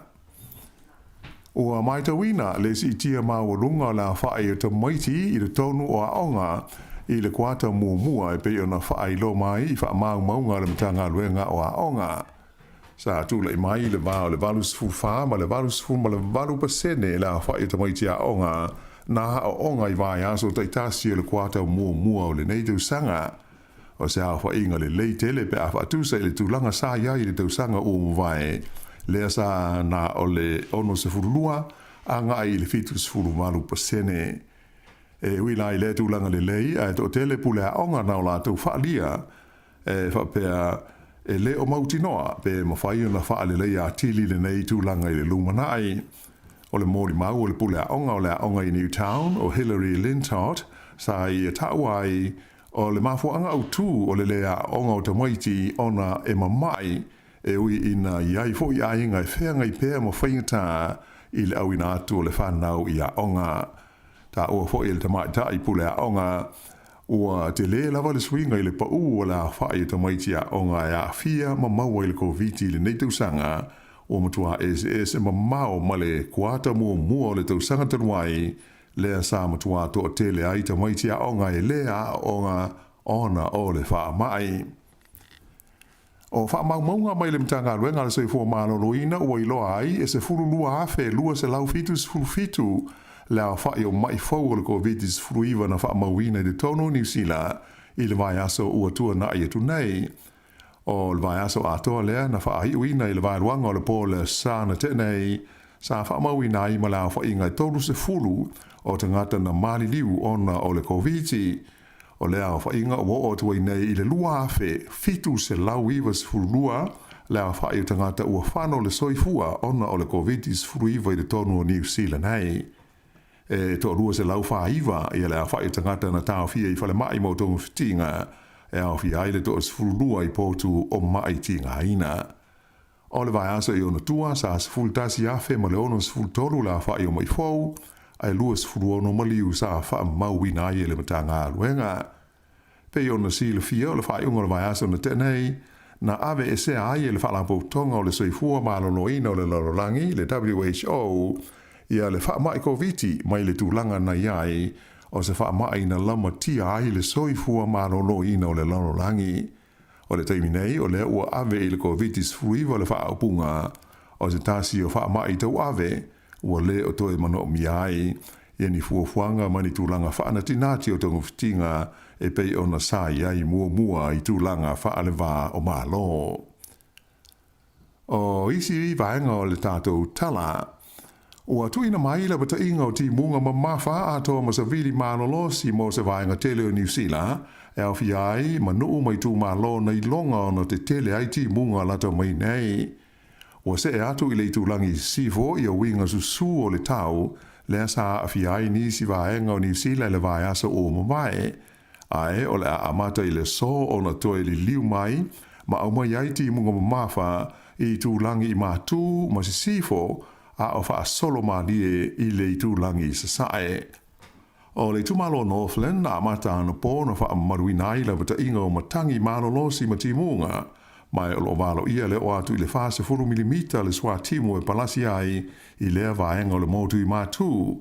E le ngata i lea e ono iai fo ini asio sio e ono a afia ai ia vaenga i le so. O isi vaenga ua wha amaruai la pata inga o timu o mafa e au fia ai au ki lani mauna nu utua oi, e au fia ai fo ima le peninsula i le Coromandel, le tu malo Tasman, mai i motu eka nga i sifo, fa bele maunga o Taunaki, ai maise le tu malo Grey ma Westland, fa be fo i vai tu loto i Canterbury, ma vai tafi saute o le Arthur Spas, fa be a Fiordland, i matu o le Doubtful Sound. O lo o mata i tu ina fo i lo visa o le tau, le ono a whaina i ti munga mamafa, o le tu langi matu o Taranaki, fa be i le Bay of Plenty o Marlborough, ai maise le Io Nelson, ma saute o le tu malo Tasman, fa be ma Bulla. O lo wha mamafa ina mai element servers, le ono toia a fia fo i nuu mai tu malo, i e sai longo na mamafa i eiti munga i nā yaso, ua mawai tu nei. Ua amata le taimi nei o na whaia fuafuanga a insinia ma la utusiata, mo se whainga le lei matala whea ngai, e pūlea ma wha tonu i nai, e a ai te tele uma o New Zealand, i le sua mai ti munga ma wha, ina ia tau whaititi ai mea e whaatama ia ma whaalenga ina i ni tā whenga i le lumanai.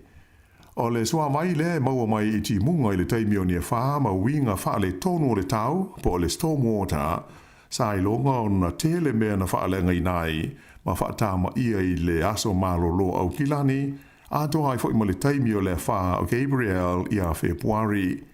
Wha i lo mai e le awata ma mai ma ta au wha pe nei e wha pea.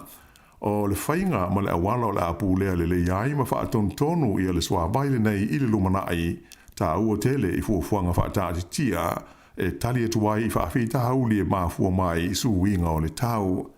Nei tai o le teimi nei e le o tutusa le vainga ma le pulea o le swa mai i tu SS o New Zealand. O le swa mai le nei mai ti munga ma wha e la ititi se vai ngā tupe o lo wha anu i ai e whatusa i le swa mai tā mawha ma le swa vai le mana o mia. O le teimi nei e siri atu i le tasi tesi ma le lua piliona tāla o lo wha anu ai i le tausinga o swa vai nei e lua. Whaatusa i le nā o le tolu se lau walus furlima miliona tāla mo le stormwater i le tonu o le tunu a toa. Whailo mai hoi e le pelestene o le pūlenga o le swa vai i a Lorraine Kendrick o paipa mo le swa vai le nei mai ti munga ma wha e do tele e le o malama lama le le iai i lona whaata atianga a toa maona whaafanua. O le tele o paipa nei sa ilonga o na whaaleanga ina i le teimi o wha ma winga lo wao le tau ia sa afia ai New Zealand le amatanga o le tau sanga. O le Ayo Nelson ma le tumalo Tasman i le tumutumu o le motu saute ua whaamaunia o vahenga i o New Zealand au pito i maua lalo ai tutongi o tangata whai ngā loenga. O se li poti fau o whaalawa i tele i le taimili nei o iloa ai o le tongi e ono se furuafe ma le fast furuwaru tā la i le tausanga i lea vahenga o le tunu e se furufāpasene e maua lalo ai na i lo le tutongi e valesi e ono se furu i waafe lima se lau iwa lima tā la i le tausanga mo New Zealand atoa i le tausanga na mawai atu nei lua afe lua se furua. Sa manina mai fo i le nei poti o le tulanga ngā whatia o le tau o fale i le vaenga o New Zealand e lona tonu i le tulanga o pito whaale tonu i le tunu a toa e tu sei lima se fulu toru tesi ma le valu pasene o tu tongi o tangata o whainga luenga o lo alu e tu tongi aia lato mo kesi e whaatusa lea i le toru se fulu fitu ma le afa pasene i isi tu o New Zealand. O le Ayo Nelson o levo na lawi loa i tu tongi o ana tangata whainga luenga ia e taua o le Sunshine Wages ia po o tu tongi e fuafua i le leo le tau e maua lalo i fuaina i lo le tongi masani ona o le leo le tau i lea i tu o New Zealand le te leo taimi. Whaelo mai le tamata i whaipule o le Ayo Nelson o Rachel Poyak o se tasile nei o whaafitau li ua lewa o na whengai ma Nelson whaapopo i ai ma le tau le aio ni ngā ruenga i mana o mi aitanga te whai ngā ruenga leiba po o ni whale whai ngā ruenga e masani o na mo o mi aitanga te whai ngā ruenga i maua lalo tutongi. Ta ua le tamata i whaipule e te le whaafitau li tau whale Nelson ona o se nuu e to tele tangata mātu tua e fia ma langa mana nofwai ona o le lei o lona tau. Sa ia whaalia foi e le fau le whaafitau li nei a Nelson o le tau le aio ni whale to e tau ngata whale ma le maua lalo tutongi. Na ia ta wai e te le lava le whasosani e maua mo tangata i lewa hanga o le tino o i taimi e si ti ai e le malo i le tutongi au pito maua lalo mo ngā luenga. E ta longa tu unga mawhai la wha le vao malo na tūlanga lua i le vao New Zealand ia au se talia i le final o le vaenga lona tolu o tu unga mawhai la o le Sail GP sa whai e le taulanga i San Francisco i Amerika ana nafi e na o le ono ase kone na mua i le vaa whai lao Australia i le vao New Zealand ma maua i le vao Australia i le whailunga tupe e tasi le miliona tā la. O lona tolu wa ile nei o mua sa so o Australia le whaasalonga o tu unga wa whaila la popo nei wha ale maa o maa lo. O le wa whaila mai peletania na tūlanga tolu. Whaali mai o le vaengai whao lea wha angatama o le a whaia le taulanga i le Ayo Chicago i Amerika lava i le masina o Uni. Ia o le whaaiunga na o telefou.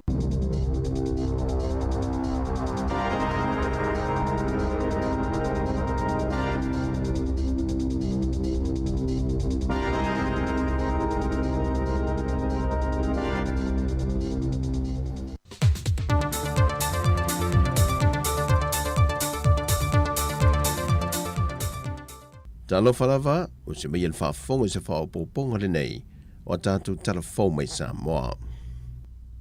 O le whaai ungal fontanga ale atoa Samoa le mta opo whemalanga inga le wao motu e lua, wa tā lia i nei se aso e amatai nai whemalanga inga mo le fitu aso e sa loto ai, ai wana o se whaamama a venga mo tātou tangata, i le ave ese le reporte leo leo mal whale mai, ai olo tu maulava le tutongi o le pēmita.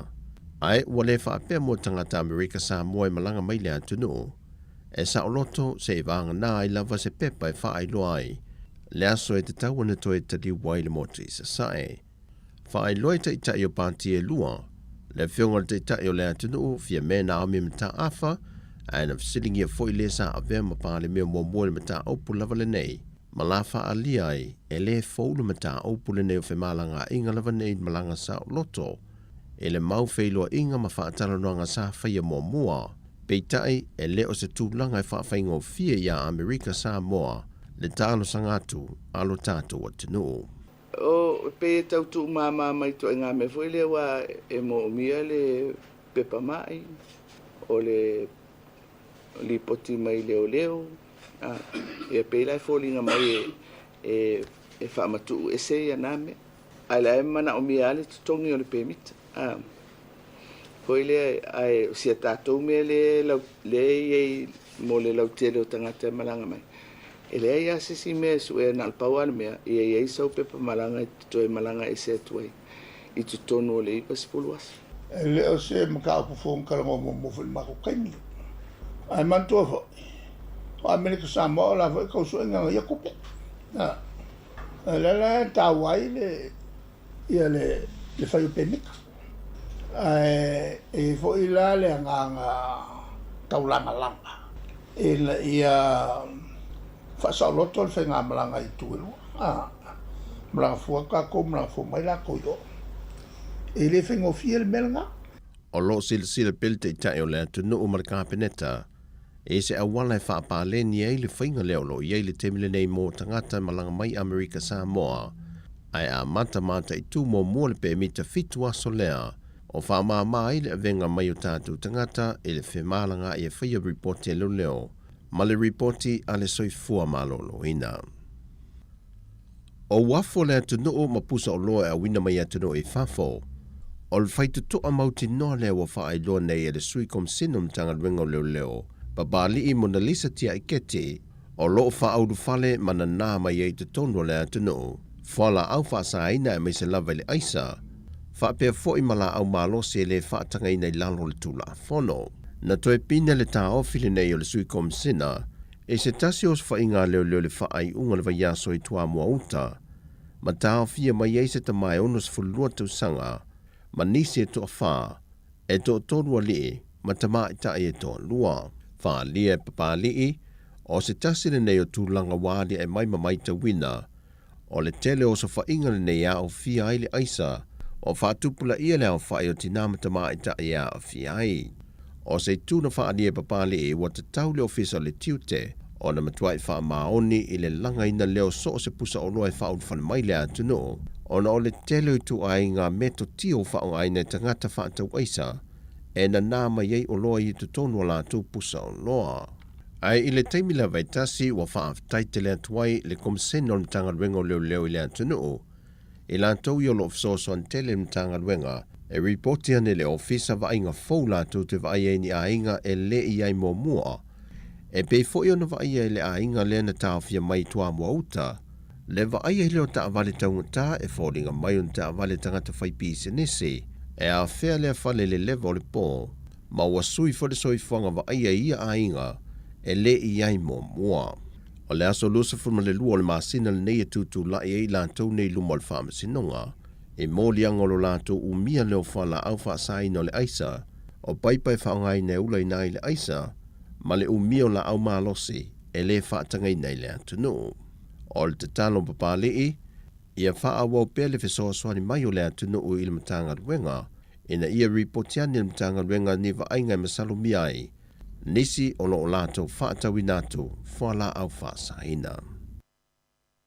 O lo te ene sui whaipule to tolu na wha mawai se mai malpantia le JPP, le talo sanga le JPP na ia wha tasi atu ile lato mata opo, ilo lato wa malefafonga fitalai.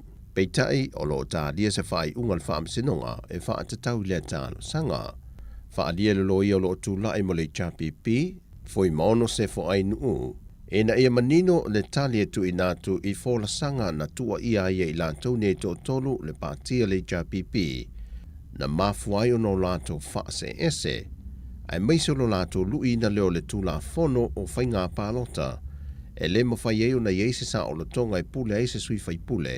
E to e sui aisa na pāti e fia mana o iai, ese mai le pāti, na pālota i ele i tūmalo, na ofi mai e le pāle mene. Ai se fina ngalo le tamaita i lo ia o lo tu lae mo i lātou ne e toa tonu, e leo i aise vaengal mata opu nei o a fiai i le ia tatau le JPP, o le fina watu i lātou ne e toa tonu, e wha tatau le tula fono whainga pālota, na whaavai na le whainga malo taruai, e manatu i lātou, wa tāo fio fie la lātou a ia te tau wha tangata. Whai lo fo i lo ia i lātou ne tu tonu, o le fina watu i lātou nei, ina ia whaatu mawina o lātou tūlanga whaafai i to tonu o le Palemene. E leo se tūlanga le lele sila le teitai o le atu noo, le awhionga awhia mena o mimata awha. Le amata o na whaatuputupula i o le numero talavau e a awhia maitunga, ma avatu e tālo sanga i le malo e sa e lia ni fafo i atu noo i fafo i ni tau tonga. O le whaanoanoanga i le tamaitai Palemia, ua whaisi sao o le pa ui fui lalo o le tūlanga soifua malolo ina o tātou tangata, ma whaau popo i pele se lenia le malo e whaaluina, i le awinato i lato i whafo mo tong fitinga. Pe on si le fio le uto e whaau popo le isi se leni lungo tupe whaanganga, mo le wha moe moe nei le malo e mo i lato, e awinato i tong fitinga i New Zealand, ona wale to iei fo i tong fitinga i sa fso swani mai ai, le malo in tia, o le whaau popo ina peo le se leni lea, mo o atua i le se fulma le 1 miliona ta la. E toa se fulma le tolu i la tu ina wha alia le tamaitai Palemia le whailo inga ma lau tu stala, na pāsia le ka peneta il vaiaso tenei, e awinatu mo ta autonga ma tong fitinga, anga e in New Zealand. O tala fawia mai sa momo ne yaso, man wielu tātou tenu, wha soi foia.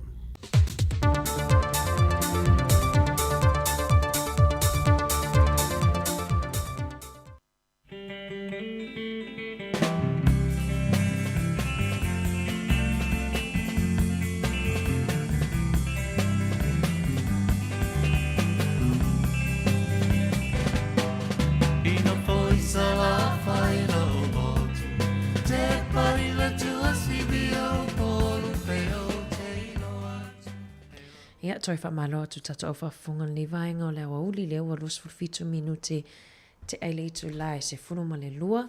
Ia nafai umai a le tu awinato tato talafo mai Samoa. Ia whapea talafo i New Zealand nei ta pena ina la fionga ia lawano ati lawa. Ia toi whamalo atu tato au whafunga malo le ngā lulue nei aso. Whamalo atu fo i nei tato mātua ia leo alo fo i tamawhitanga o leo uli. Whamalo atu lau ngā sese e lo whea ngai fo i male tau singo nei o tatou tu asin sina i tono maota malawa. Ia whamalo atu le tau tua le si ufongo lau mua. Whaftai fo i mole whaavanoa ina o lau maota malo lawa. Ia e o atu ai au nanga ia male tau tua le si ufongo lau mua i le aso ma le aso. Mai atu fo i nisi o porkalame ta ua nei tae au. Ia pespesenga fo i musika so i whiwhiloi o nei awa uli. Ai ai fo ni vaenga tau am fai fion tatou whaasoa i am tatou tala noai. Ia ona tatou tala noa toi fo i lea. Mana elwa ai ngā tule in maketi Samoa. Ia nai tu ina tu lungo tatou ala ata. Malo te a tatou leo no mafuta mai lungo o le tatou YouTube ma le Facebook. Malo whaftai le mafuta mai. Musika su i whiwhiloi nea uli. I le tautua le si ufongo lau mua tatou eva toi lava e tau lava le itu lai tasi.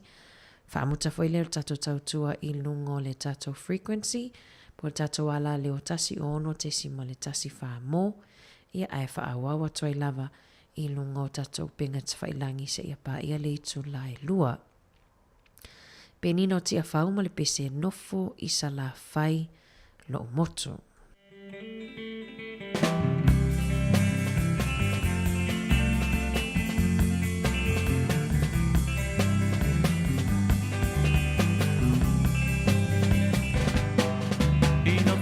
Sala fai lo motu te pari la tua sibio polu peo te ilo atu e la ona au me au le dono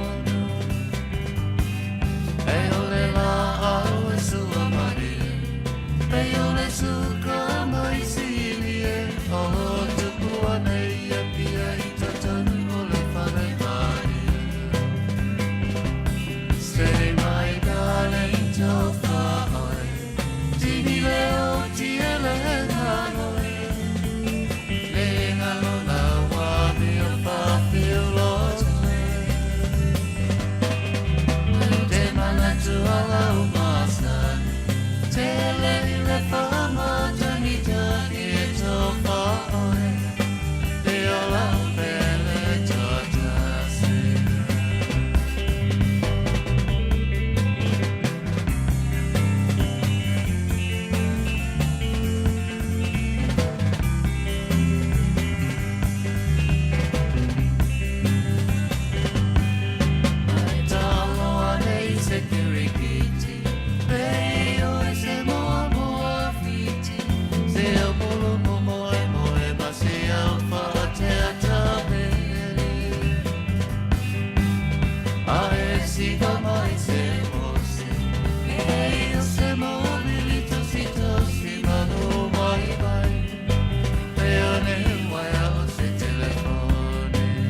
Nisi na whawhiwhianga ni waenga leo uli. Ma nei fo I vai a ngā fo I nisi fo I o tala le. Vai at fo I pe breaking news mai mo tātou. Vai atu au ki lani o matua I mawhatia lawa au ki lani I le tau. Ia o matua I tele I a onga fo I le o tapunia I au ki lani ona ua. Ua pe o toe tupul vaenga fo I le na awhia I le a whao ke Brielle po ka pilielu. Ia le oa tele ia onga o tapunia ia o ole vai tu tono whale o a inga.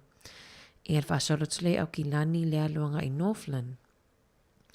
Ia maolo o la pata ia pea I le taimil nei. Ia alu e male asoa tai au ia I ti munga mamafa.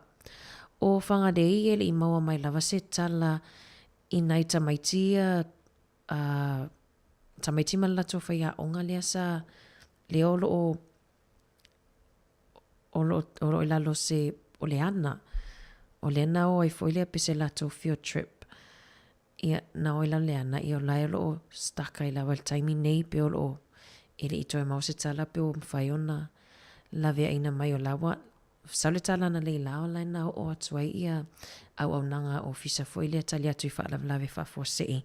Ia e whaia le ia ngā luenga lawe ai. Ia, tala nā mai le pule ngā nuu fui ia a whangarei.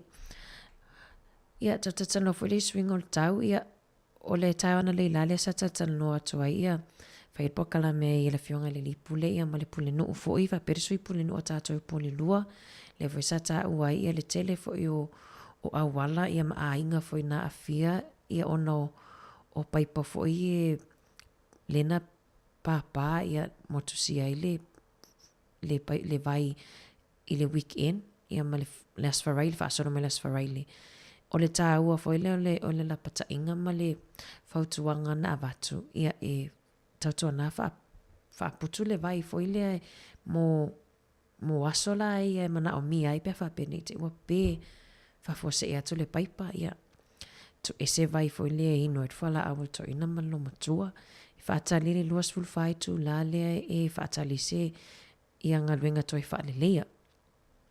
Le wani whamanino I le tae ona le la o le tele o vaenga nei ia o le Wellington Water e whianga i ma taupu whaapea ia e tele pe wa wha o atua ia wha se apo whai tionga fo i le pulenga nua poirua ia ai le ai o le si vaenga le o le Wellington Waters o lato ia nafa ia mama taupu whaapea ia o whautuanga masani lava ia vai ia whangu vai fo i lea mana tua i lava sa moa ia so ia a timu o fai mai lomu tua mal tua ina ave pae lo e whaatali le sei tu lo ave pae lo e whaatali sua timu ia mātou tua ia fai fo i lea e fai taimi le sua tol paipa ia na ola ia tu pae lo ia po kalo ne vai whaatali eva na uma mai ia e ala re pa ia pae lo e fulu ma mai lomu tua whaatali le vai ana uma mai loa ta puni mau o le vai la na inu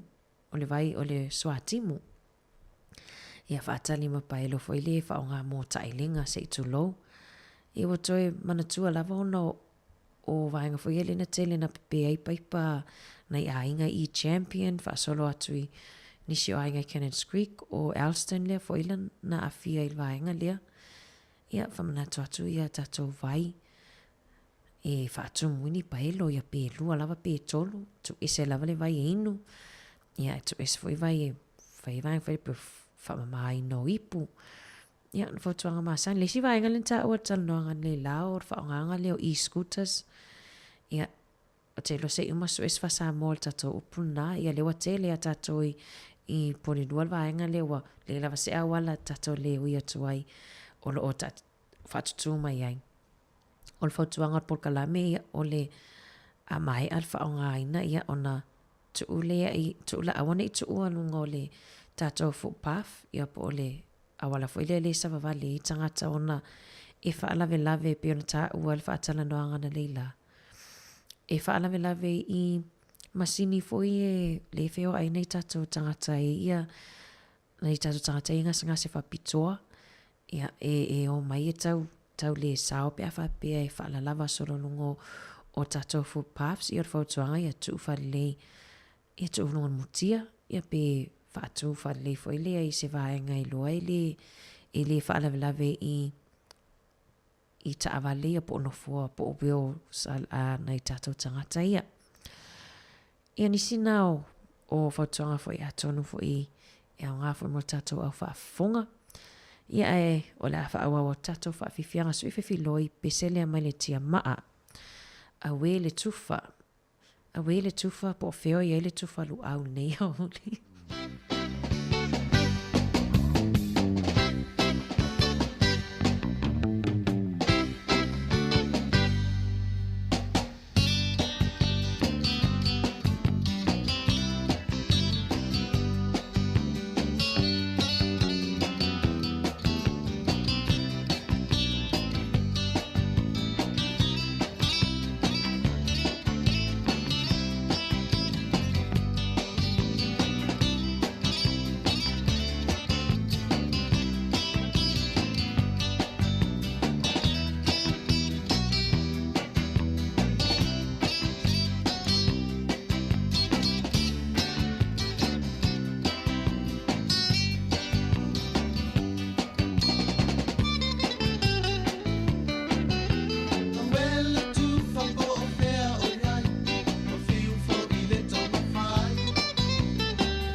Le Gordon Liis ma le whawhiwhianga tatau a Samoa. Le o atoe sifun matonu minute whaamuta fwil tato tautua ia I lunga o tato wala leo. Ma vai atu Amerika Samoa ia o le tala fwile le ua, tala whiwhia le atoe tatala ia onga. Toe tatala fwila tu whiwa inga ia ona lea o lo tu maupea ia le lo tu maupele numera o latou tangata ia whaamaoni le misela ia pe ona whaamawina I le aso whao me. Ia le lawa toe wa fia lava ia tangata I tutui lawa toe tatala latou a onga. Ia le fwaiwo o atu I le iwa sfuru fitu pasene ia le numera I latou le umona whaitu I pui o le misela. Te le fwoi ia au nanga fo ile ato I fo malolo ina na whaatutu soloi I tutono le moto. Ia o ato I tangata whela tō tui on misela pe ona whaamaoni e whani misela na masina le watea. Au ki lani le sa vai atu fo I le vai aso le watea le whai ona vai aso te le fo ia vaccination clinics ia po o whale ie po o nofuanga fo ie whai e tui pui o le misela. Ia lena to atele ato I fo ila ato ia ona o le aonga fo ile lena tapunia ono mawaisi tamaititi I le misela ia lena pepesi ai I le itoe mau maisi tala pe wato ofia nisi o I lato ua whaina ai. Ia ua te loa ia o le whamanatu maasani lava nisi o tātou o loa wana whaitato tui pui o la iti. Ia ai le toi vili mai fo mai fo ilea whapea mai o le maua atu i wha maunga e le o e se wha mauninga e le o whai alo tui pui pui on misela. E mwhai ona la e mwhai me le foma e mwhai tala vai, whai a fua i tui on misela ina i whale tos whale tala vai mwhai ona e anga e atu i ai. Whamanatu pēr le tui o fulu, le olo o mwhai ona maua fua e tātou 5 tausanga anga i lunga, ai mei se tangata Pasifika ma tangata Maori 5 tausanga anga i lunga, i la tau ta iono 5 anga i lunga penisione, ia le foi whai ona whai fualo tui o fulu, ia me se la tau maua i ngase tu mau po le suka, ia o le tuto maua lunga, ia ma tina maitanga foi, ia na whai ona maua fualo tui o fulu, ia o tātou le au malolosi, ia tongi lau tu pe luas ful tala, pe walua 5 tala, whai lau tui o fulu ona le sa whaatasi lava le fulu ma le COVID-19. Le tano ato ni la tu fwoi matasi le tele o lo to tele la vai tangata New Zealand le o lo mali liu le COVID-19 to tolu se fulu len wha mau ina wha mau ngala tamai. Ia ta wale whai o lo tui, o lo tala pea ia tato no whanga fwoi e peo tato e poli lua. Na lo le no whanga le whale le taftafo le wins. Na ima whai ona whai le tui o COVID-19 po boosters, po le alawa lo tui pe e fio o atu iai. Ia nei te talinga fo il tato au whafonga ia o nei whamanatu maasani. Ia e au ngai pui pui mai tato, ia mai whaamai ma le te leo whaamai leo pepesi nei.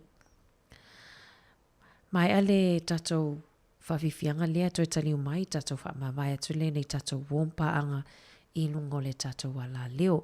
Whawhiwhianga mai a vilieru ma le pese whaataua launga ngana.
Whātunga nā mai le songa ia vili eru ia ma le pese whātāua launga ngana.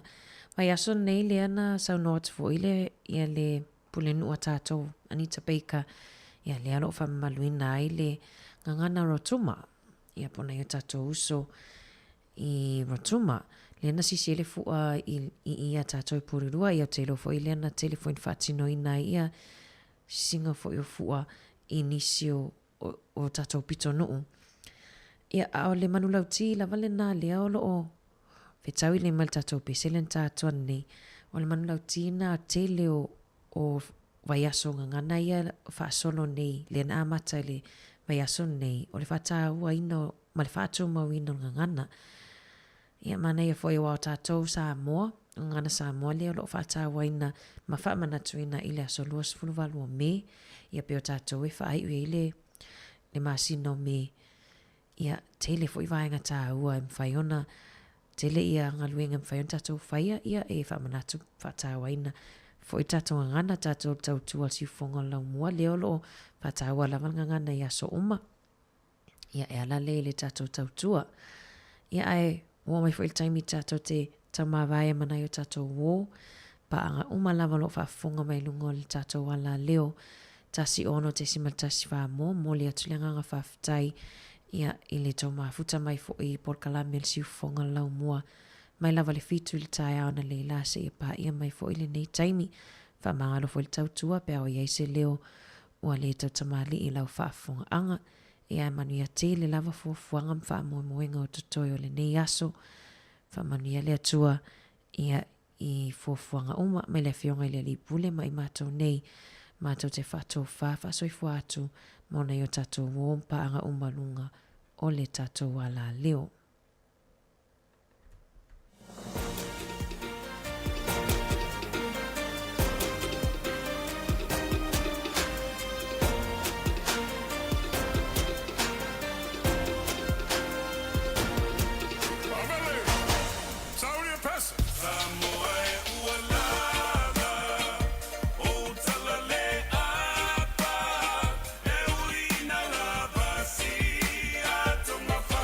Manino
pongisa o mea umana whaingata o nei tāsanga ua tātou au lea mai I nei manui a ua tātou maua mai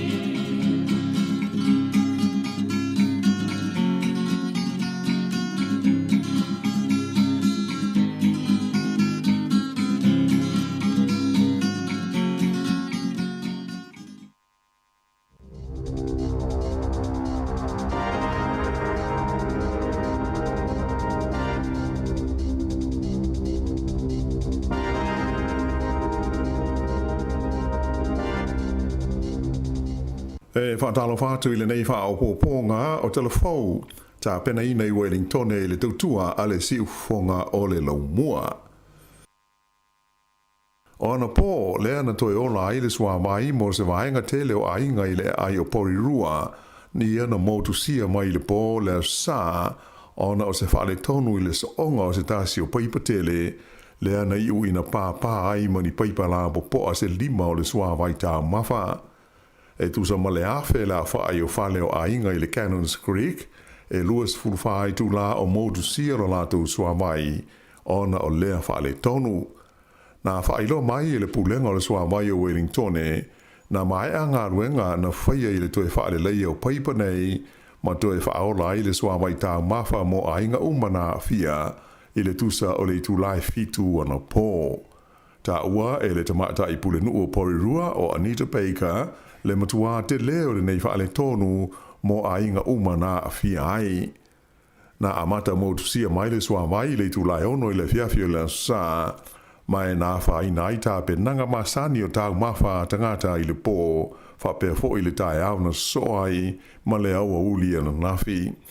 A o mo tusia le swa mai sa wha o ngā ina ni tā wale vai, e ve so swani mo ainga na fia, mo le swa mai mo mia. Ua whailo mai ele li pāle mia ia Chris Hipkins ia se fesuia inga o to finga wha amin star o le Carpeneta mo le tau aveina o to finga ia na umia el tamaita I Maori o Mika Whaitere le ua se ese mai I le pātia le Labour a e lango I le pātia Maori. Sa tu ina mai le nei whaasi silanga I le pāle mia I le mai o le fontanga le Carpeneta I Wellington e ana nafi ta luona to e te liu mai o ia mai lon tona I le whae unga I le whaunga o le tupu o sa lesa le tolu o le tamaita I pule o Joe Luxton o lo tu mai le tu malo rangitata o le a avea o ia ma minsta I whafo le Carpeneta mai o le aia tau aveina to finga o le minsta langolango whaatoanga minsta langolango o aonga mai o ia foi o le a avea ma minsta o le tiute o lona lua I le nei o paia inga o le pāle mene mo le tamaita I le nei o Joe Luxton mai o lo umia ia le tofi whailau tusi wha pāle mene mo mtanga luenga nei o mtanga luenga o whaatoanga wha pea I ma le mtanga luenga o aonga. O le ri minsta ia Kieran McNulty o le a vema minsta ulu ia inga luenga I le toe whaale leia o mea na whaatama ia e lo longa ma ta whenga ma mawha I le tu malo o le Hawke's Bay lea olo o ia tau aveina I le teimina I se tūlanga lango. O isi swinga e au fia ilta maatai o Rachel Brooking, le minsta lango fe malanga inga, lea o le a avema minsta mo le saunga le mua me tau mawha, ai o le li minsta o Penny Henare, o wha au popo atu I ai le tofi minsta o fita sai taua, I isi o mtanga luenga o lo o ia tau aveina. O le tamaitai minsta fo I le vai fafo yana na ia mahuta, o le a wha amatu atu ia ona tofinga wha minsta mo le wha le leia me sa wha le ngaina I le tu malo le waikato I le wha I le li minsta fe malanga inga o Michael Wood. O le mai aso talwai pe ona sile fia sa wha te ia I le pāre mene I le wha aringa mai le mai ta ina avema minsta ia Mika Whaitere o le a se ese o ia mai le vaenga wha whaire leiba le o se fulu tausanga o tu lai mai ai le tohi foi pula le tu malo Maori o le Ikaroa Rafiti. Ua whaatu langa ina le malo New Zealand se si tanga te leo vai ngā tupe e whaale lei ai tu tongi a toa mo mea whai ngā ruenga mo masini e mo mia le fita ma le vai ngā au a wā le pui puinga o le tino o a o luma na iai le tu ina mai aloa ia o le tala au tu o le tupe a le malo I le masina nei. Ua tangia I se whaaringa aloa ia mai le Minister lo pui puinga o Andrew Little o le nei fuafuanga ua au fia ise si tanga au pito I maua lunga o te tongi o le fita New Zealand I le tonu o le se furu te usanga ua tua na ia tu nei. O le toa tele o fita New Zealand na wha mai mai o la tu finga na wha ilo mai ai e le Minister ia Andrew Little o le wha le leia o te tongi o le a ave iai le na wha mua.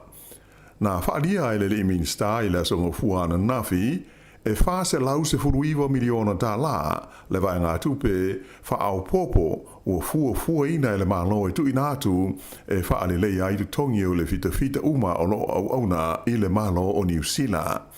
O le se le ni o le amwhai o na maua e fita tai tōtasi ni si tanga o te tongi e a mata I le tai wha awhe tā la I le anga I atu I le se furuma le 5 awhe tā la e fua lava I o la tau tūlanga a toa matiu te malawaenga o le fita o lo tau tua ai. O le neisi tanga, o le a amata o na wha mamaru I le aso mua o Iulai. Nā ta ua fo ele le Minister, o le ao fie le talo le tupe ale malo, ia leisi vai ngā tupe toru se lau 2.4 miliona tā la, mo le wha fawina ma le wha le leia o aseta a le vai ngā au New Zealand. E whapea fo ia na whaatulanga ina ia leisi iwa se 4 miliona tā la e whaale lei ai masini mo le utu ina o waalele I le malai waalele o le Air Force I o Hakia ma leisi iwa se 4 miliona tā la mo le whaale lei o masini mo fesota inga I le wā o manuao ma wā tau a toa ma le au mai au ni ta ma le tau o le itu ainga e ngoa o le Bushmaster ia e matua malu puipuia mo la tau e whaau ngā ina. E valu se 5 miliona tā la o le a whaale le iai ia whale o le fita e au fiai whale 50 I le no whanga o le Army I Waiuru ma le whaafowina o isi whale e se furu toru la whaai I Burnham, whaapea Linton ma o Hakia. O le tangata Pasifika le na loka I le waweawe leo ma le ofisa o whemalanga I ngai au kilani le mai aso talwai ua maua lona visa le tu mau e nofo ai I New Zealand. Mai o la le mwhai ai o na tipoti ese o ina a o ia mai le tunuu. O le neimita aupu e pe o na whailo mai le loia o si one foliaki le o lo tu mo le li le nei. Sa oso whai ai le whale le nei tangata I le tu lai 5 I le waweao. Mai na vele mo mea sa wha amatau ina ai mātu o tu vale ia lana whanau malona a inga. E ui ina te ena I lo visa o whemalanga inga le taimi e pei o na whaalia e le loia, a ena I oe I lātou e le o na pau leo se mata upu ua loka mata o fia ini tangata ua owa aso I le tonu o New Zealand. O le astofi na te nei, sa to e lau li liwi na ile nei mata upu e le Minister lango lango whemalanga inga ia Rachel Brooking, ma pasia ai le tu inatu o se visa le tu mau I le nei tangata. Mai wāwano ai o ia, e tālu sanga mō le pē mita nofo mau. Whaalia le lilo ia ia fodiaki, e tolu pō o tā fia le nei tangata I le ofisa le leo I manukau, e whaatali ai le tīpoti na o ia. Sa ia whaafita iai le whaaiunga, ua tau nuu iai lea mata upu. O le teimi nei la, o lea ua tā fia le ofisa o le Immigration na New Zealand, ia le sa I linga o tangata ua ova aso la tau visa I taimi le fitau I o le aso, a o whaanga solo ai se suenga mai a I lea vaenga o ngā luenga whai a le mata ngā luenga. Ua mai tawina le si tia maua runga la whai o ta maiti I le tonu o aonga I le kuata mua e pei o na whai lo mai I wha mau maunga le mata ngā luenga o aonga. Sa tula I mai le vāo le valus fulfa ma le valus ful ma le valu pasene la whai o ta maiti a aonga na o onga I vai aso taitasi le kuata mua o le nei tau sanga. O se a wha inga le leitele pe a whatusa I le tūlanga sa iai le tau sanga o mwai. Lea sa na o le ono se furulua a ngā I le fitus furu malu pasene. E wila I le tūlanga le lei a to tele pule a onga na o la tau whaalia e whapea e le o mautinoa pe mawhai o na whaale lei a tili le nei tūlanga I le lumanai. O le mōri mau o le pule a onga I Newtown o Hillary Lintott sa I tauai o le mafuanga au tū o le lea onga o tamaiti ona e mamai e ui ina iai fo I ainga e whenga I pēr mo whaingata I le au ina atu o le whanau I a onga. Ta ua fo I le tamaita I pule a onga Ua te le lava le swinga i le pau o la whae ta maitia o ngā ia fia ma maua i le COVID le nei tausanga o matua SS ma mao ma le kuata mua o le tausanga tanuai lea sa matua to o tele ai ta maitia o ngā e lea o ngā ona o le wha mai. O wha maunga mai le mtanga ruenga le soifua maloloina ua iloa ai e se furu lua afe lua se lau fitu se furu fitu lea whae o mai fau o le COVID se furu iwa na wha mauina i le tono New Zealand i le vai aso ua tua na i atu nei. O le vai aso atoa lea na wha ahi uina i le vai luanga o le po le sa na tenei sa wha mauina i ma lea wha inga i tolu se furu o te ngata na mali liu ona o le COVID o lea o whainga o tua nei i le lua afe fitu se lau iwa se furu lua lea whai o tangata ua whano le soifua ona o le COVID se furu iwa i le tonu o New Zealand hei. E to rua se lau wha iwa i lea whai o tangata na tau fia i whale mai mo tonga fitinga e au fia aile to se furu lua i potu o mai tinga ina. O le vai aso i ona tua sa se fulu tasi afe ma le ono se fulu toru la whai o mai fau ai lua se furu ono maliu sa wha mau wina i le matanga aluenga. Pe ona si le fia o le whai unga le vai aso na tenei na ave e se ai le whalampo tonga o le soifua malolo ina o le lorolangi le WHO ia le wha mai COVID mai le tūlanga na iai o se wha mai na lama tia ai le soifua malolo ina o le lorolangi. O le taimi nei o le ua ave i le COVID sfuiva le wha aupunga o se tasi o wha mai tau ave ua le o toi mano miai ia ni fuafuanga mani tūlanga whaana tinati o tonga fitinga e pei ona sai ai mua i tūlanga whaale wā o malo. O isi vaenga o le tātou tala, ua tuina mai la bata inga o ti munga mamafa ato ma sa vili malolosi mo se vaenga tele o New Zealand, e au fiai ma nuu mai tū malo na i longa ona te tele ai ti munga lata mai nei. Ua se e atu i le tūlangi sifo i a winga susu o le tau, lea sa a fiai ni si vaenga o New Zealand le vai asa o mamae, ai o le a amata i le so o na toi li liu mai, ma au mai ai ti munga mamafa i tūlangi i mātū ma si sifo, a o wha solo malie i le tūlangi sa sae. O le tumalo Northland a mata ana po na wha maruinai la wata inga o matangi malolosi ma timunga, mai o lo valo ia le o atu i le fase 4 mm le swa timu e palasi ai i lea vaenga o le motu i mātū. E le ngata i lea e ono iai fo ini a sio e ono a awhia ai ia vaenga i le so. O isi vaenga ua wha maruai la wata inga o timunga ma mawha e au fiai au ki lani mauna nu utua oi, e au fiai fo ima le peninsula i le Coromandel, le tu malo Tasman, mai motu eka nga i sifo, fa be le maunga o Taunaki, ai mai se le tu malo Grey, ma Westland, fa be fo i vai tu loto i Canterbury, ma vai tawhi saute o le Arthur Spas, fa be a Fiordland, i matu o le Doubtful Sound. O lo o mata i tu ina fo i lo visa o le tau, le ono a whaina i ti munga mamafa, o le tūlangi mātu o Taranaki, whapea i le Bay of Plenty o Marlborough, ai mai se le Io Nelson, ma saute o le tū malo Tasman, whapea ma Bulla.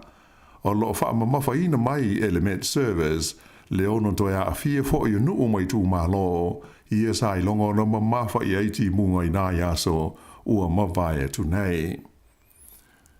Ua amata le taimi nei o na whaia fuafuanga a insinia ma la utusiata, mo se whainga le lei ma tāla whea ngai e pūlea ma whaatonu i nai e a ai te tele uma o New Zealand i le sua mai mai ti munga ma wha e na ia tau whaai ti ai mea e whaatama ia ma whaalenga ina e ni tā whenga i le lumanai. O le sua mai le maua mai i ti munga i le taimi o nia wha ma winga wha le tonu o le tau po le stormwater sa i longa o na tele mea na whaalenga i nai ma whaatama ia i le aso malolo au kilani, a toa ai fo ima le taimi o le wha o Gabriel i a Februari. Whailo mai e le awata ma mai ma ta umwha pe nei e whapea. O le whainga ma le awala o le apu lea le iai ma whaatontonu i a le swa baile nei i le lumanai, ta ua tele i fuafuanga whaatati tia, e tali atuai i whaafita hauli e mafua mai i suwinga o le tau. Pei tai o le taimi nei, e le o te tusa le vainga ma le pūlea o le suamai i tu SS o New Zealand. O le suamai le nei mai ti munga ma wha, e la ititi se vai ngā tupe o lo whaanu i ai e whatusa i le sua vai tā mawha ma le sua vai le mana o mia. O le teiwi nei e siri atu i le tasi tesi ma le lua piliona tā la o lo whaanu ai i le tausinga o sua vai nei e lua whaatusa i le nā o le tolu se lau walus furlima miliona tā la mo le stormwater i le tonu o le tunu a toa. Whailo mai hoi e le pelestene o le pulenga o le sua vai i a Lorraine Kendrick o paipa mo le sua vai le nei mai ti munga ma wha e do tele e le o malama lama le le iai i lona whaata atianga a toa maona whaafanua. O le tele o paipa nei sa i longa o na whaaleanga ina i le teimi o wha ma winga lolo wao le tau ia sa awhiai ni usila i le amatanga o le tausanga. O le Ayo Nelson ma le tumalo Tasman i le tumutumu o le motu saute ua whaamaunia o vaenga i o New Zealand au pito i maua lalo ai tutongi o tangata whai ngā roenga. O se li poti fau o whala wa i tele i le teimi le nei, wa i loa ai, o le tongi e onus furuafe ma le fas furuwaru tā la i le tausanga i lea vaenga o le tunuu e se furu whapasene e maua lalo ai na i lo le tutongi e valesi e onus furu i waafe lima se lau iwa lima tā la i le tausanga mo New Zealand atoa i le tausanga na mawai atu nei lua afe luas furua. Sa manina mai fo i le nei le poti o le tulanga ngā whitia o le tau o whale i le vaenga o New Zealand e lona tonu i le tulanga o pito whale tonu i le tunu a toa e tu se lima se fulu toru tesi ma le valu pasene o tu tongi o tangata whainga ruenga o lo alu e tu tongi aia la tau mo kesi e whaatusa lea i le toru se fulu fitu ma le afa pasene i isi tu o New Zealand. O le Ayo Nelson o levo na lawi loa i tu tongi o ana tangata whainga ruenga ia e taua o le Sunshine Wages ia po o tu tongi e fuafua i le lei o le tau e maua lalo i fuaina i lo le tu tongi masani ona o le lei o le tau i lea i tu o New Zealand i le tele o taimi.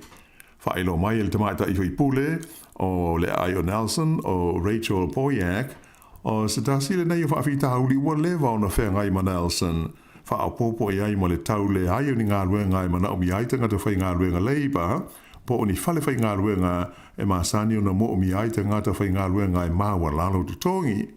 Ta ua le tamaita i hui pule e te le whaafita hauli tau whale Nelson ona o se nuu e to tele tangata mātu tua e fia ma langa mana nofwai ona o le lei o lona tau. Sa ia whaalia foi e le fau de whaafita hauli nei a Nelson o le tau le aio ni whale, to e tau ngata whale, ma le maua lalo tu tongi. Na ia ta wai, e te le lava le whasoswani e maua mo tangata i lewa anga o le tino u i taimi e si i tia ai e le malo i le tu tongi au pito maua lalo mo ngā ruenga. E ta alonga, tu unga maa whai la wha le vao malo na tūlanga lua i le vao New Zealand, ia au se talia i le final o le vaenga lona tolu o tu unga wa whai la o le Sail GP sa whai e le taulanga i San Francisco i Amerika ana nafi e na o le ono ase kone na mua i le wa whai la o Australia i le wa o New Zealand ma maua i le wa o Australia i le whai lunga tupe e tasi le miliona tā la. O lona tolu wa i le nei o mua sa so o Australia i le wa asalonga o tu unga wa whai la popo nei wha ale wa o ma lo. O le whawhai la mai pele tānia na tūlanga tolu. Whaali mai o le vaengai whao lea wha angatama, o le awhaia le taulanga i le Ayo Chicago i Amerika lava i le masina o Uni. Ia o le whaaiunga nā o telefou.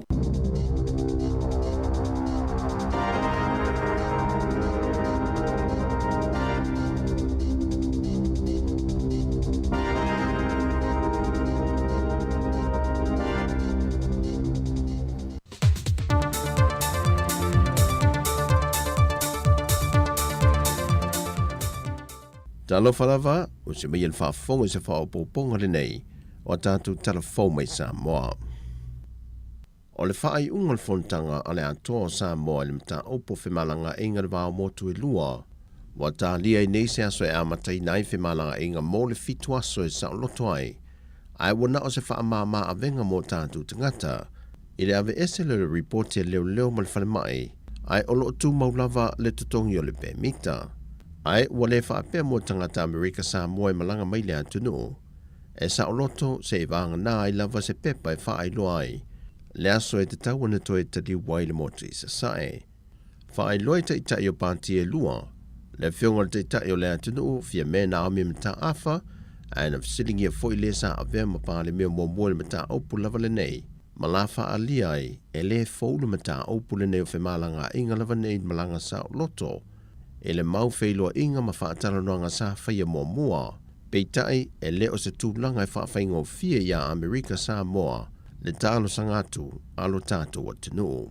O pe tautu mama mai to ngā me foi le wa e mo mia le pepa mai o le lipoti mai leo e pe la folinga mai e whaamatu e se ia name ala e mana o mia le tutongi o le pemita foi le ai sia tātou me le mo le lautele o tangata malanga mai ele ia se si me su e na pawal me ia so pepa malanga to malanga e se tuai I tu tonu le pas puluas le o se maka pu fon kala mo fo ma ko kaini ai man to fo Amerika Samoa la fo ko so nga ya kupe na la ta wai le ia le fa yo pemik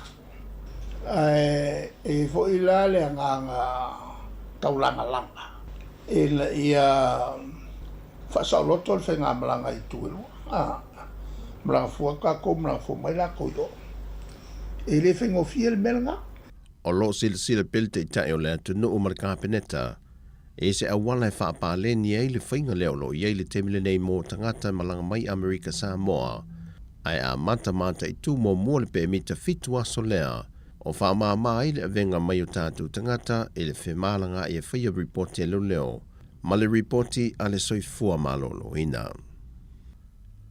O wafo le atunu o mapusa o loa a wina mai atunu I fafo, o le whaitu toa mauti noa lea wa wha ai loa nei e le sui kom sinum tanga ringo leo, babali I Mona Lisa tia I kete, o loo wha audu fale mana nā mai ei te tono le atunu, whala au wha sa ina e mai se lava le aisa, wha pia fo I mala au malo se le wha tanga ina I lalo le tula fono. Na toe pina le tā ofile nei o le sui kom sina, e se tasi os wha inga leo le wha ai unga le vaiaso I tua mua uta, ma tā ofia mai ei se ta mai onos fulua tau sanga, ma nisi e toa wha, e toa tonua li, ma ta mai ta e toa lua, wha lia e papa li, o se tasi le nei o tūlanga wāli e mai mamai ta wina, o le tele o sa wha inga le nei a o fia ai le aisa, o wha tupula ia le au wha o tinama ta mai ta e a o fia ai. O se tūna wha ania papali e wa te tau leo fisa le tiute, o na matuai wha maoni I le langa ina leo so se pusa o loa wha whana mai lea tuno, o na o le tele I tu ai ngā meto tio wha o aina tangata wha tau aisa, e na nāma iei o loa I tu tonu la tu pusa o loa. Ai I le teimi la vaitasi wa wha taite lea tuai le komseno na tanga ringo leo I lea tuno, I la tau I o lo fsoso an tele na tanga ringa, e reporti ane le ofisa va inga foula tu te va ia ni a inga e le I ai mua. E pe fo i ona va ia le a inga le na tau fia mai tua mua uta. Le va ia leo ta avale taungata e fōringa mai un ta avale tangata whai pisi nese. E a whea lea whale le levo le pō. Ma ua sui fo le soi whanga va ia a inga e le I ai mua. O le aso lusa furma le lua le masina le nei e tutu la I la tau nei luma le wha masinonga. E mōli angolo lato umia leo whala au wha sai no le aisa, o paipai whaongai ne ulai nai le aisa, ma le umia la au malosi e le whaatangai nei le atunu. O le te talo papalii, ia wha awau pele fesoa swani mai o le atunu o ili matanga ruenga, ina ia ripotiani le matanga ruenga ni wa aingai masalo miai, nisi o lo lato whaatawi nato whala au wha saina. O lo te ene sui fai pule to tolu na wha mawai se mai malipati le JPP. Le tāno sanga le JPP na ia wha atasi atu le lato mata opo, e lo lato wa malifafonga fitalai.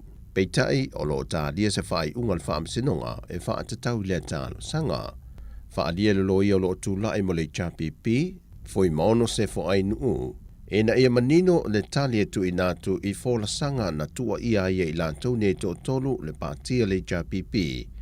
Na mafuai o no lato wha se ese, Ai maisolo lato lui na leo le tula fono o whainga pālota. E le mawhai eo na yeise sa o lotonga e pule eise sui whai pule. E toe sui eisa na pāti e fia manao iai. Ese mai le pāti na pālota e le tūmalo na ofi mai e le pāle mene. Ai se fina ngalo le tamaita i lo ia o lo tu la e mo i la tau ne e to tonu. E leo i eise vaenga le mata opu nei o a fia ai i le ia te tau le JPP. O le fina watu i la tau ne e to tonu. E wha te tau le tu la fono whainga pālota. Na whawa ina le whainga malo taruai. E manatu i la tau. Wa tau fio fie la la tau a ia te tau wha le tangata. Whai lo fo i lo ia i la tau ne e to tonu. O le fina watu i la tau nei. Ina ia wha tu mawina o la tau tu langa wha whai pule. I to tonu o le pāle mene. E leo se tūlanga le lele sila le teitai o le atu noo, le a fionga fia mena o mimata afa. Le a mata ona wha tuputupula i o le numero tala voue a fia ma i tūngā, ma a vatu e tālo sanga i le malo e sa e lia ni fafo i atu noo i fafo i ni tau tonga.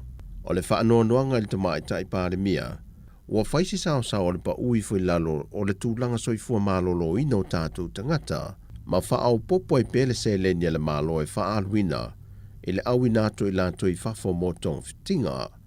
Pe on si le fio le uto e wha au popo le isi se leni lungo tupe wha anganga, mo le wha moe moe nei le malo e mo i lato, e awi nato i tong fitinga i New Zealand, ona wale to i ei fo i tong fitinga i sa fso swani mai ai, le malo in tia, o le wha au popo ina peo le se leni lea, mo o atua i le se fulma le ono miliona ta la. E toa se fulma le tolu i la tuina wha a liel tamai tai pāle miel feilo inga ma lau tu stala, na pāsia le ka peneta i le vaiason tenei, e awi natu mo ta autonga ma tong fitinga, anga e in New Zealand. O tala fawia mai sa momon ne yaso, man wielu tātu tinu, wha soifoia.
Se mai ato se umato fa mai ato tato fa fifianga na sina le avele ia mai le punia lava.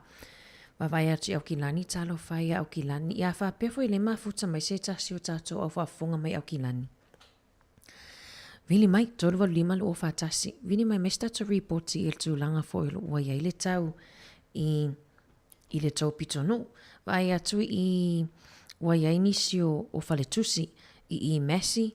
Ia lawa i whaletusi fo i le utatala. Ia e surfa e atu ia i tangata, nei tangata i awa awhia o latou whale i tā whenga malo longa. Ia, mana tua i fo au kilani i lau tatalo nei aso. Ia, tarusia le o awhia inisi o tarusia o manuia e tātou Samoa. Ia, tarusia o ni mamo i soifu o sesi. Le tala le nā watuana le lai tameti a onga, malwhai a onga e le na staki la lo le ana fo i le i whangarei. Ia leo mama le tala fia leo whaion whaasao ina i la tau se i wangana i le tamaiti tia to atasi. Ia leo lo tau sa i lia lava i le taimi nei. Ia tatalo mo si tamaiti tia tarusia ia saonga le mulo na ola ia le whai tio ina fo i nunga o penga ta whailangi ia le a onga lea le wa le wana tātā atu le tau wa le wana la patai atu. Le wana watu la pata inga i le tau ia le lawa na alu lawa la to field trip. I le nei aso Tolwa lima o whatasi whapele te mafuta mai au ki lani. A whapele o a whaina oe ia whaiona e wili mai whaso mai le tūlanga o le tau le wa iei o tau ina. Vai atu le vai alofa atu le tele o a onga ia o atu mātua e pikina o la tau whanau. Ia ai o tele fo i ta awale ta whiwhia, tele ia whale o i tutonu le vai. Ia e whaawa atu pēr tatou whawhiwhianga sui whiwhiloi, mawani sitala i mwhaiona whaasoa atu ai fo i nungo le tatou tautua.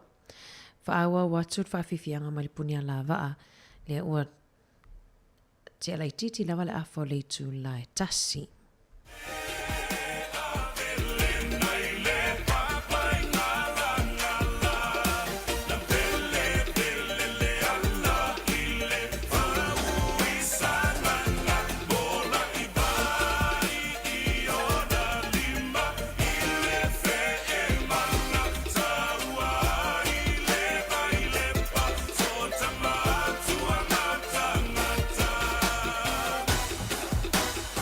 Sa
Yeah. Pala pala malulili na pili ili may etena fa I na olalo enga tai na to at se fo so la ite pa se fo ilo to ole to e ina le tele to wa wa ina tele lo fa telling silly talo na le we maloi ele sa fico me lo to li o te langai o me wa e mo to fight to wa o ya e mana to ina pune si o to li to malile fa so vili mai isi fo so vile to ana se sweet to silo tilo fa fo ina lo nganga o matala umanota sa olo tolo ui tu malo tu pulanga ana tula imaya ole tai milene tato e family falem se vai malu fili e oe lau fa susu ma wale vai follow ma le vai tipolo ma wale best you fresh malulu ito fa yo le sai to see you me fanga ma le su e so oni ta size tu so sa me la voi to fito ma fa ye mo ma la voi fale asi fa sa vili mai ese se fo sa ule tua ana se sweet to silo tilo fa fo ina lo nganga o matala umanota sa olo tolo ui tu malo tu pulanga ana tula imaya ole tai milene tato fa sa vili mai ese se fo sa ule tua ana se sweet to silo tilo fa fo ina lo nganga tala umanota sa olo tolo ui tu malo tu pulanga ana tula imaya ole tai milene tato ulinga ali ima fai pule amata mai mga manuia ya mawale to fa ale tu feel fanile nu uma fia ya to aloto tu mauleta talo manuia uma faiva ola pule tonu e fai so o se tonu mo time ma ainga fa so vili mai ese se fo so vile tua ana se sweet to silo tilo fa fo ina lo nganga matala manota sa tolo ui tu malo ulanga tula imaya ole tai milene tato fa so vili so vile tua ana se sweet to silo tilo fa fo ina lo nganga o matala umanota sa olo tolo ui tu malo ulanga ana tula imaya ole tai milene tato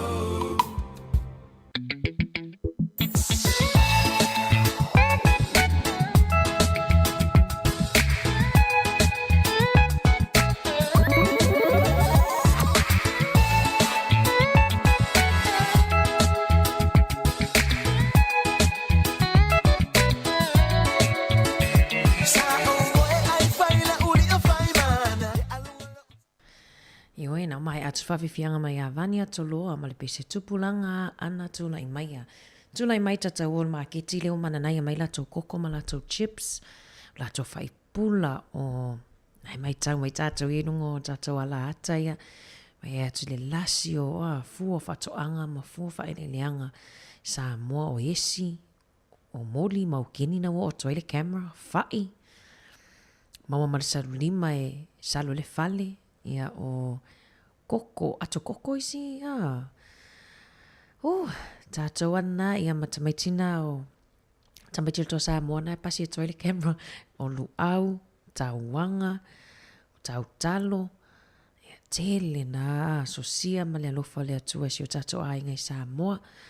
Ia mawha malo atu nei tātou paanga o lo mafuta mai nungo tātou ala ata o le YouTube mo le Facebook. Mamalo atu Juliana Smith, le oro mafuta mai lungo le tato Facebook, tina i Erika Maoe, Manu Pepe Motu, Frank Fingota Suumika, le toa nea antili aliva lo fato mo o lo mamika ma le masto fale. Ia o nea na wha pasi atu tato me poe ata le inunga. Ia o ata ia lena poe ina mai ni songa atu fue mai sa moa. Ia ile tato makiti le I funga lei. O kal au le lei, tue au le lei mai matangata sa moa a. Ai atu I ato nai ia o pini ma ilo I si vaenga nai vau ai atu ai le si pito. Ia e sele mana I o leo langa I sa moa ia tu sa lava pe le masani le si fata ulo le si fata u fai poloka. Ai pe ia masani matangata ono lau funga fia fia. Vai atu na wai ai lava malpusa umu. Ia tauna mau stupe tatu le tio leo tatu promote tatu vaenga lea o pusa umu nai vai atu wai le toe tau alu Pi o aso ia sa e alu atu te alu whaatau pusa umu I le sifale o loa pe whaatau mai le fale o Aliki, ia po Frankie, ia taimi nei. Na le teipa le me te mana o mia na lo alu atu a, sai lau tingi pusa I ole, ta pena mai ia malau umu I on maketi, Famalo atu nei tato whanau ia o mafuta mai tono o mafuta mai le fale. Te le foi sol te e motu I saute leo lo wha solo sol te e le taimi nei o whai a onga ia o le te wa whai a onga. O tato I Wellington ia pe tuso o ia le aso tae au te le foi a onga leo le a wha malolo ia masenga fitu a me se korisi foi ia matatu le fitu anga ilonga. O le la vai aso tai tasi lava mai ai le wasenga e nonofol fale le aso e tasi. Ia vai aso nei nonofol senga fitu ia pe vai aso fau nonofol wasenga iwa. Ia ona o le la vai aso uma lava maalu le te wa whai a onga. Ia ona o le fina wina fo I o la tutongi. Ia le tutongi le wai il taimi nei ia I le ofetau I ma la tonga luenga ia. Tama malteine a onga wa pe le wa e nofol fale ia. Ai lau mea onga ai ale tato kalina na pe kalina masani lava le aso o le onga ia pe o le iwa anga I le tolu ia ai leo mata upuna e alu ai lau schedule na le aso ia vai se taimi foi leo tal malolonga ia fsosani ia nena papa ia wa te ilo to tele o to ia le lo no forma na tato matua ia ai se putia lo matua ina Ia pe a whailau malolonga ai aru ese matato TikTok. Ia o whawhiwhianga su I whiwhiloi lava. A wafo I whaano while mua I fo I tato atunu. Leo to isfulu ona minu te tali tu lai lua. Ia whaamuta fo I leo tato tautua. Ia tato toi whilo. Hai fo I leo tu lai fitu tai au. Malon mafuta mai whaftai. Le whaano ina lo taimi te mafuta mai tato por kalame. I le aso ma le aso. Waino ma whawhiwhianga. Tamai ta eso se fina. Waino ia tama por lua tamalea.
se tasi na whātunga mai se tasi fōi o au whai pese lawi loa fōi i lato whātunga. Ia, i le kaurana liis ma le pese tolu manuiti nea o lia leo while leia tu i marketi a pia. Whaasolo anea i talang o le wati, o atu lumat whale o a maua lumat whale o maa lo. O lo laive vela mai lumai nā pangi popo ia. Whamalo atu ia lea wa. O mai fo i le toi minute fo i tutoi o le tato tautua. Mo lea toi fo i leanga whawhtai i tato paanga o lo o mai mua mamao mai. Ma futa mamao mai fo i le tato tautua.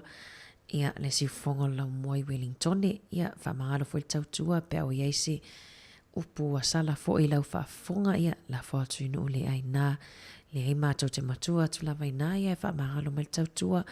Tātou toe whitapai fo i le tai au i le itu lai fitu. Ia amatalia e fo i, toe amatalia e fo i le tautua. Ia mo le taimi nei ia mo le atulanga whawhitai. Ia mai le fionga i le li pule ma le au whainga luenga. Ia mātou te whamanuia te le atu lava fuafuanga o tutoe o le nei aso. Whamanuia le atua i whaamoe moenga o tutoe. Ia ai mai mātou nei, mātou te whātou whā, whāsoifua atu mo le nei taimi.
Ola ufa afo fonga anga